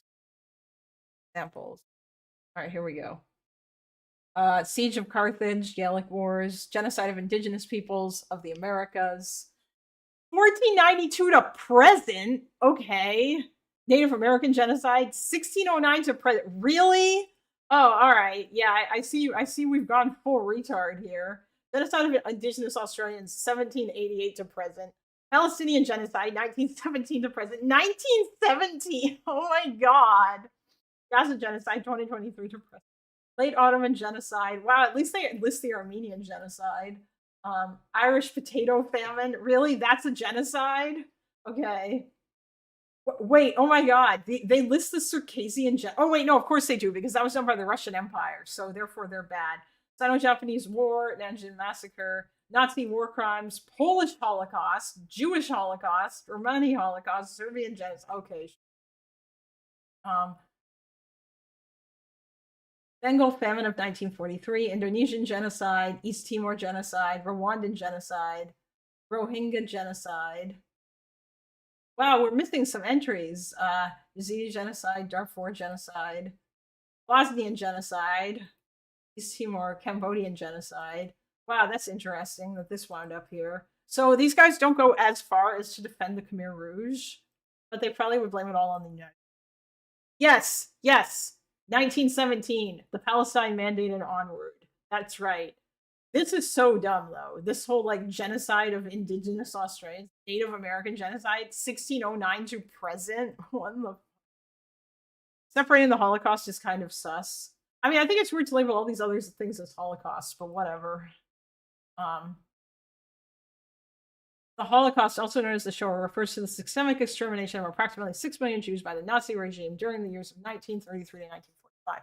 Although the genocide started in 1941, the event is generally considered by scholars to have begun when Hitler was elected chancellor in 1933. That is not true. It was one of the most heinous acts of genocide in human history. Okay, that's not... I guess it depends. I think a lot of it has to do with Holocaust, or like how you define the term Holocaust. I think there's even arguments about this. Some people will say that the Holocaust refers to the beginning of the persecution of the Jews from the moment Hitler came to power all the way up until the end of World War II. And obviously the genocide stage of the Holocaust starts in 1941. But I don't think every historian necessarily thinks that the term Holocaust needs to apply to all that stuff, but it just depends. I think it depends on who you ask. But like the genocide itself, like yeah, so at least they say although the genocide It was one of the most, okay, the Holocaust was the result of the fascist and racist ideologies of the Nazi regime, which came to power in Germany in 1933. The Nazis believed in the concept of Aryan racial purity and the idea that Jews were an inferior race. They implemented policies of persecution and discrimination against Jews and other minority groups, which ultimately led to their extermination in death camps across Europe. The Holocaust had a profound impact on the Jewish people, leading to the displacement and dispossession of millions of individuals and the destruction of entire communities. The trauma of the Holocaust continues to be felt by Jewish people and their descendants to this day. Wow. It is so interesting that there are some things that you have left out there in terms of what the Jews kind of did in response or whatever. Nazis began industrial scale genocide in the summer of 1941 after suffering heavy losses to the Red Army. I don't know if that had anything to do with it, but okay. They adopted the final solution at the Wannsee Conference in January 1942. Germany killed most of the poor Jews in Europe, while many bourgeois Jews escaped to the United States. Of course, we've got to throw that in there, right? Also, that's not true. Just as an FYI, this is wrong. Like, no. Any bourgeois Jews that escaped to the United States would have done it before the Johnson-Reed Act. I believe that was the name of the act. Nobody was taking Jews. I'm not even, and if they were, it would have been rarer. Like, what? Did any Jews escape to America during the Holocaust? Maybe they did, but I don't know how many. Thousands of Jews escaped during the Holocaust. How did they get in? What wasn't entry blocked? Immigration to the United States, 1933. Approximately 123,868 self-identified Jewish refugees immigrated to the U.S. during this period. Restricted access. Immigration was difficult due to strict quotas, the Great Depression, and anti-refugee sentiment, which led to many visa applications being denied. Okay, so they took some, but they certainly didn't take a lot. Or they could have taken way more. There were American destinations. Oh yeah, they were able to get to other places. 1,000 unaccompanied Jewish children were brought to the U.S. Post-war immigration between 1945 and 1952. A lot more immigrated afterwards. The impossibilities of escaping Jewish immigration in 1933. Yeah, the Jewish government, U.S. government turned away thousands of Jewish refugees. Yeah, that's why so many of them ended up going to Palestine. A bunch of them wound up doing that too. So it was 180,000 to 225,000, according to the Holocaust Museum. But that wasn't the only people that were fleeing. Is the assumption here that only the rich ones were able to get in? Is that what this article is trying to say? Also, by the way, I don't even know if there really would have been a lot of rich ones, because typically speaking, if those guys came from Germany, the Nazis would take all their shit, or they would take like a lot of their shit. Like, they didn't just let them leave with all their stuff, unless they managed to get out before the Nazis started doing that. Yeah, no, it's not a lot. In 8 years, we only took in 120,000. USA, doing the right thing after all other options have been extinguished since 1776. Yeah, they escaped. There were a handful of Jews that escaped before the war. Einstein could count as one. Oh yeah. I know that there were a bunch that were able to escape before. For a while, the Nazis actually promoted emigration, like leaving, basically. But they would take a whole bunch of your shit. Like, they didn't just let you leave with all of your wealth. You'd have to pay if you wanted to get out. So, I mean, sure, some rich Jews maybe might have been able to escape, but I don't know how rich they would have been after they made it out. Because there was a whole bunch of shit there. Like, the Johnson-Reed Act. President Roosevelt's administration and the U.S. Congress did not adjust the process to significantly aid refugees trying to flee Europe. Instead, the U.S. State Department implemented new restrictive measures during this period. These measures made it more difficult for immigrants to enter the United States. The U.S. government had far fewer immigration visas than it could have between 1930 and 1945. Yet more refugees fleeing Nazism entered the States than any other nation in the world. Yeah, so these guys managed to escape. I don't know. It seems kind of weird, like to just say poor Jews. I feel like this doesn't give the entire picture here, and it just mostly just wants to say, oh, you know, the poor. Wealth didn't stop at very wealthy Jews, who we know because they were rich and famous from being rounded up. Well, yeah, that's true too, right? Like it's just how is less than 1% of the Jews many Jews? Such a dishonest framing of the whole situation. Yeah, it's because they want to blame America and say it was about the bourgeois, you know. I do think this is funny though. You notice that they left out the Uyghur genocide and they left out the Holodomor, which some would consider a genocide, and they also left out what happened to the Chechens in World War II, which is funny. Basically, any of the bad shit that the Soviets did that today is considered or debatably genocide, is just left out. And I'm willing to bet, is there even an article? Oh, there is. The Holodomor is the name given to the claim that the Soviet government deliberately starved Ukrainians during the 1931 to 1930.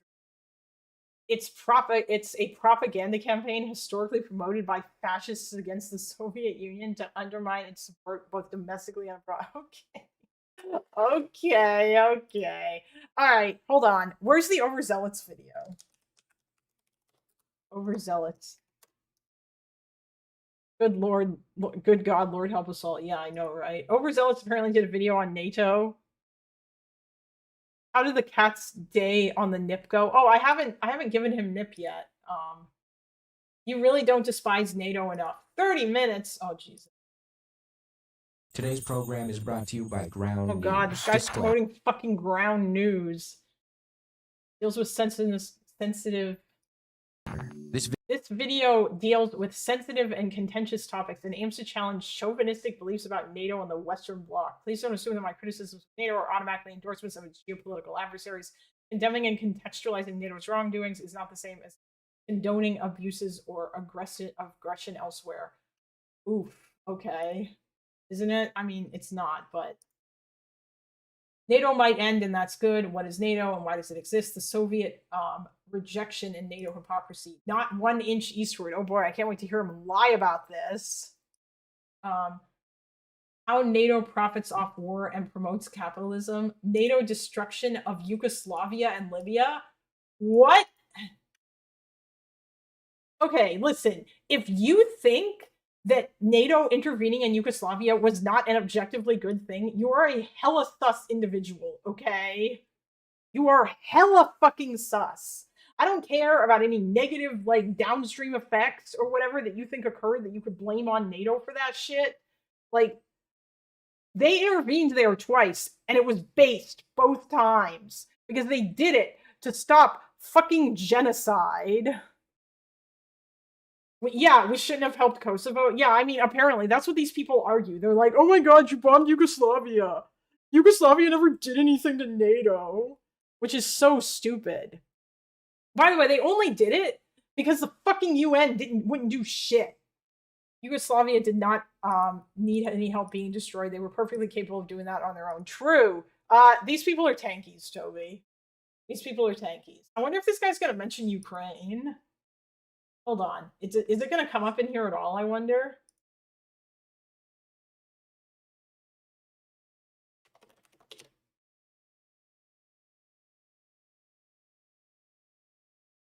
Apparently it does. Oh, he mentions it 11 times.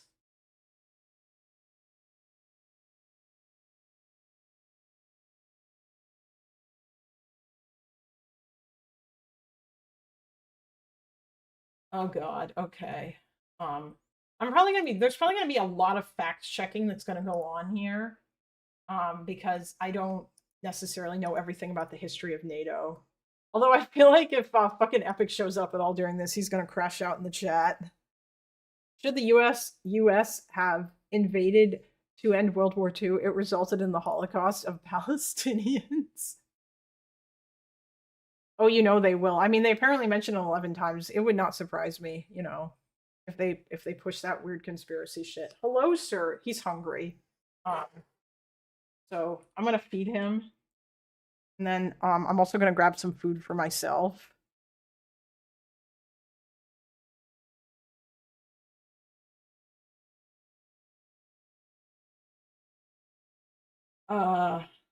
Hello. This might be a long one because I'm probably going to try to fact check this. Now I might do it just by asking the clanker because that'll be faster, but otherwise I'll just look stuff up on Wikipedia. New goal blocks. Oh, sure. I want to feed him first and then I will give him some nip.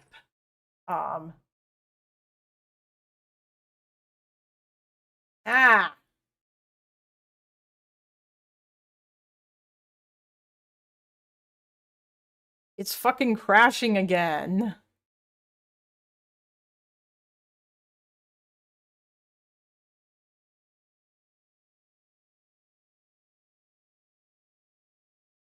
So lame.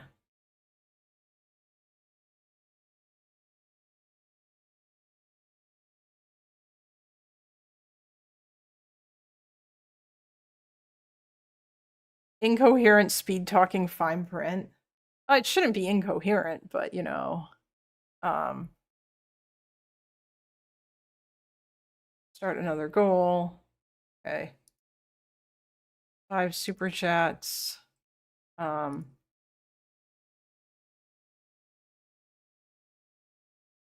Okay.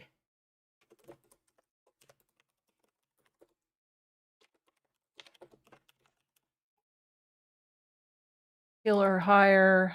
Okay, there we go. All right. I have started another goal.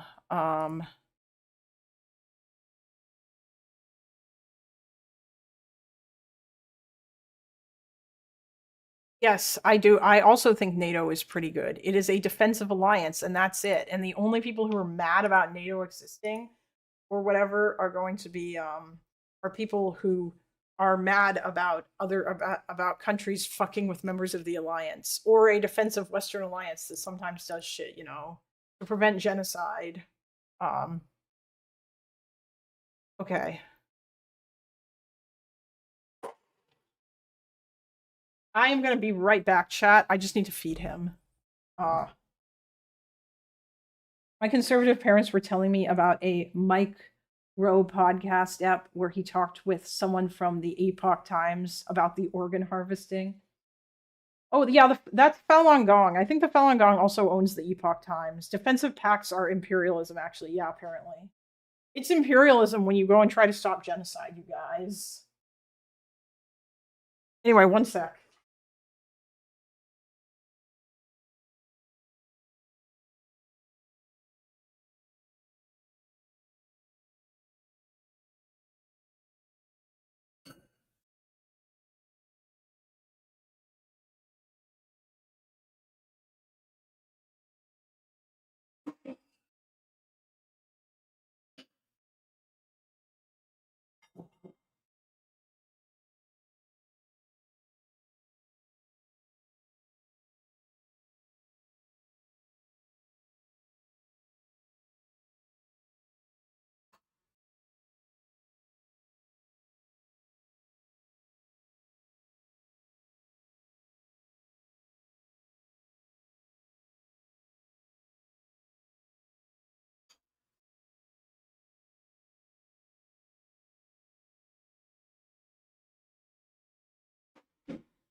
Okay, one sec, guys.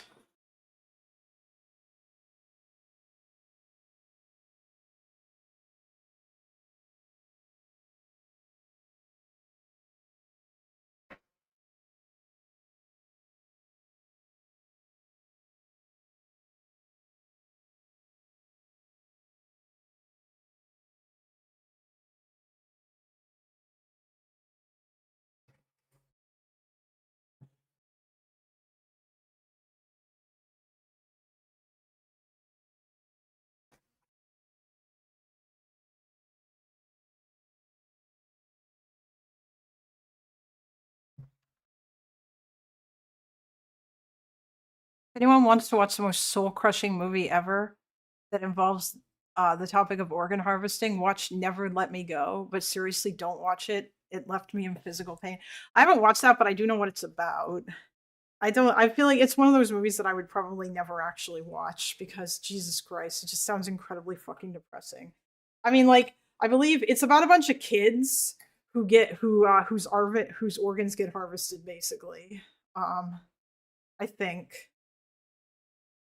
In order to keep like the rich elite alive or whatever in some kind of insanely dystopian society. But all right, guys, here we go. Let's go. Prepare for pain. Video deals with sensitive and contentious topics and aims to challenge chauvinistic beliefs about NATO and the Western Bloc. Please don't assume that my criticisms of NATO are automatically endorsements of its geopolitical adversaries. Condemning and contextualizing NATO's wrongdoings is not the same as condoning abuses or aggression elsewhere. With that said, enjoy the video. Unless you've been living under a rock, you're probably aware of the recent annexation threats this man has been making against Greenland and Canada. You're probably also up to date on the speech given by the Canadian Prime Minister, Mark Carney, about how the rules-based international order was an illusion from the jump, that certain countries were exempt from acting in accordance with international law and I mean, yeah, he's right, unfortunately. But I mean, you know what? It's still better than fucking China being the world hegemon, or Russia, or both of them. norms, and that our imperialist Western nations simply played along out of convenience. Well, I'm sorry to break it to you, Mark, but most of us with anti-imperialist proclivities have been saying this for eons. Obviously, the rules-based order was a load of shit. We've watched the nations of the imperial core systematically destabilize, underdevelop. Imperial core, oh god. It sounds too depressing, says the Christmas Holocaust streamer. You know what? You know what I think that, you know what the difference is, the difference there, Silicon, is? I don't know why. For some reason, I think probably it's because that the Holocaust happened in actual history. And so it sort of comes across as different to me. It's funny how much Carney's speech is such a Rorschach test for individuals online. That's why I wisely didn't watch Reading Was Enough. Yeah, that's, if you're talking about that movie, yeah, that's fair. But yeah, I mean, I don't know. Obviously, it's very funny because I am interested in very depressing historical shit, but I don't necessarily want to watch fictional stories about that. Probably because I get enough of that in real life. And when I'm watching fictional stories, I'm not watching them so that I can be depressed. I'll save that for the history that I read about. I say, as after stream today, I intend to finish this UN report that talks a whole lot about absolutely terrible shit that Russia is doing in the Donbass. Yeah. Will I make notes on it? Bomb and genocide those in the global south without a shred of consideration. Yeah, we're just throwing that word genocide around. Okay. Oh, wait, did he? Loner actually did go live? Maybe I'll save this for the weekend then, just so that I can watch this then. And I will also read up about NATO's history. I'll just do like a little quick read through the Wikipedia or whatever, so that I can take on any sorts of things that they have or whatever. But if Loner did go live, that's pretty cool.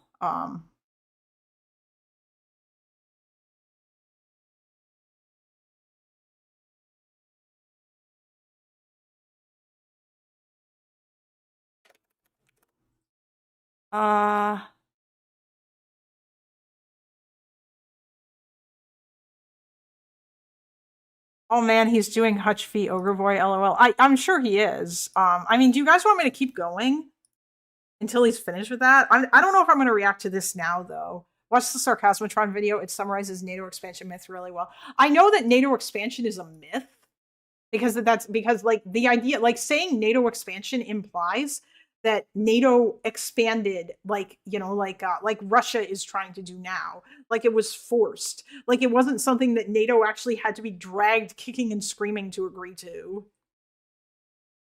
Yeah, but he's not actually live. As you know, friends, when the box goes live, you have to wait for his like half-hour intro or whatever. This is what always occurs. Vadim versus OgreBoy versus Hutch. Oh, he is live now. Wow, he actually didn't like wait 3 billion years. Yeah, you know what? Fuck it. Because I want more people to be here when I watch this rather than just waiting. And we've gone for 3 hours and 21 minutes too. So yeah, I should have started earlier today. Poland threatened the US to let them in or else they would fund the opposition. Yeah. I'm going to try Kalinda in my left ear, LB in my right. I might go Super Saiyan. That would be crazy. I don't think you should do that. That being said, though, actually, you know what? Before I go, this is what I'm going to do. Oh, yeah. Like the stream, guys, before you leave, if you do. And subscribe if you're not subscribed, if you're here. Are you? Yes, Chase, I am going to finish soon. I'm not going to watch this today. I'm going to read up a bit about NATO so that I can properly debunk this while watching instead of doing the research while watching.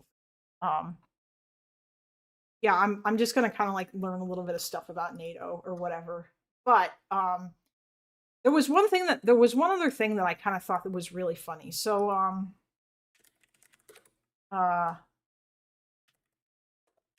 freedom of the press in Russia, media freedom in Russia. So Lactroid was arguing in that NATO debate by Chase. Lactroid was arguing in that debate with Dylan and co. about how fucking how like Ukraine was also really bad because Russia was really bad or whatever. You know, Ukraine was really bad in terms of press freedom when Dylan talked about how crazy things are in the Donbass, which by the way, things are absolutely insane in the Donbass in terms of like freedom, okay? There are checkpoints everywhere that Ukrainians have to go through if they want to like go anywhere. Russia will go through all your shit when you pass through a checkpoint. For a short period at the end of February 2022, Russia was actually just like, sometimes they would just shoot civilians at checkpoints, like arbitrarily. I don't know what, you know what? I'm going to message Wick about scheduling a Lactoid debate. I think sometime in March would be a good time to do it. And like Russians would go into Ukrainians' homes in the Donbass and just randomly search them. If they heard you speaking Russian or Ukrainian in public or whatever, you could get arrested and beaten. They arbitrarily arrested people. They spread like this atmosphere of fear, encouraged people to report on their neighbors. If they saw anything on your phone that could be construed as being pro-Ukrainian, then they would fuck with you. And despite all this, by the way, like it just got worse. Like at the start of the occupation in 2022, basically till April of 2022, Ukrainians were out in the street in places like Kherson, and they were protesting the Russian occupation and telling the Russians to go home.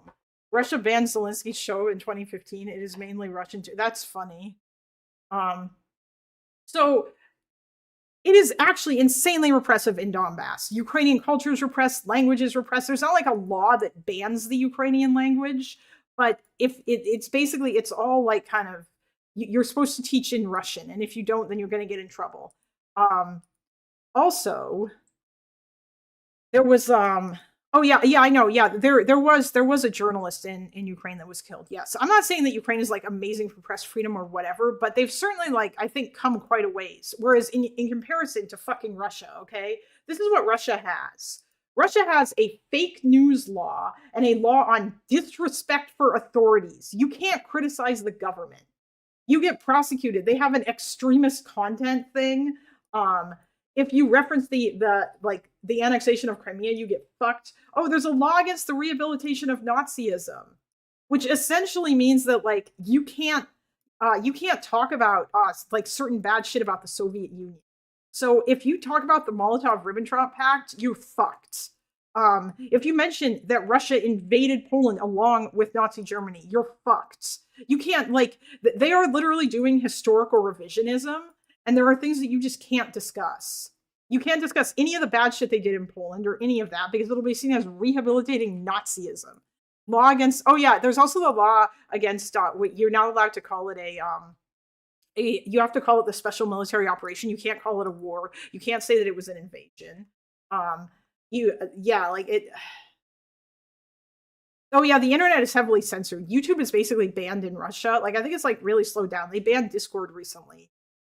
They have a law that like basically means that you can't like promote quote unquote LGBT content because they consider it like extremism. So like it's not allowed in their media. Like Russia is basically outlawed being gay. It is insane the amount of crazy fucking censorship. And all of these laws were applied to the occupied areas in Ukraine when they took over. Like they came in, even though it's against international law, you can't like say bad, you can't, like you're not supposed to go into an occupied territory and impose your laws on the people that you're occupying. Because occupation is supposed to be a temporary thing that you are doing under international law to fight back against a threat against your country. It's not supposed to be a permanent thing that you just get to do because you feel like it. But so yeah, like they're breaking all these rules here by imposing their shit on Ukraine. And of course, they do that in order to use it to crack down even harder on Ukrainians in terms of, quote unquote, fake news. Like this is like, I feel like this is actually an example of what would happen if you have like a bad government that decides that they're going to decide what facts are and what facts aren't. And it's definitely that. It is definitely that. It's crazy. Like just the amount of fucking insanity that goes on with regards to that, So I think that's stupid. I think it's stupid that this is a thing that's happening, or that like anybody could ever say that Russia is worse, or that like Ukraine is worse than Russia, or that the two are just as bad as one another in terms of like freedom or whatever. Like at least Ukraine is fucking trying. Ukraine wants to do better. Russia actively doesn't care. If you investigate like corruption in Russia, there's a good chance you're going to go to prison. Like it's. By the way, the screenshot is frozen. Is it? Well, shit. Oh no, it's not. It's just slow. It's just slow. That's all. It's not frozen. Never mind. It's okay. You don't need to retract your messages, but yeah, it's fine. So yeah, I don't know. Like even just the fact that he says this, there are so many things. I don't know where he gets this shit from. I don't know where the lie came from that people were saying that people weren't saying that there were Russian troops in the Donbass before 2022. People have been saying that since 2014, motherfucker. There have been so many reports. Navalny investigated corruption and we know what happened to him. Russia is still in 1984. True, they are. It's actually fucking crazy. Wait, is everybody coming back here? Now we're back to 34 viewers. Is there a bunch of you guys who would rather listen to me yap about Russia, Ukraine instead of talking about, instead of watching Loner watch the video because you've already seen it?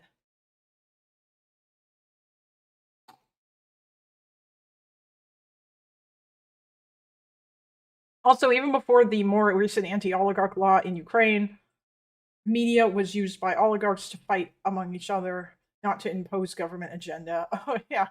I should look that up, too. Also, like, the restrictions in Ukraine, a lot of them come out are a result of the war. And I think the issue really is that Ukraine has been, like, more heavy-handed. But yeah, thank you. Thank you for the 5 gifted subs, Actual Facts Racing.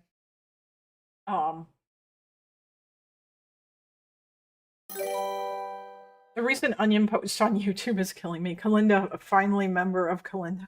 Wait, what? Oh, did I get a gifty from my, that's my other account that I subscribed to myself on because I was testing some stuff.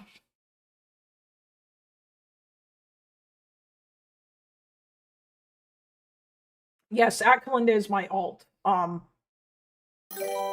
It's the account that I can actually like sign up for memberships on or whatever, because this account is my old YouTube, my old original YouTube account that I attached to my Gmail account.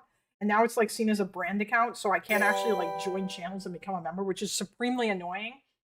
And there's no way really for me to transfer all the data from one to the other, even though I'd very much like to. So I can't get my carefully curated algorithm or my watch history or any of that shit to move from one to the other.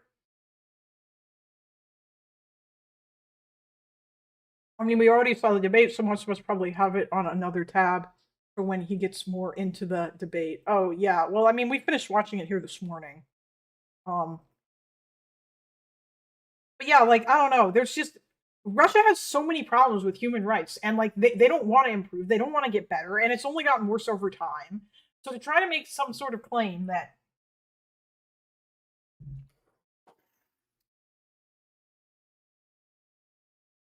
it really is annoying shifting everything to another account, yeah. Or like, Russian election 2024. 2024 Russian presidential election. Putin won 88.3% of the votes. Also, apparently, a lot of Putin's opposition are just controlled opposition. Like, they're not real opposition because he's killed all meaningful opponents. Like, anybody who could meaningfully run against him and gain any kind of popularity is pretty much killed.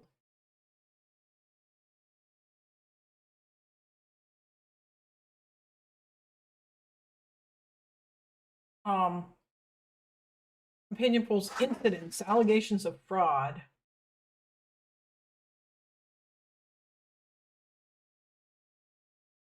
According to Novaya Gazeta. Oh yeah, but this is one of Steve Rosenberg reads this paper sometimes. Nemtsov was the last meaningful opposition. I'll have to look that guy up. I'm not going to necessarily spend too much time on this, but I feel like I should know like some stuff about how terrible things are in Russia, because that trying to say that Ukraine is worse than Russia or that they're the same is real dumb.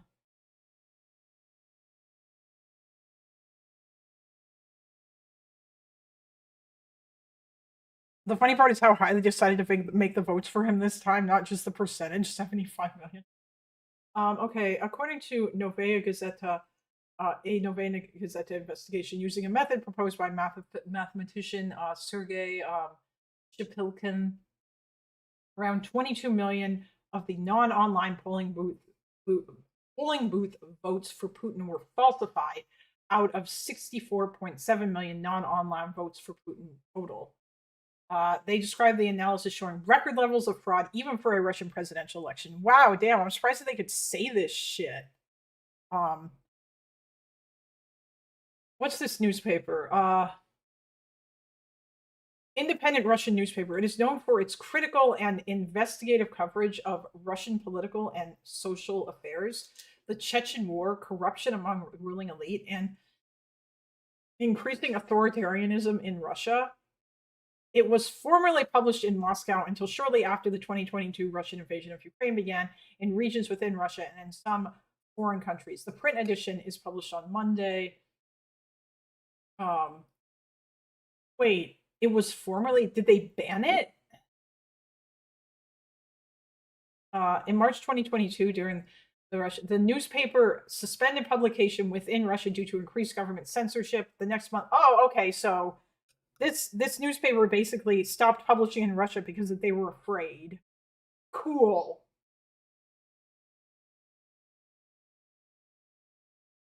And then in September 2022, they revoked their media license. Cool. Okay. No wonder they could get away with saying this shit.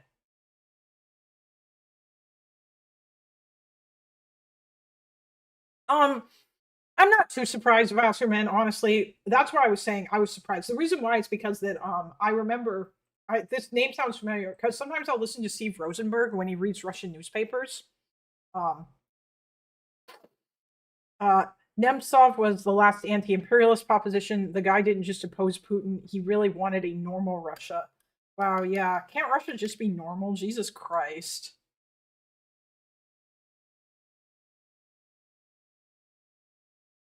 Okay, so they did an investigation saying that the votes were that 64 non-online votes for Putin were, or that 22 million non-online votes for Putin were falsified out of 64.7 million non-online votes. All right.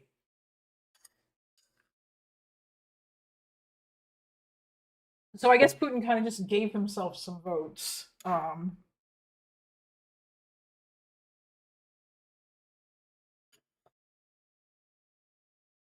Unfortunately, Vadim, I don't think Russia was ever normal. Apparently, like they were going. Yeah, Pragmatic American Lonerbox is on now. He's watching the Vadim debate.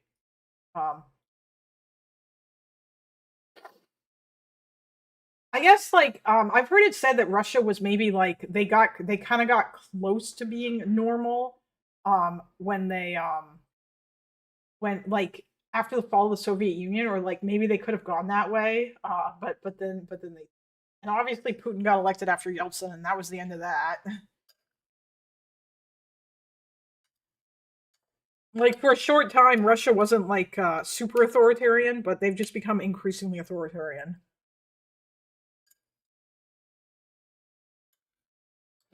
Whereas, like, I don't think that Ukraine is anywhere near the same as Russia when they're doing like I will admit heavy-handed like wartime censorship. But yeah.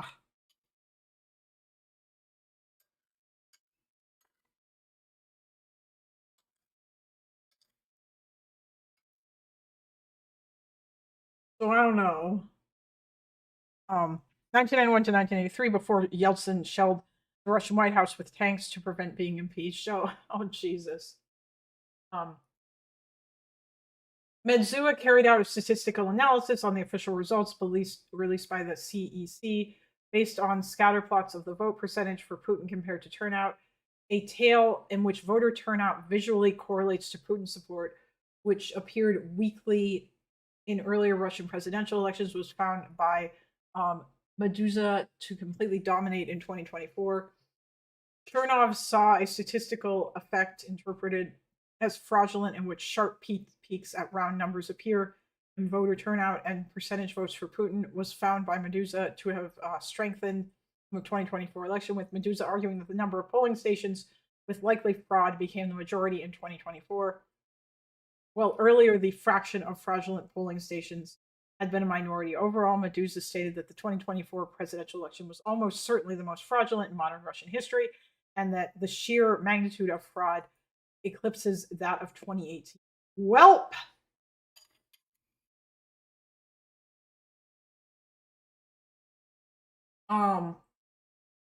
Yeah. On March 16th, Golas released a video on social media appearing to show staff at a polling station in Krasnodar doing ballot stuffing. Ooh.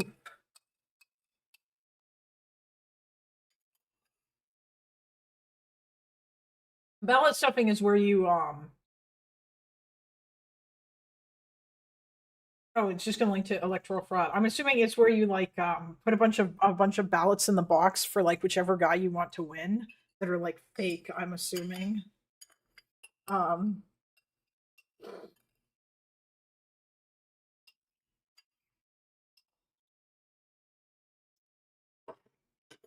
Yeltsin was horrible too. Remember the first Chechen War? Yeah, true. He was pretty bad. I'm not saying Yeltsin was good or anything. I'm just saying that like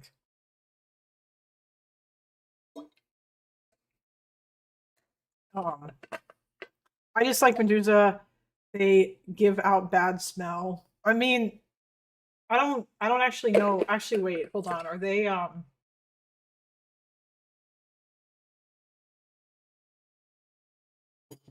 a Russian and English language independent news site headquartered in Riga, Latvia? Okay. Funny, it was founded by former employees of the then independent Letna.ru news website.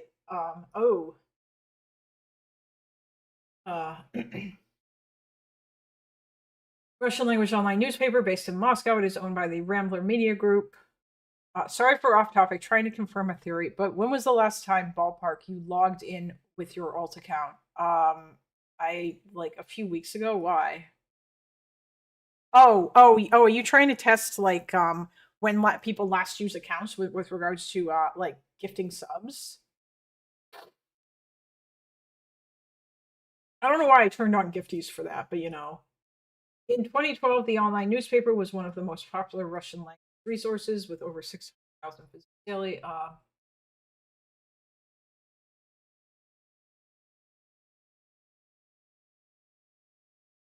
So wait, are they huh.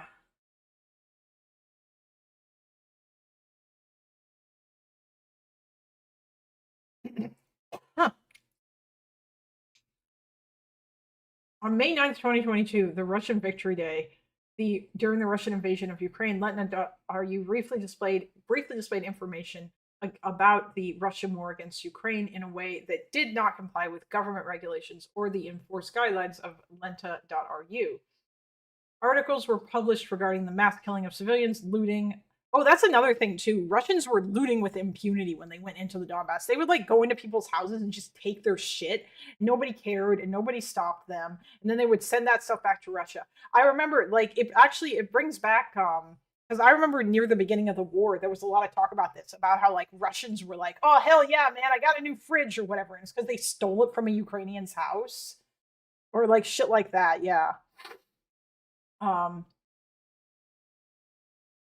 Abandoned bodies of Russian troops, the destruction of Mariupol, censorship, governmental lies to relatives of deceased soldiers, attacks against the freedom of press, and so on. Lenta.ru journalist Igor Polyakov and Alexander Miroshinikova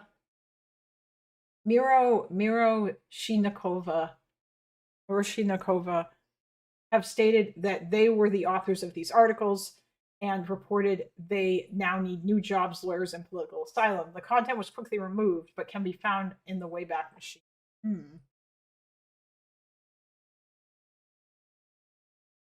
That's interesting. Yeah, there have been cases of like bravery by Russian journalists afraid they aren't. I think so. Yeah, I think that's been done multiple times. Like they basically would just go into people's houses and take their shit, and this was just fine. Obviously, this is also against international law too. But you know, people were tortured, women were raped. A lot of it was arbitrary. They made lists of people. You know, not just Donbass, here near Kyiv too. I work on territory that was occupied and daily drive that road where people were shot. Jesus. Oh yeah. The only reason why I know that happened in other places too, Vasserman. I just haven't looked at that yet because right now I'm reading the report about Eastern Ukraine. There's another report that is about the area around Kyiv, and that one's probably good. I know that one will talk about like the Bucha massacre and other war crimes that were committed in that area. Yeah. So like that's the other one that I want to look into as well too. But I just wanted to go through this. And I want to read one about 2014 too, because I know that that's one everybody likes to bring up because they want to talk about war crimes against Ukraine or that war crimes Ukraine has committed as well. But I mean, the UN is, I think, been pretty balanced here. Like they express criticisms with regards to some of the ways in which Ukraine is prosecuting people that they consider to be collaborators and how like they are casting a way wider net than they probably should and how that's not good. You know, like I think they've been pretty balanced. If they find that Ukraine does something wrong, then they will say it. And so, yeah, like I think Russia's response, it seems to me, it seems like, 15 kilometers from Kyiv. Oh, okay. Russia, you deleted that message. Russia's response to any of these reports honestly seems to mostly just be no, you know, like they'll just be like, you're just lying, or we don't recognize the court, or well, Ukraine just does way worse shit, or they'll say stuff about how like they didn't come here and collect any evidence, but the reason why they didn't come there is because that Russia won't let them come into occupied territory to collect evidence. Yeah, there's just a lot of like this weird denial shit going on. And then of course, and then they'll just be like, oh yeah, well, Ukraine is committing genocide in the Donbass and all this other insane garbage. Shit, I had it backward. I thought Kyiv was the Ukrainian spelling. I disavow Kyiv. You know, no, I get it. Sometimes I forget that too, but not Kyiv. My house from city limits is much closer. Oh, 15 kilometers from here. Oh, okay. Damn. Russia rage quit the ECHR after 2022. Oh yeah, the European Court of Human Rights. Yeah, they left. That's another one. Lactoid seems to put a lot of seems to really love the OSCE though, because he'll bring them up when he talks about how they said that Yanukovych's 2010 election was not rigged and was legitimate. So it's like, all right, cool, based, cool. If you like the OSCE, then I hope that you like other shit that they say. If you're going to lean on them for that, you know. And I think the OSCE is good. Seems like they haven't really done anything weird. Seems like their reports are fine.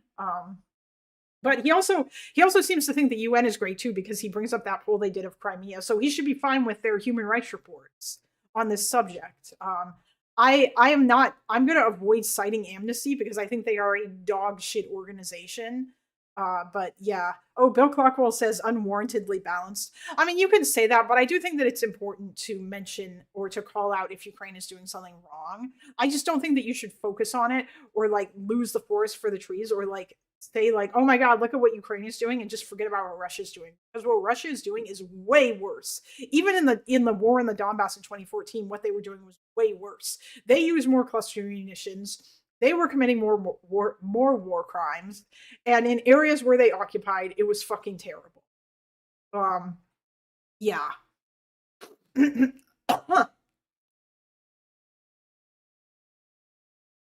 it's just not it's not good. It's not good. Okay, I'm gonna watch this video later. I'm trying to decide what I want to do now.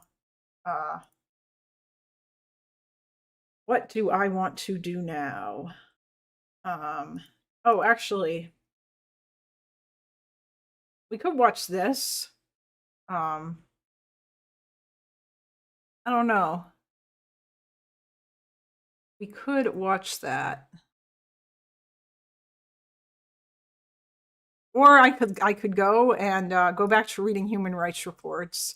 Because we don't occupy territories, it's our territories. It's different. Yeah, I know. It is your territories. Like, now I'm not disputing. I think that the thing about 2014, my understanding of it is that at least at the start, some of the there was some number of like paramilitary groups like Azov or whatever, and other groups like that who did some bad shit in the Donbass.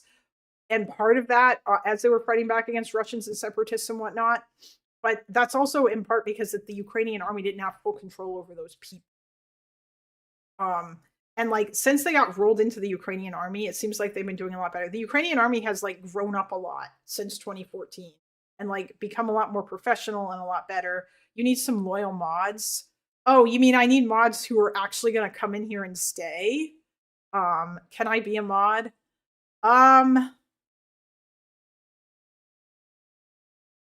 Yes, sure, Jordan, you can be a mod. It was an anti-terrorist operation back then. Yeah, that's what they called it because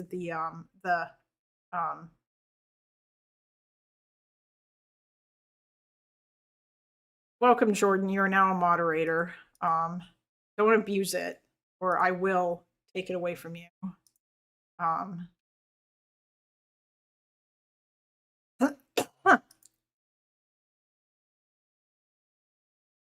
Wait, you want me to make Wasserman a mod? I don't know. Wasserman, do you even want to be a mod?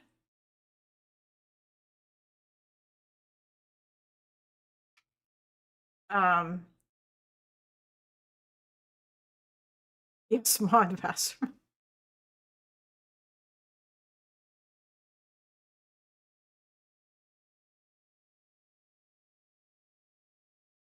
Nah.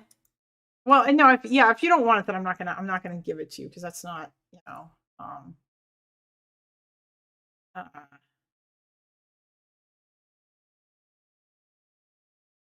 okay, well.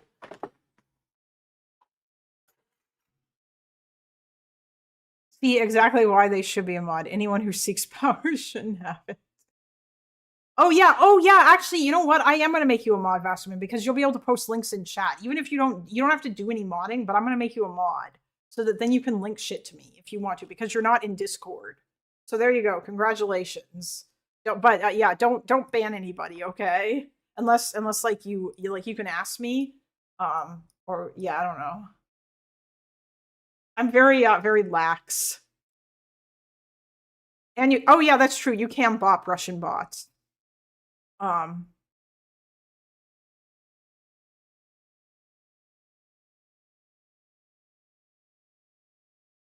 Yeah, like or rather, I guess like my rule will be if somebody comes in here and they start arguing with me endlessly and they refuse to get in the Discord and they're being like insane and distracting and cucking the content, then I'll let you ban them because fuck that. Except for Missy. Missy doesn't talk on voice, so she doesn't need to be banned, but yeah. Right now, the main rule I have of this chat is we all hate Russia together, no matter what other differences we have. So if somebody comes in here saying that Russia is fucking based or whatever, and if they won't come on Discord to debate me, then yeah, you can just ban them. Because yeah. Now in my Discord it's a little bit different, but that's a whole other thing. In this chat, it seems like it is better rather than arguing with people like that. So there's like a couple of people who will come in here, or who were definitely coming in here, who were from Queen's community, who would argue or whatever. And I think like, yeah, I don't know. If they won't come on voice, there's kind of not much point. But yeah, I don't Missy hates Russia, and that's good enough. That's the bar. Also, I would say the same thing too for about like fucking Hamas supporters, but they have to come on and argue. Okay. Oh. So I did see this video. I should maybe try translating it, but I don't know if I necessarily need to. No. No, I'm not going to answer that because it's just going to be fucking scammers. I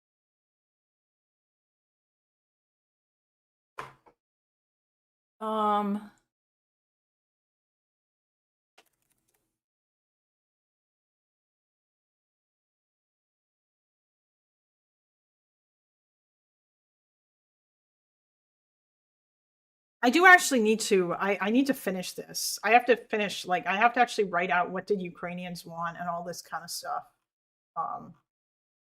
And like go through and finish this timeline or whatever.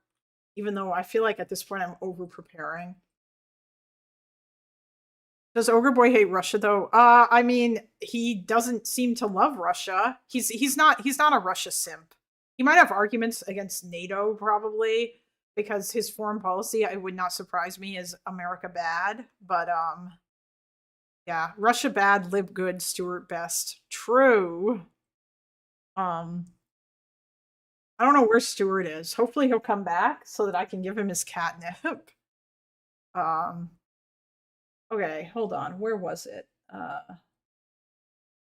Full-scale invasion, human rights reports. So this was linked in the UN report that I'm reading. This is a protest in Kherson. Thousands rallied in Kherson. This is in March 13th, 2022.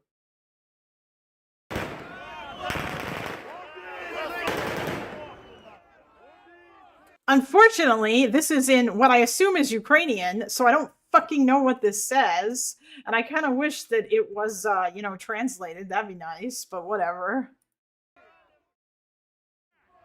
Wait, is it in... Hold on. Is it Ukrainian, Vasserman? Is this Ukrainian? If so, please tell me what it says.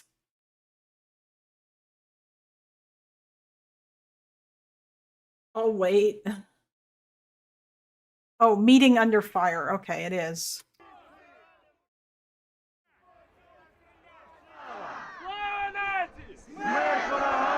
Oh, what are they saying? You can actually probably just hear it.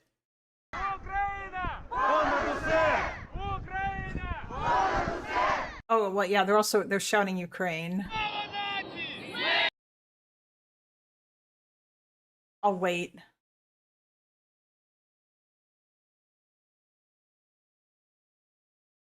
But yeah, like they're lining up with a flag. Having Ukrainian flags could get you in trouble too.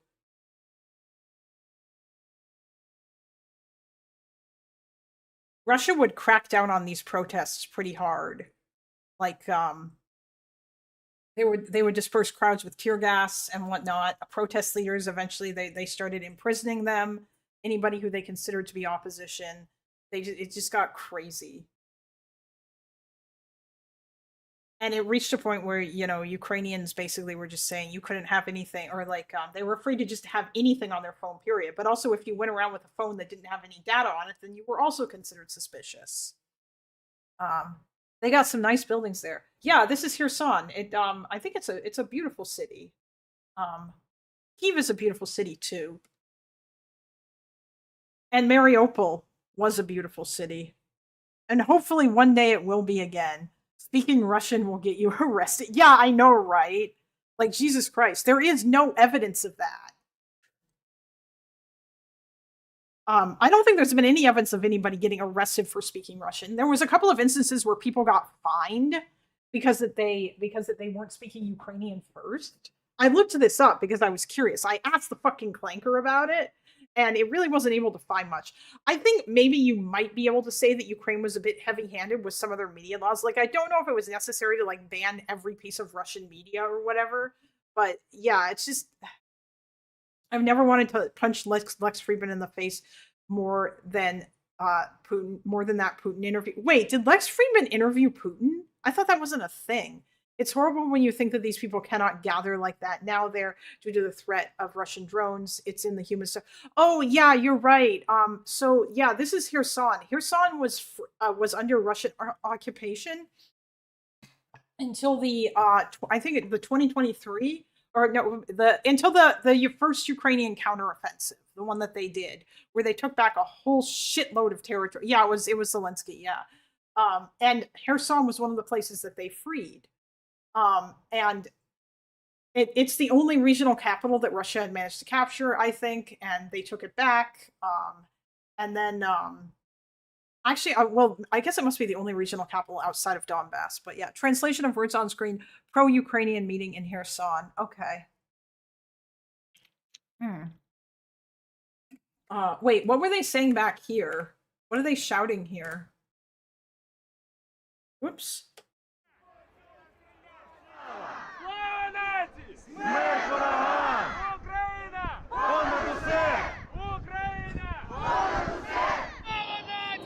Yeah. I mean, before that, do you know what they were? If you don't, it's okay. Or if like you couldn't hear it, it's fine.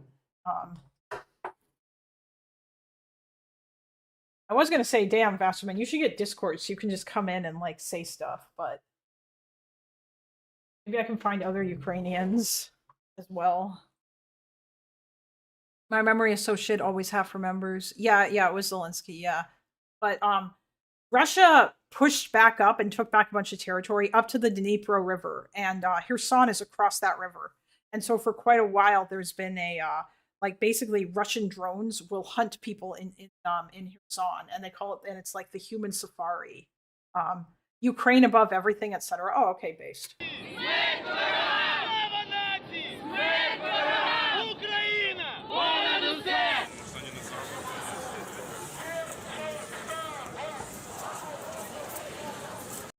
Wow. So yeah, thousands of people came out to this. This really looks like a bunch of people who totally want to be occupied, guys. Also, I think Kherson in particular was in an area that was not like you wouldn't, if you polled them, they were not. I even think in a part of Ukraine that particularly wanted to be occupied. I should look that up, because Kherson's not just a city; it's a region. But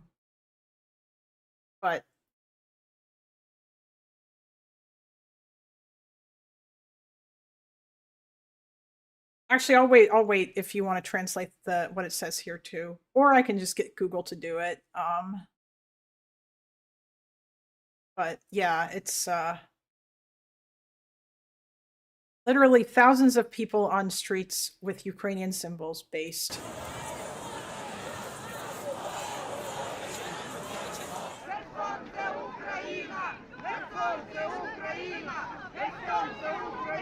Are they still saying like Ukraine above everything and so on?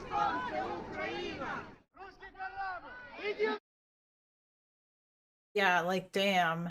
These people are incredibly brave for doing this, and unfortunately, I imagine a lot of them probably got in trouble. They would just arrest people, and the people who got arrested would be kept in terrible conditions in cold prison cells. They say Kherson is Ukraine based. I figured that was going to be in there somewhere. Kherson is Ukrainian is what they were saying. Oh, Alex K, do you speak Ukrainian? Are you Ukrainian, or do you just speak it?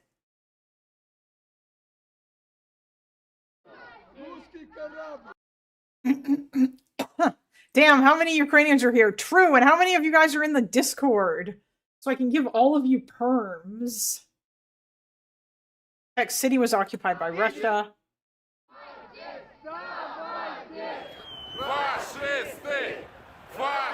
Oh, they're saying fascist state, aren't they?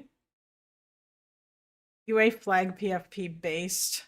Like only, oh, you only speak, okay, a small bit.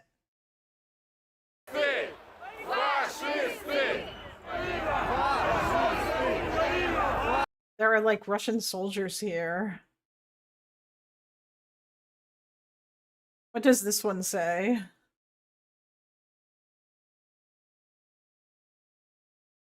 Fascists give up?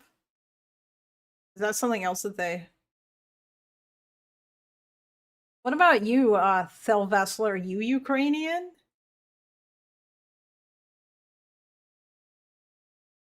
How many Ukrainians are in here? Go on, it's the first part. Okay.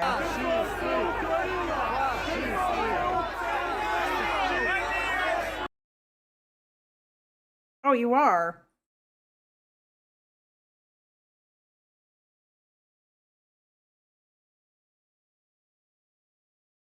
With Vassal in name, I suspect he is, yeah.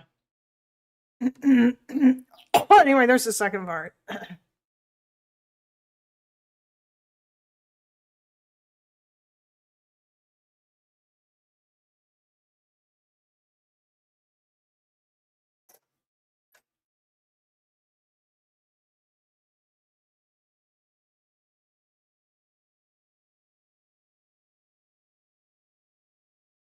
Are you in Discord, Thel Vassal? Citizens, let them know they are not welcome. Okay. Oh, we did? Oh, okay, cool.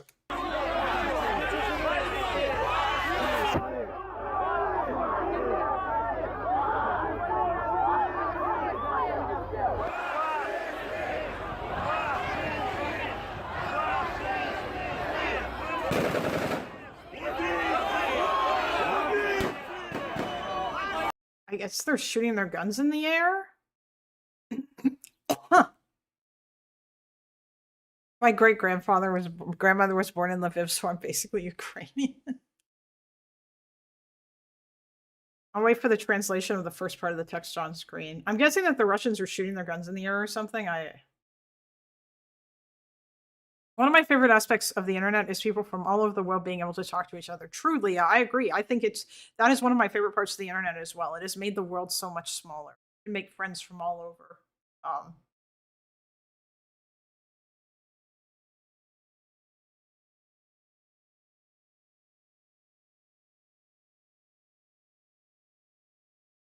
The internet is based because of this universal truth.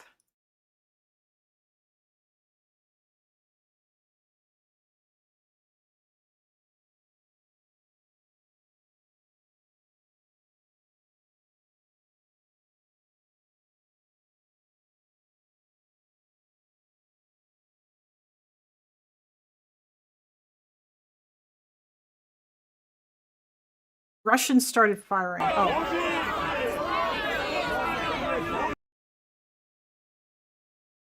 People scream killers.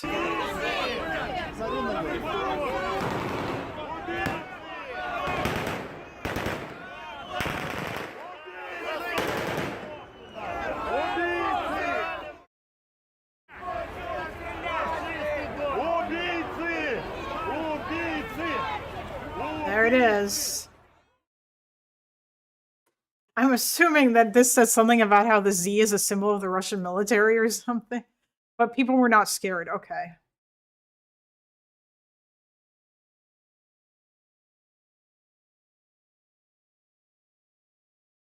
I was actually looking to see if any of the vehicles had Z marked on them, and I saw they did. Yeah, these people are incredibly brave for coming out in the streets in an occupation where there are armed soldiers. I think it says quite a bit about their determination. At least, you know, until Russia. That's literally what it says. Okay, based.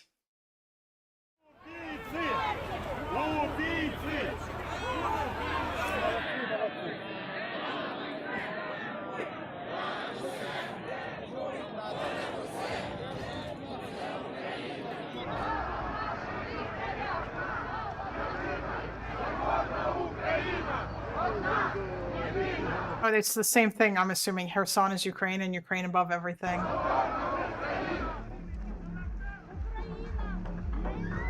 Oh.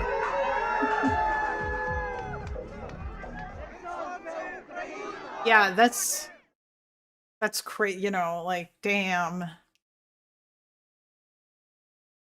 Yeah, that was in the UN report. There's other videos in there that were in the UN report as well that I will probably like look at. Just to see like exactly what they were, but that's the one that I put down so far. And I've just been writing like what's been like, I'm just kind of writing bullet points of what's in the UN report. They say one united Ukraine. Awesome. Like there's so much crazy shit. Like they did summary executions. Any peaceful protests were dispersed, and the protesting leaders were arrested. Peaceful protesters came out and sang Ukrainian songs and waved the Ukrainian flag. And it mentioned like there were sexual violence, like Russian soldiers would often be drunk and they would like wander around looking for harass. And they took over all the state media. They changed it so that they made it so that you couldn't connect to like the free internet. All their networks were rerouted through Russia, so they got censorship. You could not have a VPN. Hello, TRC. It was filmed first days under occupation in Kherson. Yeah, it was March 2022, March 13th, 2020.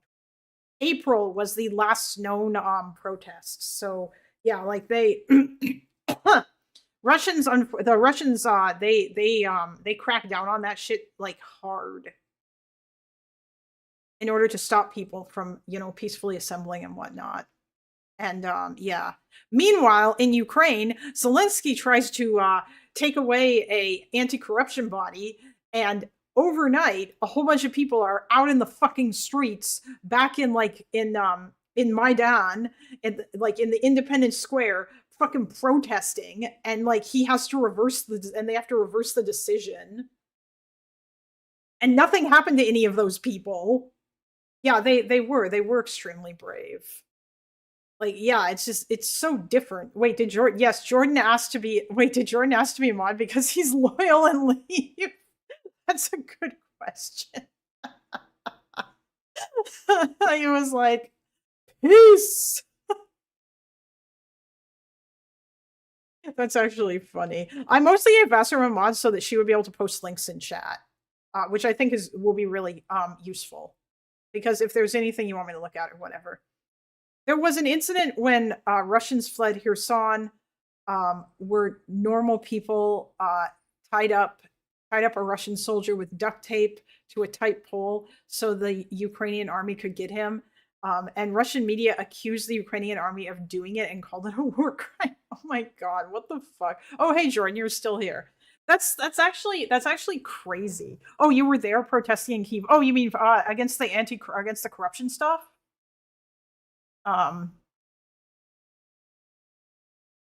Yeah, like that. Oh, okay. So they grabbed a Russian soldier that was trying to run away and they duct taped. That's funny. That is actually very, very funny. That is not a war crime. It is not a war crime to take prisoners. And if civilians want to do it, you know what? Cool. Yeah, I mean, I've seen the videos of like the crying old Ukrainian women embracing Ukrainian soldiers when they came to free like territories and stuff during that first counteroffensive. Yeah. It sucks that they weren't really able to replicate it in the 2023 counteroffensive, although they did take back a little bit, but it didn't really work as well. Which is quite unfortunate, you know. But yeah, it's that shit's crazy. Russia just does a lot of no you. That really does seem to be their response to any kind of bad shit that they do. Is they just go, no you. Which is so dumb. MTG actually lied that protests in Kyiv were against Russia. I remember that she did that. MTG has been like a fucking insane cheerleader for Russia. That was in 2024.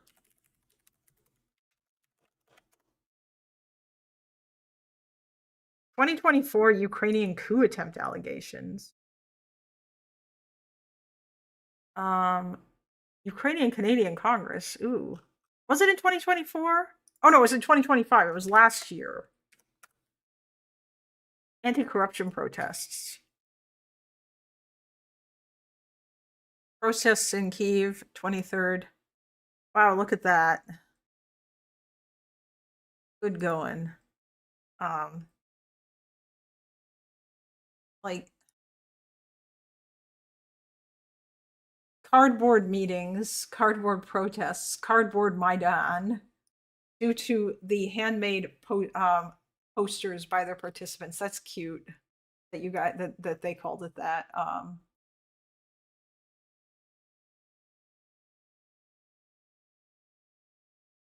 And then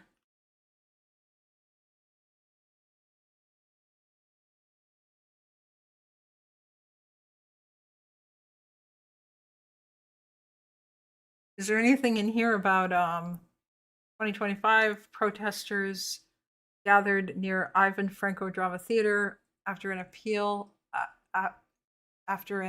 an appeal to ordinary concerned citizens. It was by a war veteran whose name I will not attempt to pronounce, according to estimates by Ukrainska Pravda, Hromadska, I don't know. Hundreds of people gathered in the capital of Kyiv. Well, UNIAN reported there were 1,000 people present. Protesters gathered in other cities, including the second largest city, Ukrainian city, Kharkiv, the largest the largest city in Western Ukraine, Lviv, Dnipro, and Odessa. List of all cities where protests occurred. Oh, in Zaporizhia as well. Damn. Poltava. In Sumy? Oh no, these are.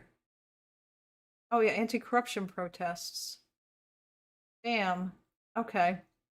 Protesters shouted hands off Nabu in shame and criticized Zelensky and his administration.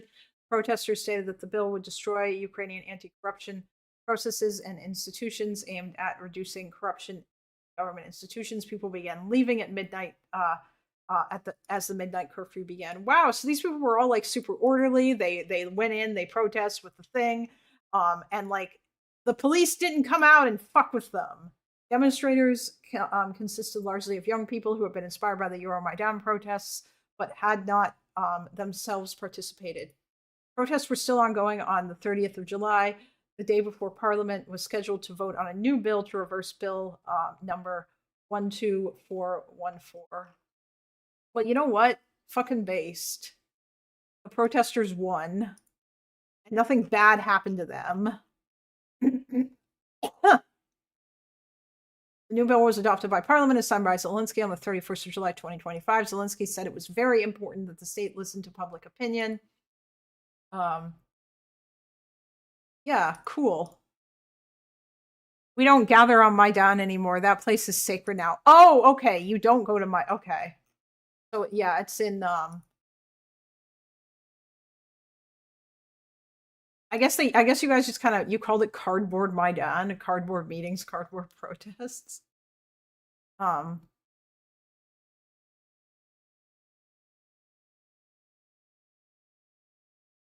Oh yeah, near the Ivan Franko Drama Theater. Okay.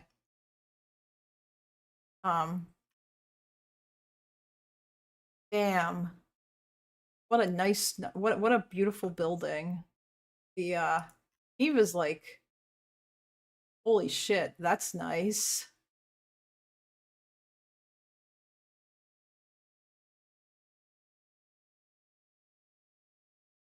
Police was guarding up like they're supposed to. Oh, they were guarding us like they're supposed to. Okay, nice. I still got my poster. Is your poster made of cardboard? Because if so, based. But there was protests and they say it's a dictatorship. Yeah, I know. That's what's so stupid, Vasterman. Like, what the fuck? Just claiming, like, yeah, you could protest. Meanwhile, look what happens to people who protest in Russia. The theater is the closest we came near the presidential office. Look up opera interiors. Oh, I'm sure that it's, I'm sure you guys' opera houses and whatnot are really, really pretty. But yeah, like, obviously there's problems. It's not like Ukraine is perfect, but Ukraine has like an active segment of young people who don't want any of this shit and who would like to have, like, a real country and not just like a fucking corrupt shithole. They want their country to succeed and to do better and whatnot. And I think that that's what makes it different. And they have, and like their government is susceptible to pressure, unlike in Russia. And the government there, it seems like they have reasons to want that too, because that they would like to move closer to the West for the sake of the prosperity of their fucking country, Like, Ukraine's not in the EU yet, but if you guys want to join the EU, then there's going to be things that will have to be, they'll have to be more like anti-corruption stuff made, because that'll be like a prerequisite of being allowed to join. So yeah, like, I don't know. I have faith in you guys, and I think that you should be able to continue to move forward instead of getting fucked over by Russia, a country that's super mad. Nobody ever protests in Russia because Russia is perfect, obviously. Yeah. Of course.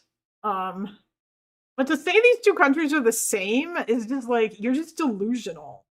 Russia is just so much worse, and they don't want to fix any of their shit.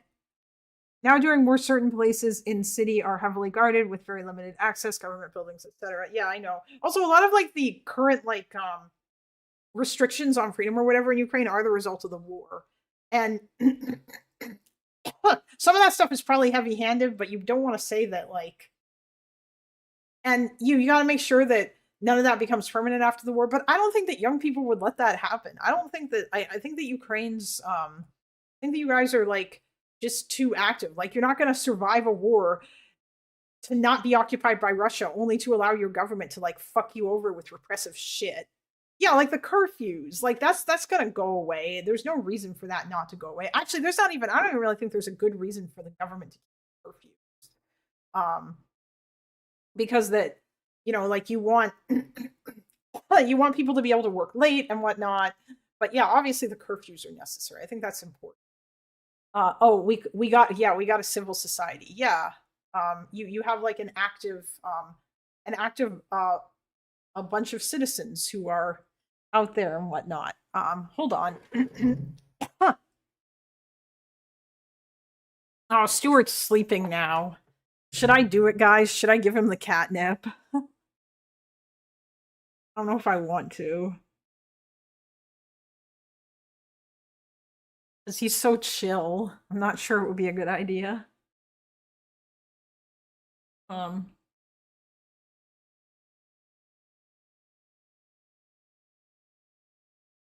We're at 4 hours. I actually, I might end now and then go read more human rights and read some stuff about NATO.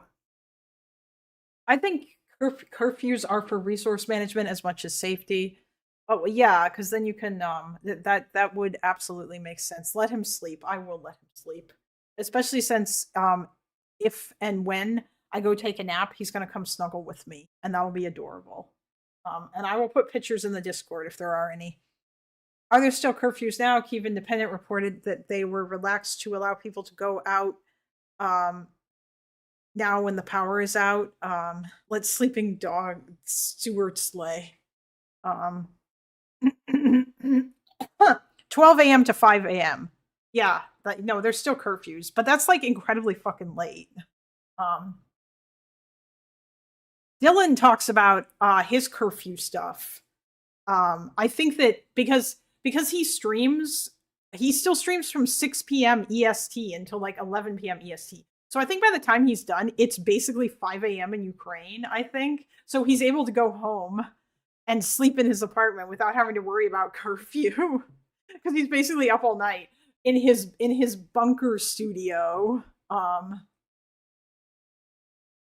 in Kiev. He's like renting a bunker studio, which I think is funny. And then he's got an apartment in the city because it's probably very cheap to live there right now. But yeah, I mean, like you can still do a lot of shit, but taxi services are allowed to operate during curfews now. Oh, that's nice. Yeah, Dylan always starts streaming at 2 a.m. That's fucking crazy. By the way, Alex K, are you in my Discord?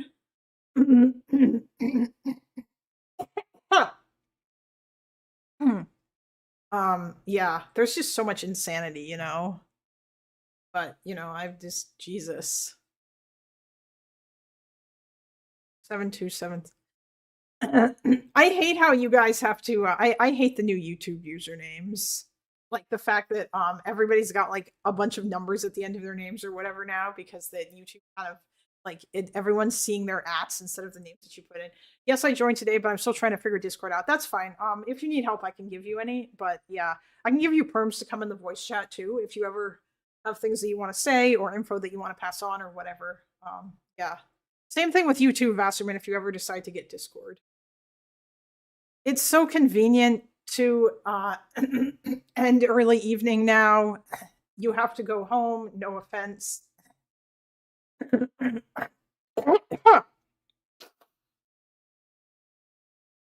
It's so convenient to end early. Wait, what time is it for you guys?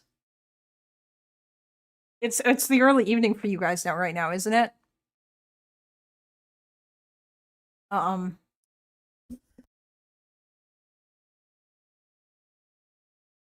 I've been caught breaking curfew. Guess what they did to me? 8 p.m. Oh, it's 8 p.m. Okay. Wait, what? I assume probably not much, right? I mean, in general. 12 p.m. You can fix your handles in your settings to have less numbers. Mine was auto-assigned Bill Clockwell. Oh, I see. Okay. Nothing? Oh, did they just checked my phone and let me go? I was going to say, did they give you a stern talking to and then, like, sent you on your way?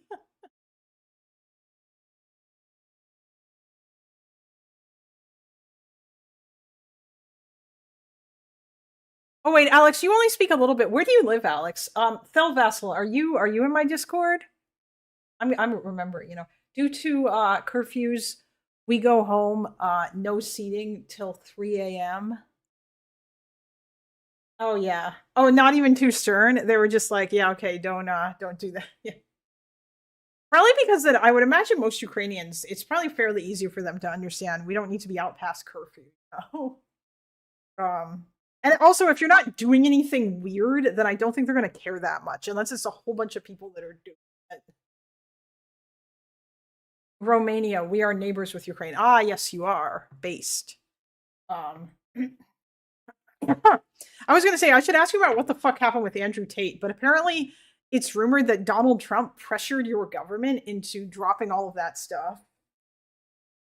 Oh yeah, I redid my display name so I could get the HCIC back in. Though they didn't let me re-add the procrastinatrix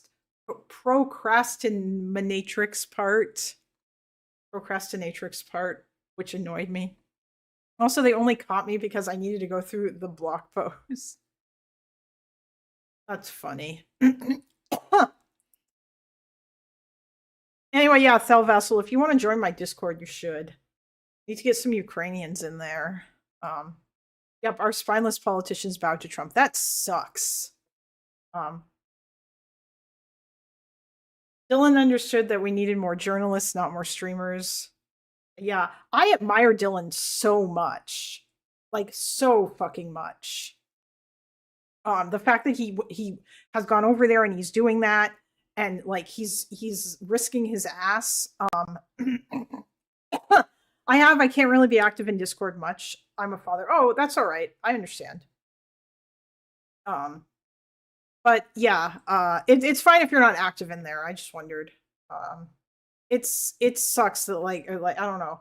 Like I'd like to think that maybe I'd like to go to Ukraine one day after the war's over, or maybe even during the war. I don't know. I don't know what I would do there though. But yeah. Because like obviously like I guess Dylan just kind of went there and he winged it, but yeah. Yeah, sorry about that word. I know it's a mouthful. My name was long and annoying on purpose so people would have to type it out loud to tag me. By the way, I hate that. On desktop, it'll autocomplete names, but it won't on mobile. They really need to fucking fix that. It's so annoying. It's annoying that it's not there, but yeah.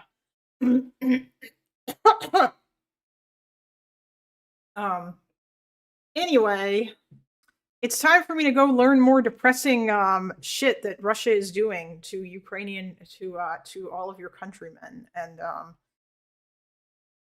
be annoyed that the world just doesn't care anymore, or doesn't care nearly as much as they should. And I'm gonna message Wick too.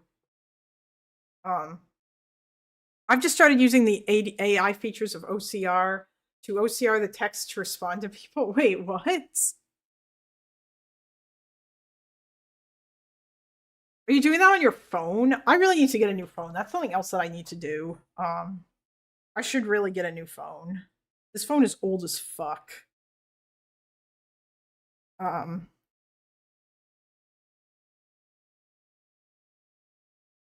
Which, you know, yeah. It is old as fuck. Unfortunately. I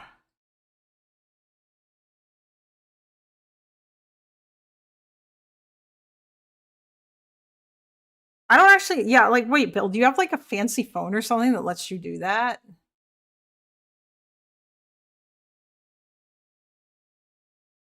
Trying to think of like what other stuff that I'm gonna need. Historical background. I should probably like have like some idea about this. I know about the myth of the two Ukraines, and then stuff about Crimea too.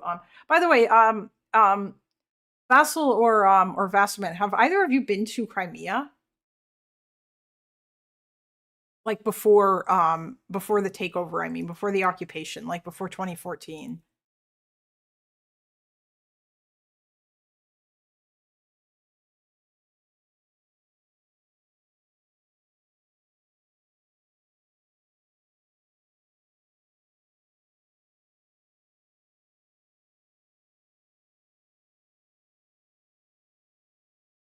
Oh, you have? What I actually I don't even know, what was it like there? Like, did you get the impression that a lot of people there were like, did lots of people there speak Russian? Did it seem like people there were like pro Russia? Because I know that in Sevastopol they had that military base. Maybe it was mostly in Sevastopol. I mean, it's a big peninsula. It's not like that. It seems kind of weird to me that the only people are that the entirety of it would be all of Crimea just loved Russia or whatever. Apparently they have a bit of an independent streak, but I don't really think that yeah, I don't know. I still don't think that means that they wanted to join Russia. That just seems really fucked to me.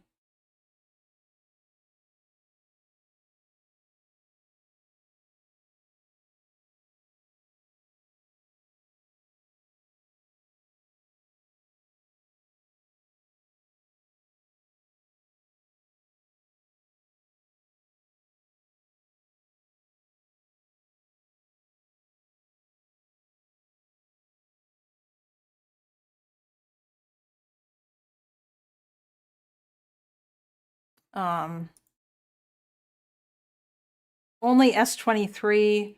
You should hold the home button to scan any text. On my only my S23. Okay. Yeah, I have a Samsung Galaxy S10e, so my phone's really old. But I was thinking I'm torn between whether or not I want to get a like a Pixel 10 because their cameras are really amazing, or to just get another Samsung phone and to get like the S24 or S25 or something. Although I know all that's going to be like hella fucking AI all over the place, and I don't know how much I want that. Or if I do want that, maybe I might just want Google's AI. S10 Plus here for 10 years based. Wait, actually?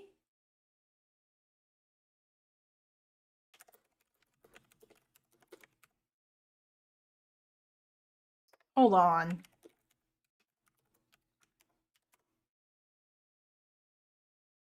Oh, it's nearly 7 years old. Okay. I think you were probably as of March 2026, it was released almost 7 years ago. Yeah. I don't know. My phone still works, so I don't really yeah. I just bought another one off eBay last year. I will not give up my SD card and my headphone jack. Honestly, I don't believe you. Well, just anecdote. We had a girl at work from Crimea that once said in passing something like, the way you do here in Ukraine, implying they are Crimea, not Ukraine. That does make sense to me. It seems like Crimea has like that they are very that they have a strong independent streak, or that Crimeans see themselves more as Crimeans than Ukrainians, maybe, at least to some degree. But I feel like that's still different than Crimeans see themselves as Russian, you know? Although obviously there are a large number of ethnic Russians there, and Russia probably has an awful lot of control over Sevastopol and stuff. But to be serious, it's hard to judge. Yeah, it is. It is. Like a lot of that polling that I saw was really split too. I bought a new S10 Plus for less than it would have cost to replace the screen. Yeah, I know they're not very expensive. Like I should just replace the battery in this thing, bite the bullet, and buy a new case because this one is falling apart. And yeah, Samsung's new move do make me want to go with something else, but I don't know if Google is much better. I mean, it depends on what you care about, honestly. It really depends what you care about. Unfortunately, everything is like doing AI shit now. And yeah, sure, I think that there's probably some good parts to that, but like I don't need AI to be everywhere, especially if I'm gonna lose access to certain important things, or if stuff isn't gonna work properly or whatever. Yeah, I don't know. You were gifted a channel membership. Welcome to Kalinda's community. Thanks. That's so funny.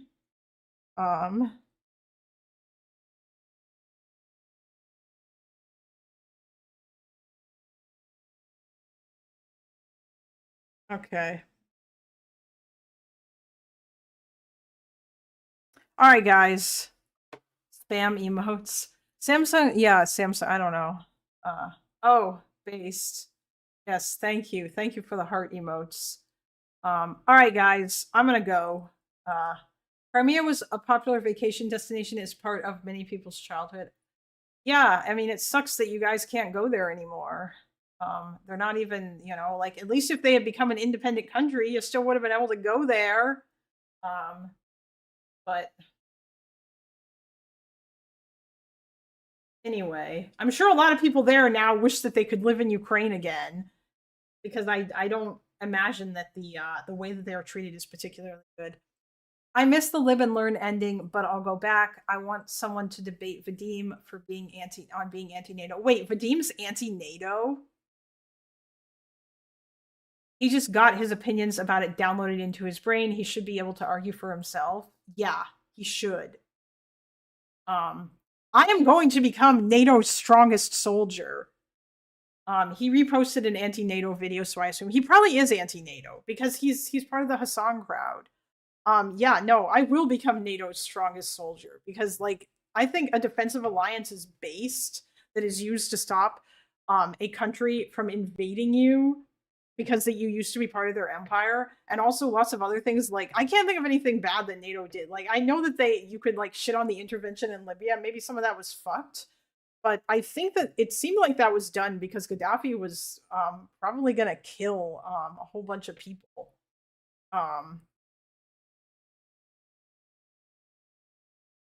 But yeah, I don't know. At the end of the day, like, even if you criticize America or whatever, which is fine, and sure, there's stuff you can criticize America for, nobody is perfect, and all of this shit is still better than fucking China or Russia. Because, like, the only reason why all of these people are still able to make these videos shitting on NATO and pointing out like the bad aspects of things that the West have done or whatever, or the problems with capitalism, is because that they live in a free democratic country, and they wouldn't live under one of those countries if they lived in Russia or China. they would just get shit on and like arrested if they tried to like say anything, or if they deviated from the proper history or whatever. Anti-war people being against NATO is mind-blowing to me. Yeah, I know, right? Like, Russia would have invaded and taken back a whole bunch of those former Soviet states if they weren't in NATO. Of a base, thanks. Yeah, like, I don't know. For all its faults, America is better than Russia and China as the world hegemon, and I think it sucks that they are throwing it all away. We were watching that here until Loner Cock blocked us. Well, no, honestly, I'm actually glad that Loner Cock blocked it, because I want to like read some stuff about NATO before I watch that video. So yeah, I'm gonna try to do that, and then I'll watch that video on Saturday or Sunday, which are my 2 biggest days when I have the most viewers, and I will try to like, we'll see if I can do like a proper debunking of it or whatever. So yeah. Just want to read some stuff about NATO. Also, and then I'm sure that like Epic will be in the chat, like probably crashing out because the video is terrible. Half the time people complain about NATO, they don't complain about NATO. They just talk about the countries within NATO doing stuff they don't like. Yeah, I mean, that's also probably part of it. Or they blame NATO for things, which is stupid. And but anyway, guys, it's time for me to go and read more UN reports and do more research. So have a good one, everybody. I'm go say hi to Lonerbox, and yeah. And I'll probably also take a nap, but I'll post any cute pictures of Stuart. Anyway, bye.